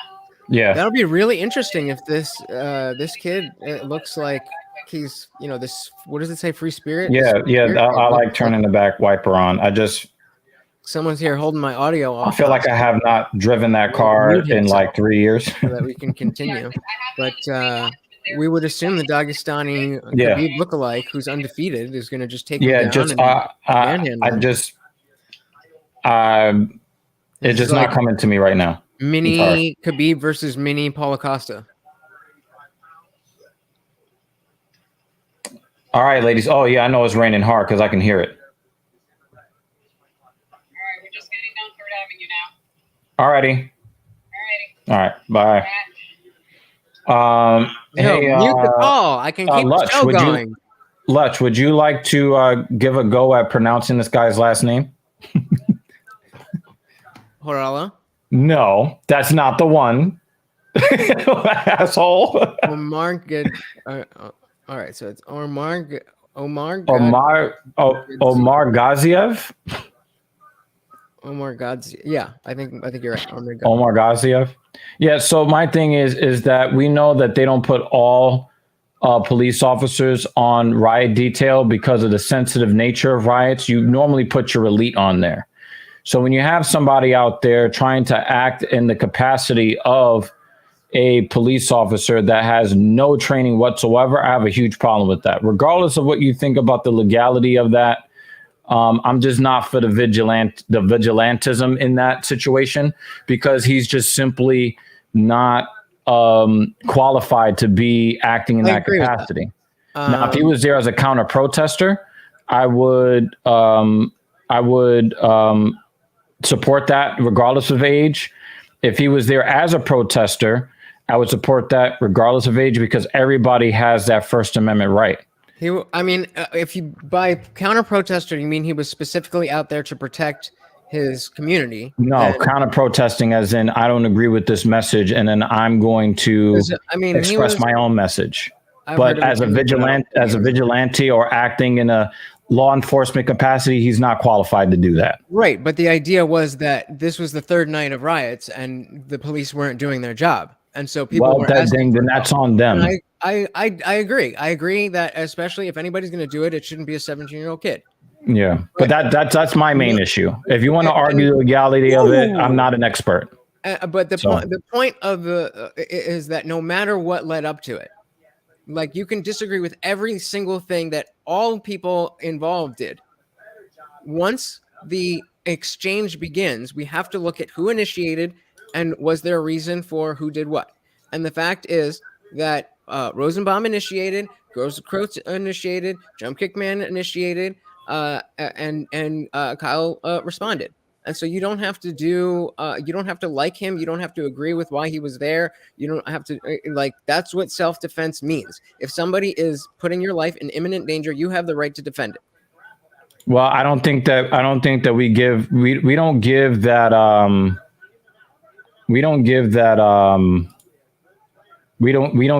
right, and we don't give that benefit of the doubt to Black people. We don't do that. So I'm gonna stay in the more how should I say cynical view of that. So even if because a Black person does not get that doesn't get that benefit in this country. That's the case. Let's say that that's the case. Does that mean that white kids are not allowed to defend themselves because the government? Yes. If Black people are not allowed to defend themselves, then white people shouldn't be allowed either, because we're supposed to be treated as equals under the law. So if one group of people is not allowed to, then no group of people should be allowed to. So if one group of people is allowed to, then if somebody's protecting themselves against a street gang, then no charges. Right, but that's what I'm saying is that instead of saying, well, let's further oppress the white kids because we're oppressing the Black kids. It's not about further oppressing the white kids. It's about treating people equally under the law. Okay, but so if you're treating someone incorrectly and not equal to what the law should be, below that standard, why isn't the position to bring that standard up and treat the black person that if because it is, we know they're if it not is- going to bring that standard up But because they never do. They never bring the standard up. But you want more innocent people to be locked in prison, and No, That doesn't make any I'm a 2DA guy. Let me make it very fucking clear. I'm a 2DA guy. Okay. I live in the city of New York. My city does not recognize my right to bear arms. And I believe that, every time you tell people that they cannot bear arms, what you're in effect saying is we support criminals, because the only people who will be unarmed when you take people's guns away are law-abiding people. Those are the only people. Absolutely. And then I hear all the time, well, just call the police. Yeah, so they can come scrape my body off the ground with a fucking spatula. yeah. Right? So, but I want to make it clear that I watch every day, in these dangerous neighborhoods where kids are packing and they've got weapons that they didn't buy and they should not have. And the law says that they should not be in possession of it. And you can tell because the law says you can't purchase it. Where anywhere in the country is somebody not allowed to purchase something, but allowed to be in possession of it? Literally nothing. So in New Jersey, weed. It's recreational now, but there's no distributor, so you're allowed to possess it, but you're not allowed to sell it. But I take your point. You're allowed. You're allowed to be in possession of it. You're allowed to buy it, and you're allowed to be in possession of it. Is that you don't have a place where you can go buy it because they don't have the framework, right? So what I'm saying is we don't have anything. I take your point. You can be in possession of it. I hear you. But you can't procure it. Right. So for my thing is that I watch black kids go to jail every day on this. I hear you. But Kyle Rittenhouse walks free on it and gets celebrated as a hero. I have a huge issue with that. I didn't say he was a hero. I didn't say he was a hero. I said it was a clear-cut case. No, I'm saying I watch. I didn't say that you were saying that. Right. So my response to that is simply that no matter what factors are going into the things that you talked about, that it simply doesn't make sense that because this group of people is treated unfairly, that we should also treat more people unfairly. That is a nonsensical position to me. No matter I think that in concept, I agree with you. In practice, it just keeps the status quo. Because every single time we're in a situation like that, we always want to make sure we give the white boy the benefit of the doubt. But when there's a black person in that situation, people just say, oh, well, he's in jail. Hey, it's sad what happened. And then they move on. And, when people start saying, you're talking about two the unfairness should start applying to everybody. Then people are like, whoa, but two wrongs don't make a right. Yeah, I agree. But the thing is that you're still okay with the first wrong. And you know how we know you're okay with it? Because we keep the system exactly the way it is. And we only want it to be fair when there's a white boy in question. You have to understand, you're conflating two different things. You're conflating media coverage and public. No, I'm talking about how people are treated under the law. I don't give a fuck about the media. You were just talking about how people are talking about it. It doesn't matter if people don't talk about this black person who shot somebody in self-defense, as long as they get off on self-defense. But they never do. That's the problem. But when they don't, I mean, I don't know self-defense cases off the top of my head, but are we really trying to say that there's no self-defense cases with black people? Are you really making that claim? I'm saying that there are cases, but they go to jail at the end. Do you remember what happened to the guy in Georgia, the one that was looking in the house that was under construction? Yeah. And then they were calling him all kind of N-word, and they chased him down and then hit him with the shotgun, hit him with the truck, and hit him with the shotgun, right? The district attorney was saying there's nothing to see here. There's no crime here. And it went uninvestigated for months. The only reason why it went investigated is because one of the guys said, hey, I'm a hero. Look, we just killed an agger. See, look, we did the right thing. Right. And the thing is, he had that expectation for what reason? Why do you think he had that expectation? Because he knows how it goes, just like most people know how it goes. We don't like to talk about it, though. But his expectation was status quo. I you have to explain that further. I don't know what you mean by that. He's from the Ahmaud Arbery murder case. What do you mean by that? It's He laid out put because the it's video status quo. out to the media No, I of them understand that. accosting him, cornering him, Right. and murdering him. But what does that have to do with people wanting the status quo? Because he thought that if he showed the video, he thought that everybody would see how heroic they were. Because the status quo is they believe that everybody would be accepting of this because people are normally accepting of that. So he thought, hey, look, we did this really good thing. Look, everybody. Normally accepting of what? Normally accepting of what? Of them killing Ahmaud Arbery the way they did. You think that it's you think that vigilante justice against black people is something that the average person cheers for? Is that what you're saying?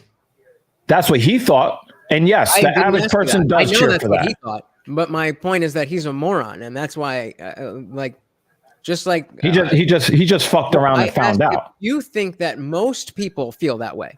You think he's in the majority of people who were saying that this was a good thing to do this, or do you think he was in the minority of people who thought that? I think he's in the majority. That's why he was so brazen with it. How come that's why they went unprosecuted for months, because the district attorney told them it was a good kill. Why wasn't there rioting and all that stuff when they were found guilty? Because they were found because they were the way they because want. They said the magic word on tape.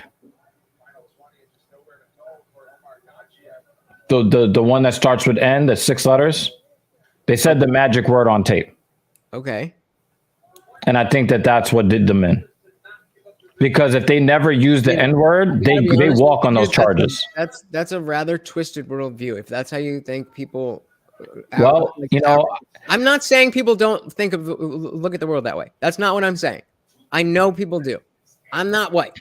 I understand what it is like to be a minority. I'm not saying I know what it's like to be black. I know what it's like to be a minority. And that's the part you're missing, because we watch these cases very, very closely. Okay, but that in and of itself is going to affect the way that you view these things. And if absolutely, you think the average person wants, she just say the magic word. If you think the average person can't spell. Is cheering for violence against the average black person, that's just ridiculous. Well, you know what? What situation red pilled me on this topic? Yeah, but the whole idea that before you get there, that the whole idea that racism has been, just a headline for anything in the last 5-10 years shows you that the mainstream narrative is that it's bad to be racist. No, that's what you're hearing from the media, but they still represent the views of a sizable minority. Notice I said sizable. There are probably 45 out of 100 that think that is horrible. But I suspect there's 55 out of 100 that's just fine with it. And you know what red pilled me to this? Because I thought racism was over. I was red pilled when Trayvon Martin was murdered. That was my red pill moment. Because it wasn't so much about the not guilty verdict for Zimmerman. It was the uproars and the cheers that I saw after that I didn't expect. And I was absolutely shocked. I definitely agree that people were so happy that Zimmerman walked when he clearly murdered this boy. Yeah, I definitely didn't think that racism was over. I was acutely aware of this new. Well, I had white girls trying to give me sloppy toppy before then, so like the type of racism that's like the bigotry of low expectations. I've always seen that, and now that I look. I never understood that. What do you mean by bigotry of low expectations? Because I believe it's actually opposite. It's a very perverse opposite. There's different types of racism. So one. No, you're talking about. You said the low expectations. The bigotry of low expectations is for whatever group. Let's say it's black people that you think that as a white person, as a non-black person, that you need to do X, Y, Z because black people aren't capable of doing it themselves. Like the quintessential example of that for me is white liberals talking about why voter ID is racist. As if black people don't know how to go to the DMV and get an ID. No, but that's not their argument. Their argument is that, especially in the state of Georgia, primarily, that because of the poverty and the long distances to get to these places to be able to get those IDs, they know for a fact that they are disadvantaging people in certain counties because the people are poor and they don't have ready transportation options, which is why they have shut down polling places and places for people to get those voting IDs. They closed the majority of them so that everybody across the county in their counties, it's not like New York County where it's just like one kind of small landmass. It's a large landmass that represents one county. So they know that people who are poor and infirmed are going to have a tougher time getting the ID so that they can try to keep people from being able to vote. But even still, in that conversation, now we're conflating two different things. The concept of voter ID and cutting off access to getting ID are two different things. No, but there's a reason why they wanted to make a voter ID to make it more difficult for black people to vote. That's the point. Here's the thing. I'm sympathetic to that. I'm for that. I'm for having it be an accessible thing. But that doesn't mean that I want the security of the election through identifying who is voting for the leaders of our country. Yeah, but that was a straw man argument to begin with, because everybody that they found that was guilty of voter fraud, they were all Republicans. Every single one that they found. I don't give a shit. I don't want Republicans in office. But the thing is, even then, it was such a minuscule minority. It was always a straw man argument. And people believed it just because Trump said it.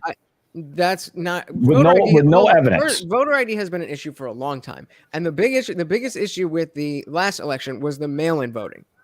That was the issue, is that they changed how voting works, and it was about where you would have this suburban mother, this Democratic suburban mother, who's gonna get her 18-year-old a ballot in the mail and say, just fill this out, don't vote for Trump, and that was a clear sign that wasn't going the other way. That only went in one direction.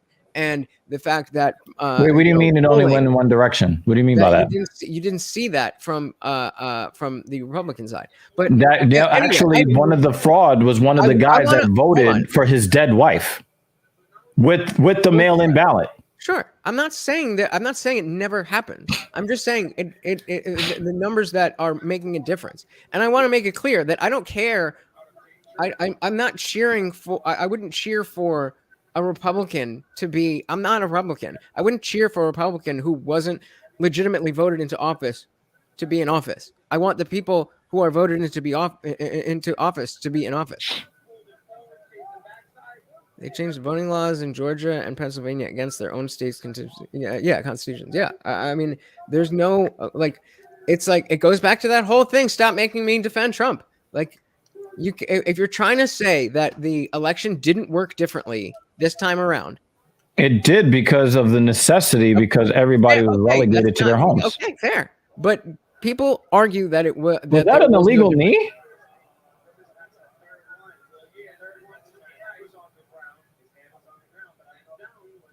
Oh my God, what's going on here? And a lot of times people are like, well, they stole the election. If they really wanted to steal the election, that's an illegal knee. If they wanted to steal the election, they would just not count a bunch of Trump's votes. Trump got the second most votes in the history of the U.S. election in 2020. The second most votes by something like 10 million votes. It's like that says that like so many people who normally wouldn't be involved in this process.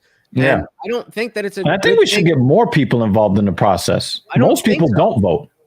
I think that's perfectly fine. Most people don't know what the fuck they are voting for. Yeah, that's the thing too. Have you seen that commercial? You should have to take a test. Have you seen that commercial, dude? Like, stupid people can vote too? Stupid people can vote too. And he runs, he tries to tear up the Constitution. I'm being only somewhat facetious when I say that you should need to take some type of civics test in order to vote. Like, obviously, I think every American should have the right. They should take a marriage test and a parenting test too before you're allowed to get somebody pregnant. Yeah. But then that would be bigger government, and we know that Lutch is not for bigger government. Can you imagine if you had to get a license to be a parent and your body wouldn't allow you to get pregnant? We would fucking be on Mars by now. Oh, do we have more input from Kristen? Oh, we have more input from Kristen. Yeah, so from a black person's point of view, and you know what, I'll say this too, right? There are a lot of black people who are upset by the fact that the status quo is, black people should vote Democrat no matter what. I think a lot of people have a good, I think they have a good gripe with that. Personally, I think that both parties are garbage and they stand for the same things, but they pretend to be at odds so they can play all sides against the middle. And so What do you think about having ranked choice voting? Are you familiar with that?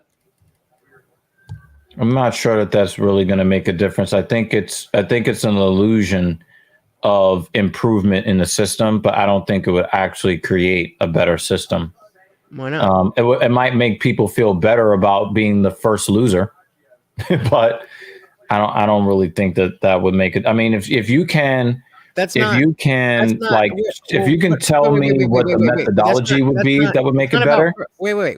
So just so we're all on the same page, what is your understanding of ranked choice voting? That you get an idea of not just somebody's first choice, but where they would rank in hierarchy as far as, whoever is in the race. So like I think we had ranked choice voting here in New York City for the mayor election. It was it for the primary? I don't think it was for the general election. I think it was for the primary. It's not about like who would come in first, second, but it's by giving more weight to your first rank, and then like let's say you're giving 10 points to your first choice, and then 5 points to your second choice, and then 3 points to your third, and so on. And so, like if it means that like just but it's not just by name recognition, it's not just by party recognition, and that it gives an opportunity for third-party candidates. A big thing against voting third party is that you're wasting your vote.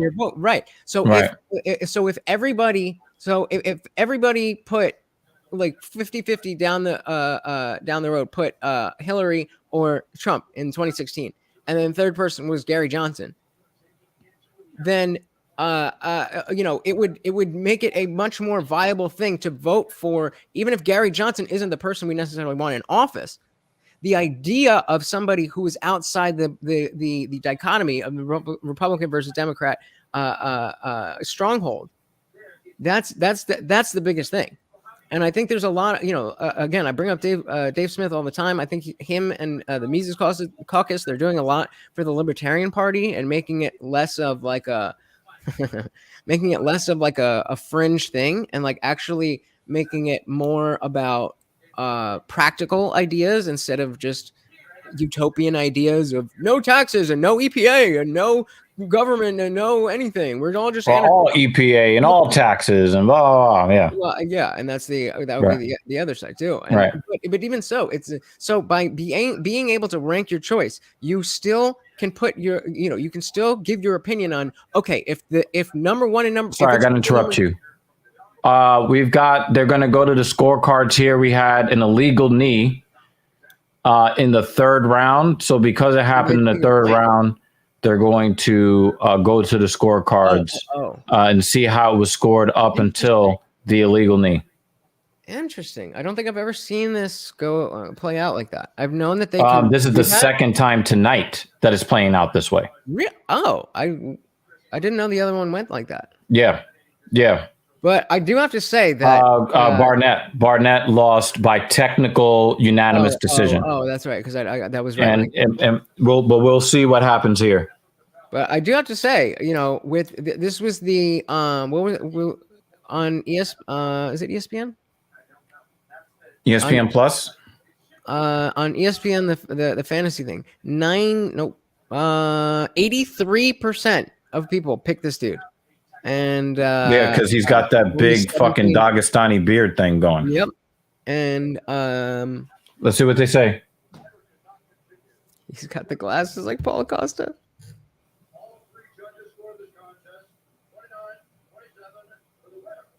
Oh, there was a. Yeah, he did an amazing job. He did so good. So I think how do you feel about that? He caused the end of the fight with an illegal blow and wins the fight. I have a major problem with that because that's the second time this has happened tonight. I have a major problem with that.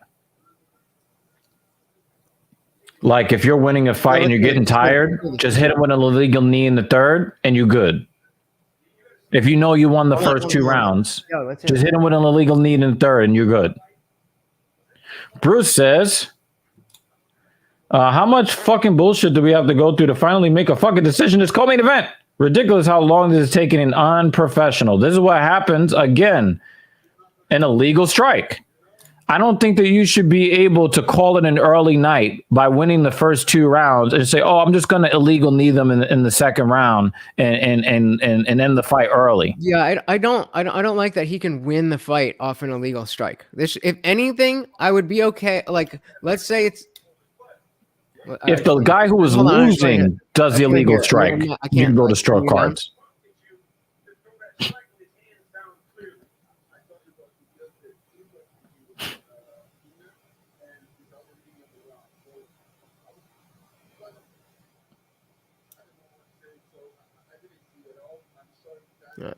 Yeah, I mean, I would be okay with them saying, okay, it was incidental, it was close, it wasn't whatever, and it's no contest. Right, yeah, I would prefer that. I wouldn't be mad if they called it a DQ because it was an illegal I would not be upset with that either. But the fact that he won the fight off of his own illegal knee. Yeah, that doesn't sit right. Yep. You shouldn't be able to do that. And the thing is, Piotr Jan, right? The only difference between him winning his belt and losing it is the round that the illegal knee came in. Say that again. Bruce, what you noticed is they tried to give the fighter enough time to recover to see if he can continue, and that's what took up the most time. I mean, you also have to remember that these are the rules are. You're supposed to get 5 minutes. Well, the rules are also new. Like these rules around these things with replays and all that stuff are relatively new. So we've only had a certain number of instances where all of these protocols go into place.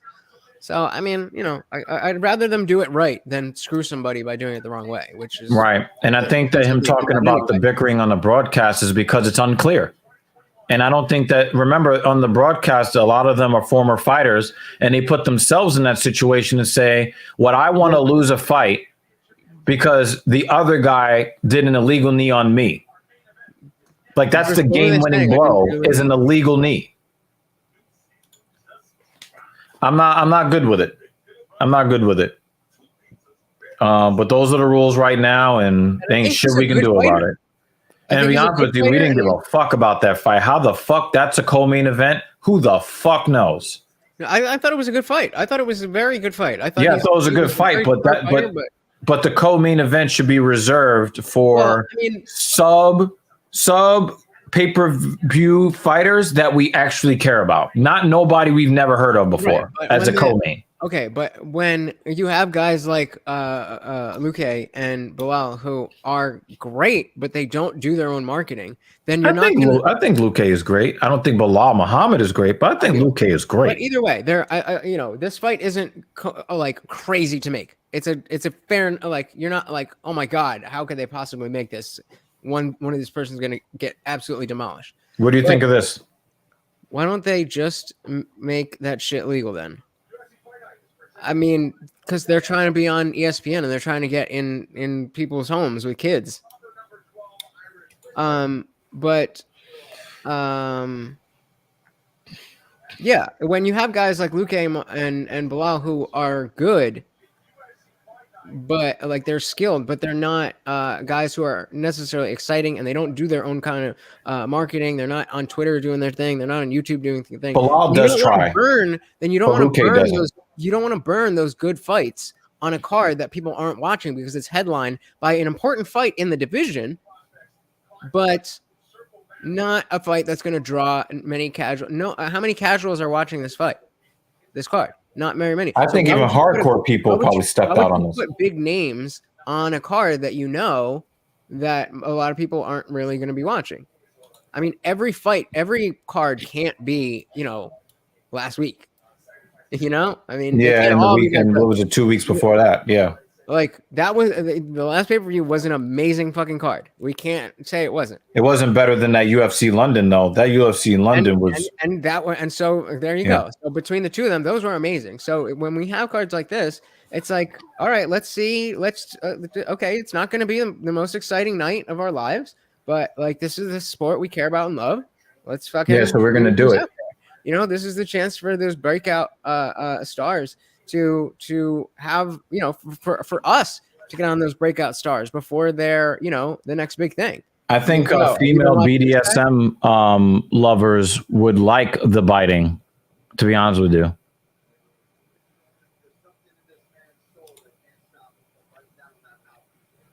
So let me ask you this question, Bruce.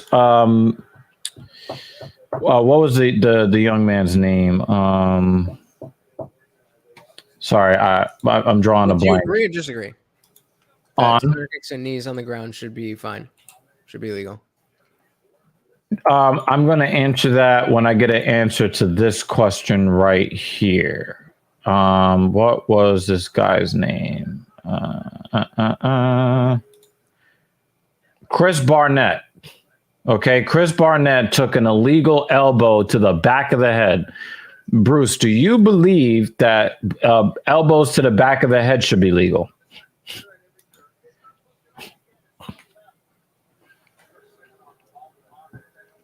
It's an interesting question.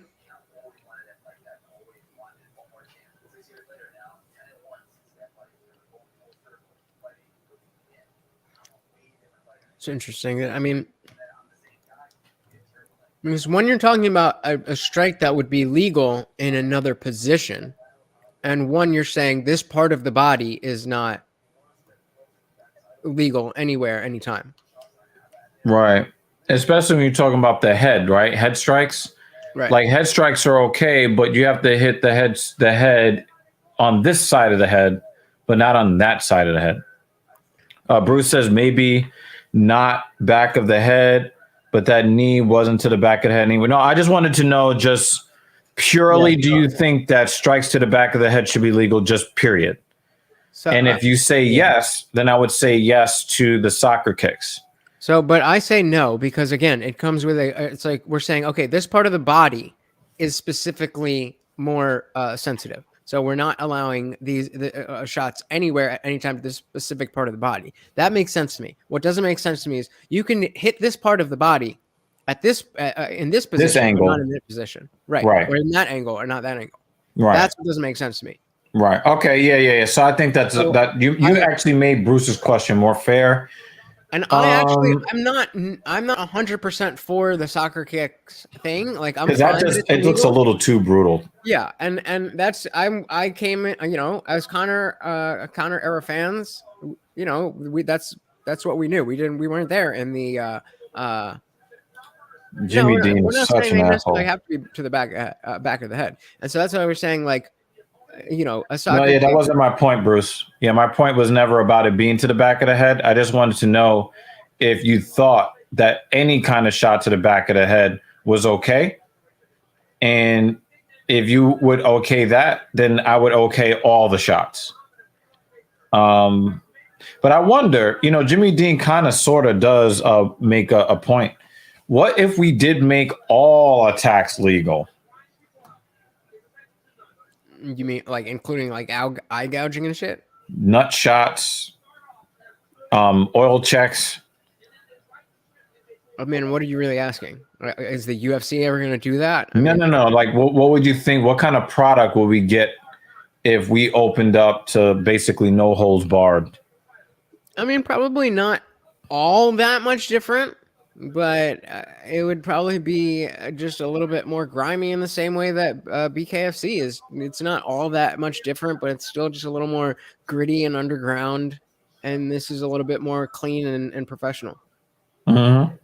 Yeah, it's just a hypothetical, Bruce. Just a hypothetical. And I kind of like Lutch's response on that. Maybe, the training is going to be the same, but then I think if somebody is losing the fight, they'll just pull a Ric Flair on the other guy. Yeah, I don't think everybody's going to be pulling out the dick twist.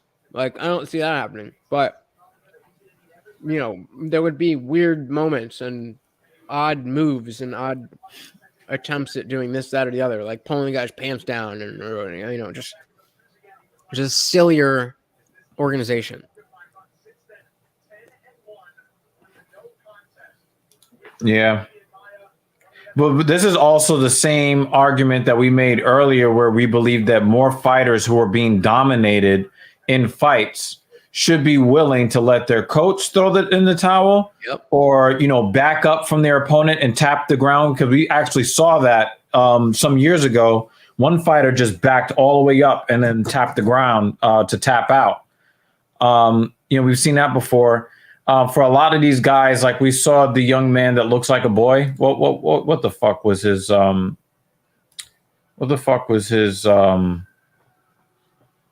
his name? Talking about TJ Laramie? Laramie. Thank you. Laramie, right? The dude really just had no chance to win. He just had none. Yeah. And I would not look upon him badly if he's like, you know what, I'm going to live to fight another day and come back better.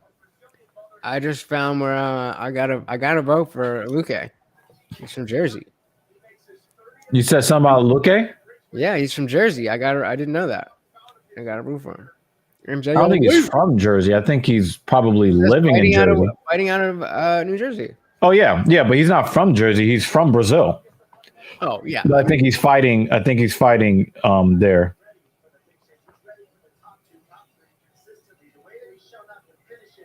Yeah, I agree with this. Yeah. And I'm pretty sure Zhang Lee feels this way too.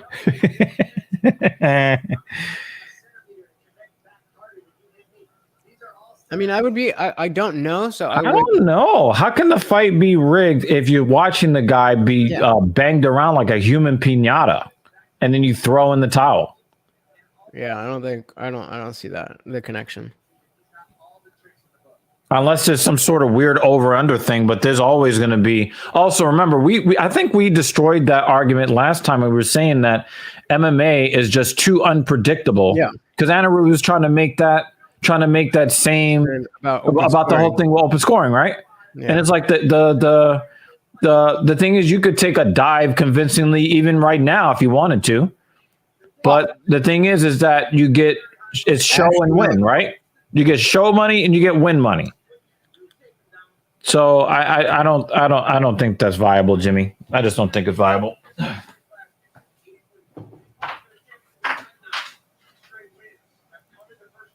Let's get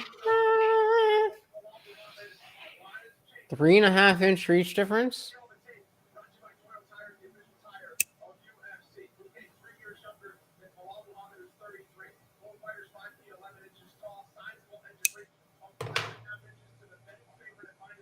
The fuck is wrong with his eyes? Oh, where the fuck did he go? Of the evening. Oh, yeah.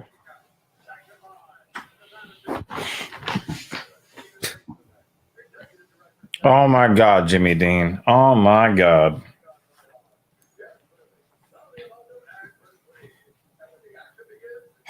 Herb Dean. Herb Dean. Herb. Around the world is the program you've all been waiting for. Wow. No. You know what? I think we're going to see Bilal Muhammad fight. Because if he gets into Luque's guard, he's going to get submitted. It's time.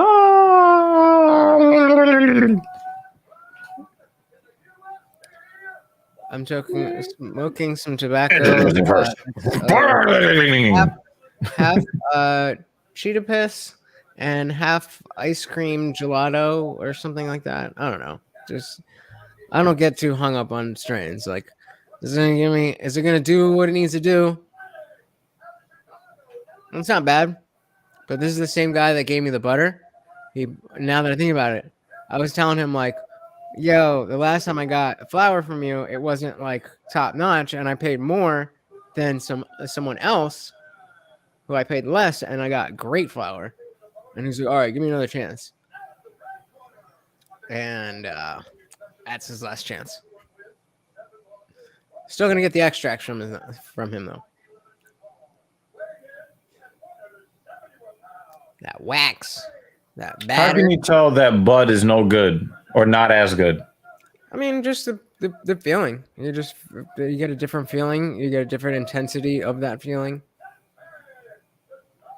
I mean, the thing is, you smoke so often, isn't it like diminishing returns? Yes, the more you smoke? To some extent, but I mean, you've seen me. I've had the same thing all night. I've just been having, a couple puffs here and there. But like, I'll never be like so high I don't know where I am ever again, which is a little sad. But you were a little bit off your game tonight, though. I will say that. Yeah, because I'm stoned. But like I could go do anything in the world that I would normally do. Like, okay.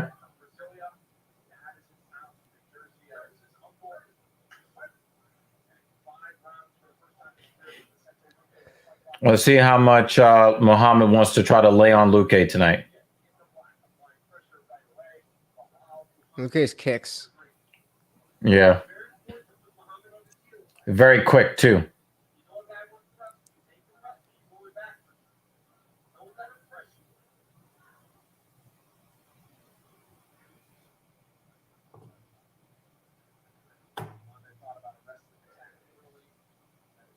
He's already slamming that calf of Muhammad already. Now, remember, Leon Edwards' power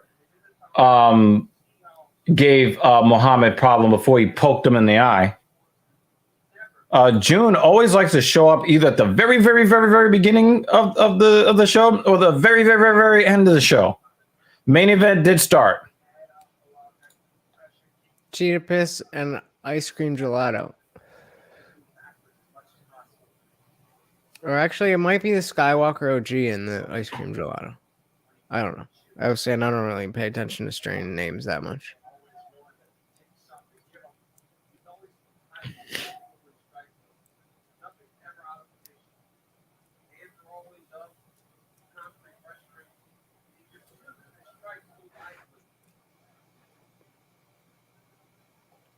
Oof.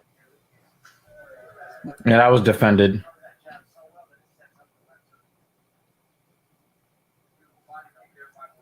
You're only a minute and a half in, so. Is Luque switching stances? Bilal's kicks look really good.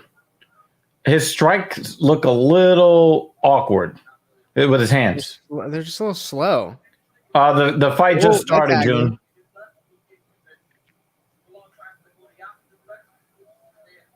Yo, Jimmy Deed.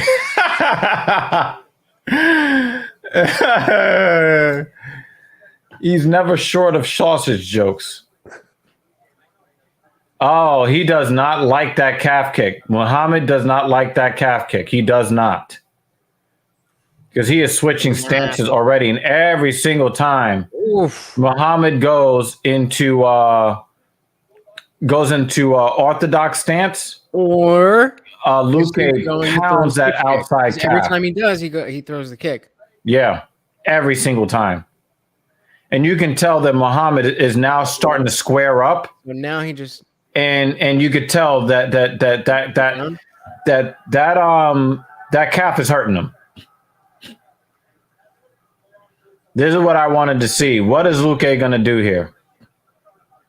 I don't even know what his jits is like. Ooh. Stiff elbow.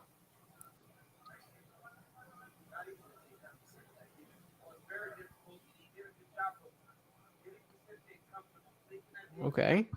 Nice little pass.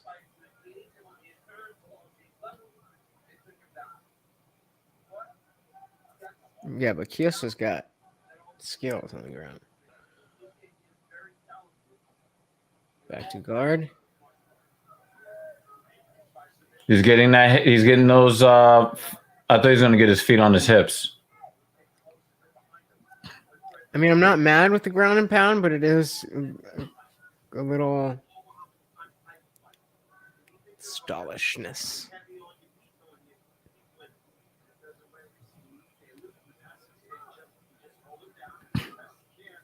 Uh-oh.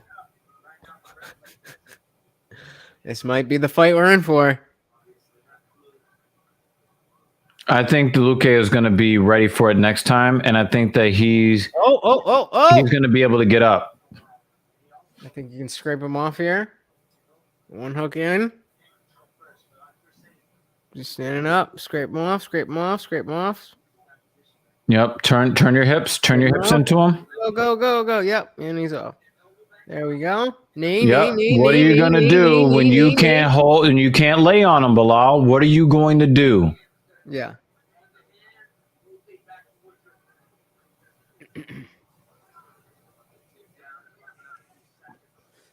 The problem is the takedown is Bilal's takedown is really good, so he can get a lot of people down there. Bilal is becoming that, June. He's becoming that, and because he thinks that there's a path to the title by laying on people until the end of the fight. His takedown is good, but he doesn't. He just lays there, and he just does just enough. And and you see why I was so upset about the Wonder Boy fight? Because Bilal Muhammad was not fighting like this before. Before the Wonder Boy fight, he was not doing this at all. And now you got people like June that are starting to see a pattern like, oh, is this the fighter he is? Yeah, I remember being excited about like watching him and like him coming to mind when I would think of like a lower, like a less popular, lower ranked fighter that was legit. Yep. Super tough, legit fighter, tough guy, swang and bang type of fighter. With technical prowess. Like I was rooting for the guy until the Wonder Boy fight. I'm like, what the fuck is this? And I think that he thinks that he's going to take this lay on people approach and get away with it. And I really hope he has to go to the back of the line. Yeah. I don't think anybody. And the thing is, you think that I'm saying that they should not be allowed to fight this way. What I'm saying is I can't root for you doing this. No, I hear you. But yeah, I mean, definitely nobody is going to do him any favors getting him, to a title fight if he keeps doing this. Yep. Like you'll be the next Leon who's got 10, 15 fights in a row, and nobody wants to see him in a title fight. Wasting a title fight on you. Yep. Even though I don't think Leon's a boring fighter. He's a decision fighter, so he's gonna get tagged with that. I don't really know much about parsnips, to be honest with you. Neither. Aren't they like? I don't even know. Oh, okay. Okay, nice little 1-2.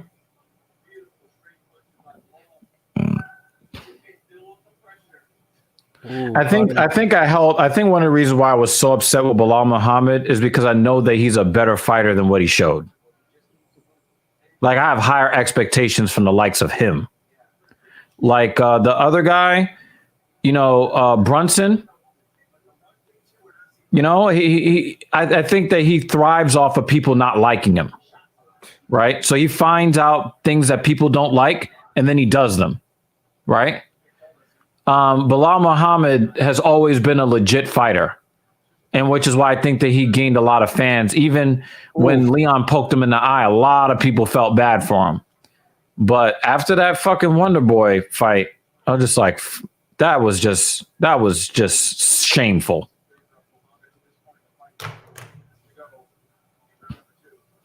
Oh, remember when they debuted when they debuted the new graphics, the new on-screen graphics? Yeah. You notice how the rounds are not gold; they're silver, right? I think that the pay-per-views are the ones where they're putting the rounds in gold color, and in the regular ones it's just silver. Oh, interesting. I didn't notice that. I like it better with this white, gray, silver thing because like the UFC and the clock is white. Yeah. And like the names and the ranks and the fight, It's got like that grayish tone to it. I like that way better than the gold.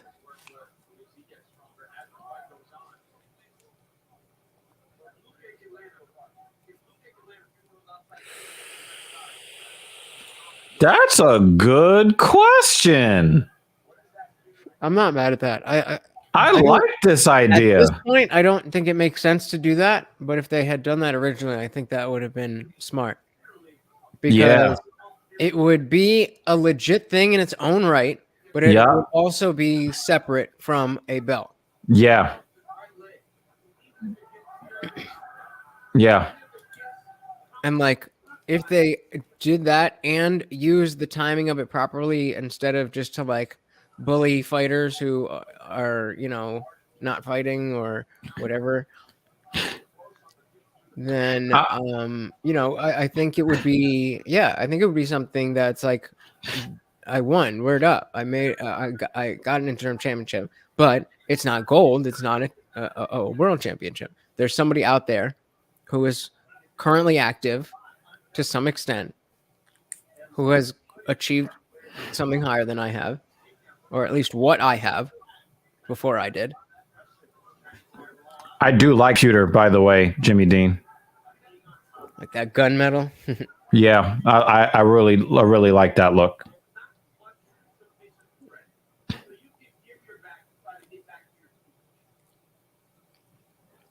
That's what DC was saying. He said there's no threat of submission, so you can just give your back to try to get to your feet. No, Dom's complaining. Nice work, Vicente. Now, I will make an argument for Bilal Muhammad, so hear me out on this. Mm-hmm. Bilal Muhammad toiled and got a really, really good record with his wins coming in the UFC and couldn't even crack the top 10 while he won consistently, right? If he looks at the way things go and he's like, listen, in order for me to get close to the title, maybe I need to throw away what got me to the dance, and I need to just put together enough wins to force them to give me a title shot. So maybe I don't want to fight this way, or I don't want to non-fight this way, but if I'm going to get what I want, which is more money, because I don't think the fighters really care about the title like that. I think they care about the money that's supposed to come with the title. Yeah. But I would forgive that if he turned back into a wild fighter when he had the title, but they never do. Which again, I understand. But. Well, Usman, you got to give Usman that credit because Usman doesn't even really try to take people down now. He's trying to knock niggas out. Yeah, I'll give I him mean, that. remember what he did to Masvidal? He twisted his shit. Yeah, but Masvidal's been a 50-50 fighter for a decade. No, but he could have wrestled him to death if he wanted to. But he wanted to throw the hand. Same thing with Colby. He threw them hands. Same thing with Burns, but he threw them hands. So I got to give Usman a little bit more respect, a little bit above and beyond. Izzy definitely have been fighting super, super cautious, like 5 fights in a row. Yeah. And I thought he lost the last fight according to the unified rules. I thought that he looked like a better fighter than Whitaker overall. But according to the unified rules, I thought Whitaker won 3 rounds to 2, even though he did not really look great in the fight, in my opinion. Oh, that's a stiff left. He's hurt. Make space. And then, of course, he wants to grab him. Get space. Of course, he wants to grab him. Stop following him. You got to cut him off. There you go. Yeah, he didn't like that. The thing is, number one, EPO does not really confer any athletic benefit at all. They found that in the aftermath of the whole Lance Armstrong thing. EPO doesn't actually help you. Ooh, nice elbow. Yeah, that is a nice elbow. That kind of stuff. Luque thought it was a nice elbow too. But do I think he's on EPO? I don't know. I wouldn't be surprised if he popped. I don't think he is, but I wouldn't be surprised. Yeah, I don't know. I don't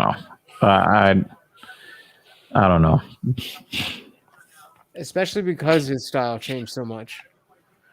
I mean, he looked like he was fading against Covington in their last fight at the end. I just think that he's just become a more skilled fighter. I think his hands are better than they've ever been, and he's just getting better as the champion. And I have to respect it. Nice combo. I'd love to see Chimaev as the 170 champion. I'd love to see him make it there. But Usman is the number 1 pound for pound for a reason, and I think it's fair that he is. Do you think that there should be somebody else number 1 pound for pound? I mean, I would put Usman there right now. I don't really like Usman, but he's won. Oh, nice timing. He's won my respect through his work. Same I here. thought he was a cheesy dude, but absolutely. I mean, it'd be him, and then I'll give some credit to Muhammad. His timing on the takedowns has been really nice. Yeah. Do I think Burns got robbed against Khamzat? It was a close fight. No, I thought it was a draw. But either way, it was a close fight. A robbery is when somebody clearly should have won and the other person wins. Right, yeah. Like Max versus Volkanovski. Judging is inherently subjective. So if you think somebody won a close fight and somebody else thinks the other guy won a close fight, it's not a robbery. It's agreement. Yeah. I agree. How often we actually do have split decisions as opposed to unanimous decisions. It's right. That's the way it's built. Yep. Sloppy. I thought that Reyes beat John Jones, but I don't really think it was a robbery. I agree. The vast majority of people believe that Max got robbed in the second fight versus Volk. But I thought that it was a draw. I did not see where Burns or Chimaev won the fight.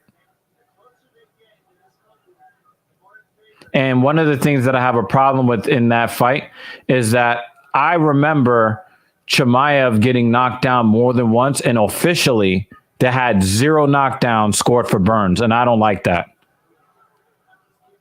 Yeah. I know what I saw, and I was rooting for Chimaev, but I think that is wrong that there was no official scoring for a knockdown for Burns. And I thought it was also kind of telling that they said that Burns only got knocked down once. I could have swore he got knocked down more than once. Do you think Volk will beat the winner of Gabe T. Charles if he moves up to 155? Not a fucking chance. He can't even beat Holloway. Not a fucking Holloway is chance. something special though. That's an interesting because I mean I think he could beat. I don't think he would beat Gaethje. Gaethje's just too strong. Yeah. He's got too much power in his hands. And Charles would actually choke him out. Yeah, I don't know. I think Volk would lose. You know what? Let me take that back. I'm going to say I don't know, and here's why. Do you know what weight Volkanovski used to perform as a rugby player? He was up over 200 pounds. So for all we know, he's a volume puncher at featherweight, but he could be a power puncher at 155. I don't think so. If he's a guy who was always a small guy and then moved up to 155, then I would just say he would be an underpowered 155er. But this guy used to perform over 200 pounds in a violent sport before. So I think that it is possible. It is possible. Oof. Yo, that calf is fucked up. Muhammad's calf, his left calf, is pretty fucked up. Yep. Charles BJJ is different than Ortega's. Sorry.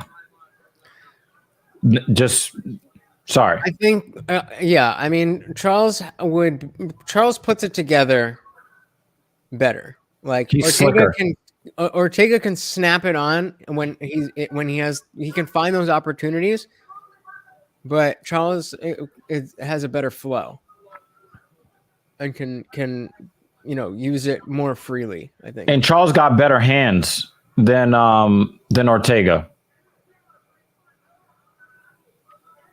Yeah, I mean, again, Ortega, he can pack a nice little punch, but I think Chucky Olives can put it together. Interesting takedown. That timing on the takedown it's hard. is really, really good. I mean, and it's a blast. It's a blast double he's shooting. I'm very impressed. But also, Luque, he's doing a good job getting up. Do more. Huh? Like do more. Are you talking about Muhammad? Yeah. Remember what they said about him not being a submission threat?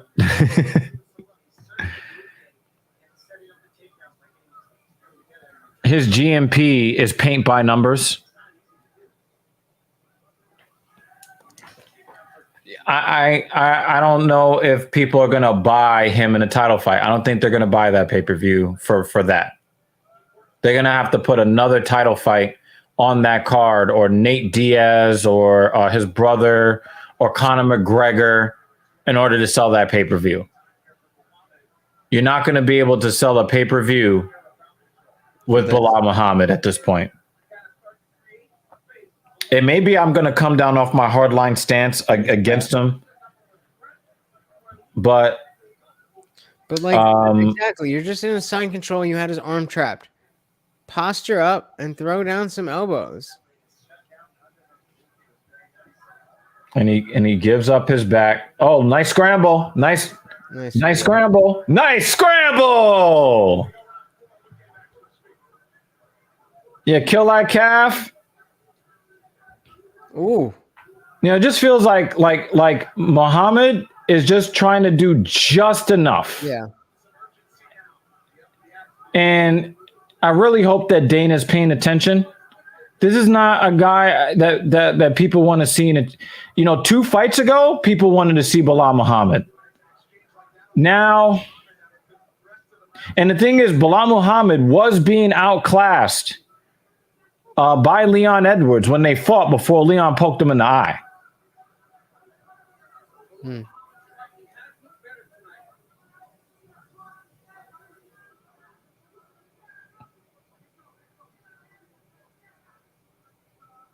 See, And the thing is, Muhammad is going to have a tough time selling the takedowns to the judges because he does absolutely nothing with them. I mean, he doesn't do nothing. He just does that like very light striking. Right. Nothing of enough that, consequence, I should say. You think you can't stand them up? What do you think about this, Lutch?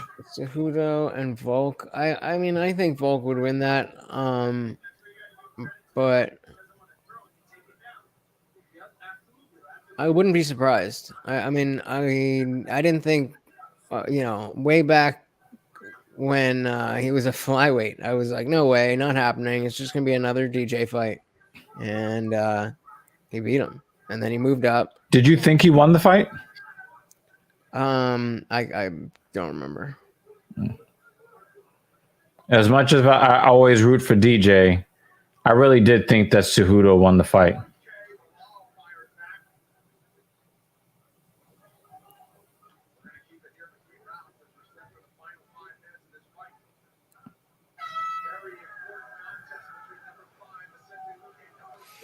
That's a hard round to score, I think. It's hard, This is a very, very difficult round to see. The very difficult fight to score because of the tactics of Muhammad.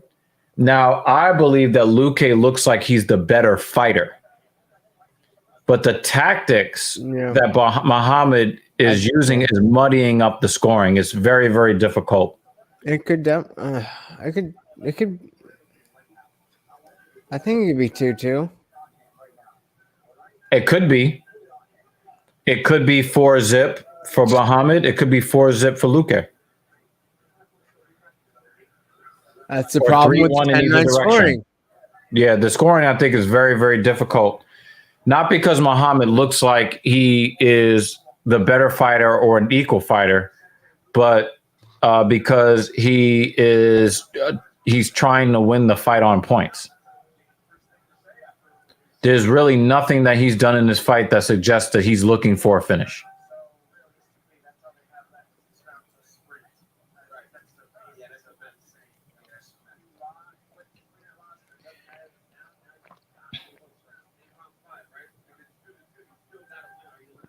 Come on, Luque.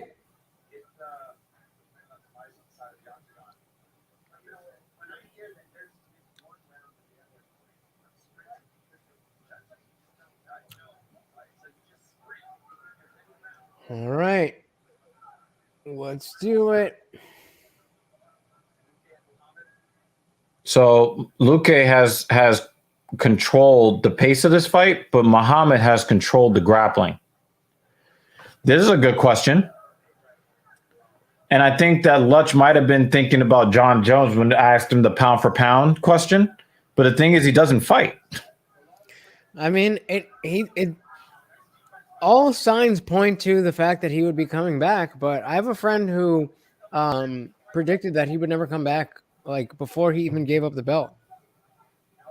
Like that. He thought he would never fight again? Yeah, he was just like, I think John's retired. I was like, what makes you say that? He's like, I don't know. I just get that feeling. It was what, 2.5 years ago or something? And John Jones just admitted recently that he, didn't look good in his last two light heavyweight fights. Well, I think that's why he wanted to make it more interesting by going up to heavyweight. Right, because he knew that his time at the top of light heavyweight was coming to an end. This is the time now. Like, it's okay. You've had the time. You're, from what I understand, he's walking around at like 240, which is what he wanted. I think that a lot of the speed that he had would be lost, but if he ever does fight again, the longer it takes for him to get back to fighting, the better it will be for him, because I believe that I believe that when guys bulk up, they lose a lot of their speed because they're not used to having all of that weight. And if he does fight again and he keeps taking more time, he's going to get used to. He's going to get used to. He's going to get used to being at that weight and then redevelop the speed, because I think that that's where he is going to beat the other heavyweights, is by footwork and speed. Yeah, but I mean, when you're talking, like, we're talking relativity now, and it's like, just so what? In 10 years, he's going to be the fastest. You know, it's like, how much time are we talking about? You said what? I said, yeah, but now we're talking about relativity. It's like you're saying in 10 years he's going to be the fastest he's ever been. It's like no. I think in 10 years he would have been retired without announcing retirement. But I'm saying it's been over 2 years since his last fight. Yeah. So it's I think that it's safe for him to fight at heavyweight and not lose the speed relative to getting around that area where it's like, okay, you've been out for a while, and if you said you weren't really on in your last 2 fights, when's the last time you really felt the pressure of a fight like that? Right. Yeah. Spice one? I come do my job at least for 10 minutes. Oh my God. Okay. There's 1 minute left in the fight. Yeah. Oh shit. You might as well not even. Yeah. You might as. Fuck it. I'm just gonna use the stool. All right. We're not using. Oh, look, I'm taller than you now. That's the other lady. On. Did I miss some good shit? No. Oh God. It doesn't even look like he's trying. We had two technical decisions. What does that mean? The person who won the fight ended the fight with illegal strikes. That happened in 2 fights. What happened? The guy that they gave the win to was the guy that ended the fight by delivering an illegal strike. After the bell had rung? No. Wait, the fight ended because of illegal strikes. What were the illegal strikes? Oh, the kick to the head? One got a knee to the head. Okay. The other one got an elbow directly to the back of the head. Ew. But the guys that delivered the illegal shots were winning at the time on the scorecards. Dumbasses. So basically, they were able to win a fight early before they actually had to fight the whole fight by just winning the first 2 rounds and then hitting somebody with an illegal strike, and then they get the win. I wouldn't even be mad if, like, the other person, like, only one of them could win. Like, the person who didn't throw the illegal blow could win on the scorecards. But if the person who threw the illegal blow won on the scorecards, then it's a no contest. Mm-hmm. I wouldn't be mad at that. They're gonna give this to Bilal Muhammad.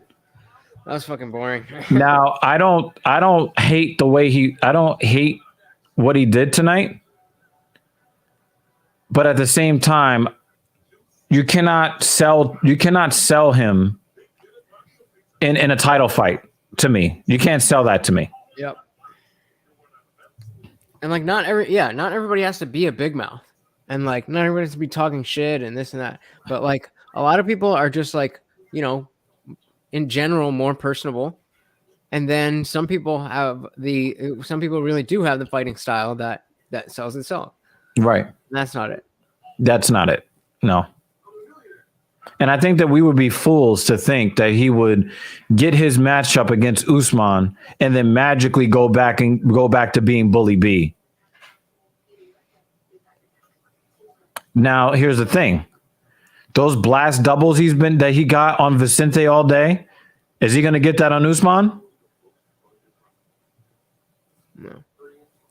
But it's like if he knows those are, it's interesting because if he knows those are so strong, then you'd think it would open up the striking to take more chances. Because if it doesn't work out, then you go to takedown. Yeah, I think they're going to give it to Bilal probably 4 rounds to 1. I think it's 49-46. But do you know that look in your face that you have right now? That's how I feel. I was going to say this. I don't think it is fun because you both look bored as fuck. Well, he's stoned. Okay, this makes more sense now.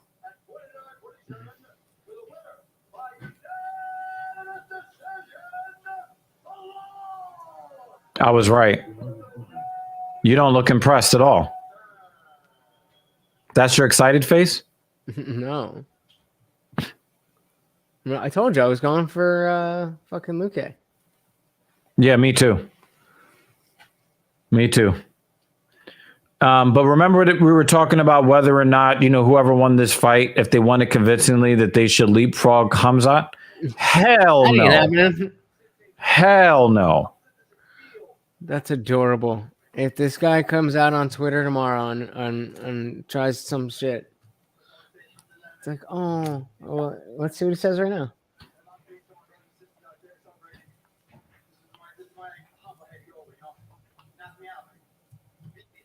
So is next week going to be more exciting? We have less exciting. I don't think it's a pay-per-view. We just had a pay-per-view last week. It's not. It can't be less exciting than this one. This is... I know something's happening next week because I have to sign off early next week so I could sleep.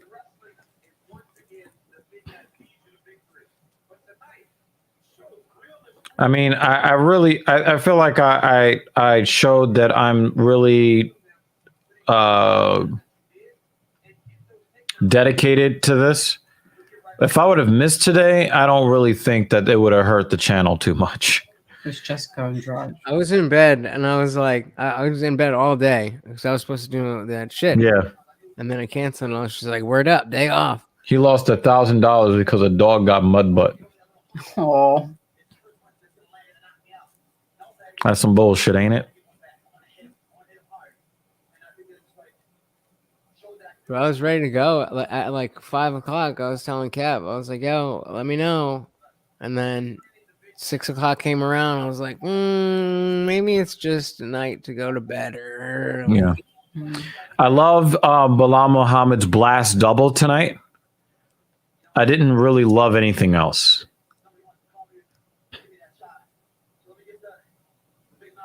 Yeah. Oh, I would love to see that fight. call him a Karen. He called Colby Covington a Karen. That's actually a fight I want to see.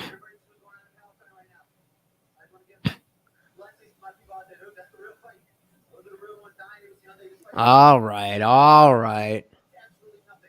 So my mom gave us Let him talk his shit. You may not agree with him, but let him talk his shit. my mom gave us gas money, but the way she passed me this gas money, As if you were as selling if drugs? Yeah, my mom passes me a 20 as if like she just bought drugs for me. Like she takes my hand and like slips the 20 in my hands. I'm like, Mom. Or you did a favor because $20 is $20. My grandmother does that shit too. I'm like, are we having a drug exchange? What is happening right now? So it's $20 from my mother. That was very Brooklyn sounding just now. Oh my God. All right, ladies and gentlemen. Yeah. About that time. A round of applause to I Didn't Read Your Book podcast, but he did smoke your weed. He definitely did do that. Also, special thanks to Herb Dean. And also, thank you to Herb Dean. Captain Paul showed up for about 17 seconds. Really? Just a little bit. June, thank you for showing up at the end of the stream like you tend to do. Jimmy Dean is the sausage that, not the sausage we want, but it's the sausage we deserve. Pause. Let's scroll up here. Bruce Bobtrotter, thank you. Very, very interesting conversation that we had. Traditionalist, McFadful. We had Carmen Sandiego here earlier for a couple of seconds. Oh, I miss Carmen Sandiego. Yeah. She came through here. And if Kristen ever Clinks, comes he back actually and finished helped out watching on the this, stream. Go sign up and make an account so you can subscribe to our goddamn. Oh yeah, I channel. definitely wanted to talk to your friend. She's here. I told her that she'll be on here eventually. Yeah. I'm gonna get her to do it. We reached 200 subscribers, so I want to thank all 200 of the subscribers, even the people that don't watch our channel anymore. Valve 4 Valve 46. We took his early trolling, when he first joined the channel a long time ago. We earned each other's respect. Obviously, much love to Blind Bat. So, really, thank you, everybody that supports what we do here. Maybe we'll be here next week to do this again, as long as the card is not boring as fuck. It will literally put me to sleep. For real. Yeah. But yeah, much love to all of you. Thank you very, very much for your support. Hey, Lutz, you want to give your parting shots and, what you want to put out there? Yeah, I'm Lutch. You can follow me on Twitter or Instagram at idrybluch. That's IDRYBLUTCH. I'm the host of the I Didn't Read Your Book podcast, where I talk to authors about their books, which I have not read. Will not read. And will not read, so that we can get to know who's the author behind the book and what they do without having to read. We also do a lot of discussions like the ones you heard tonight. So if you're interested, Captain Paul has just hopped on board. So check out I Didn't Read Your Book podcast YouTube channel, or go to linktree/idryb. That's linktr.ee/idryb. Get all that shit you need. And that's Lutch.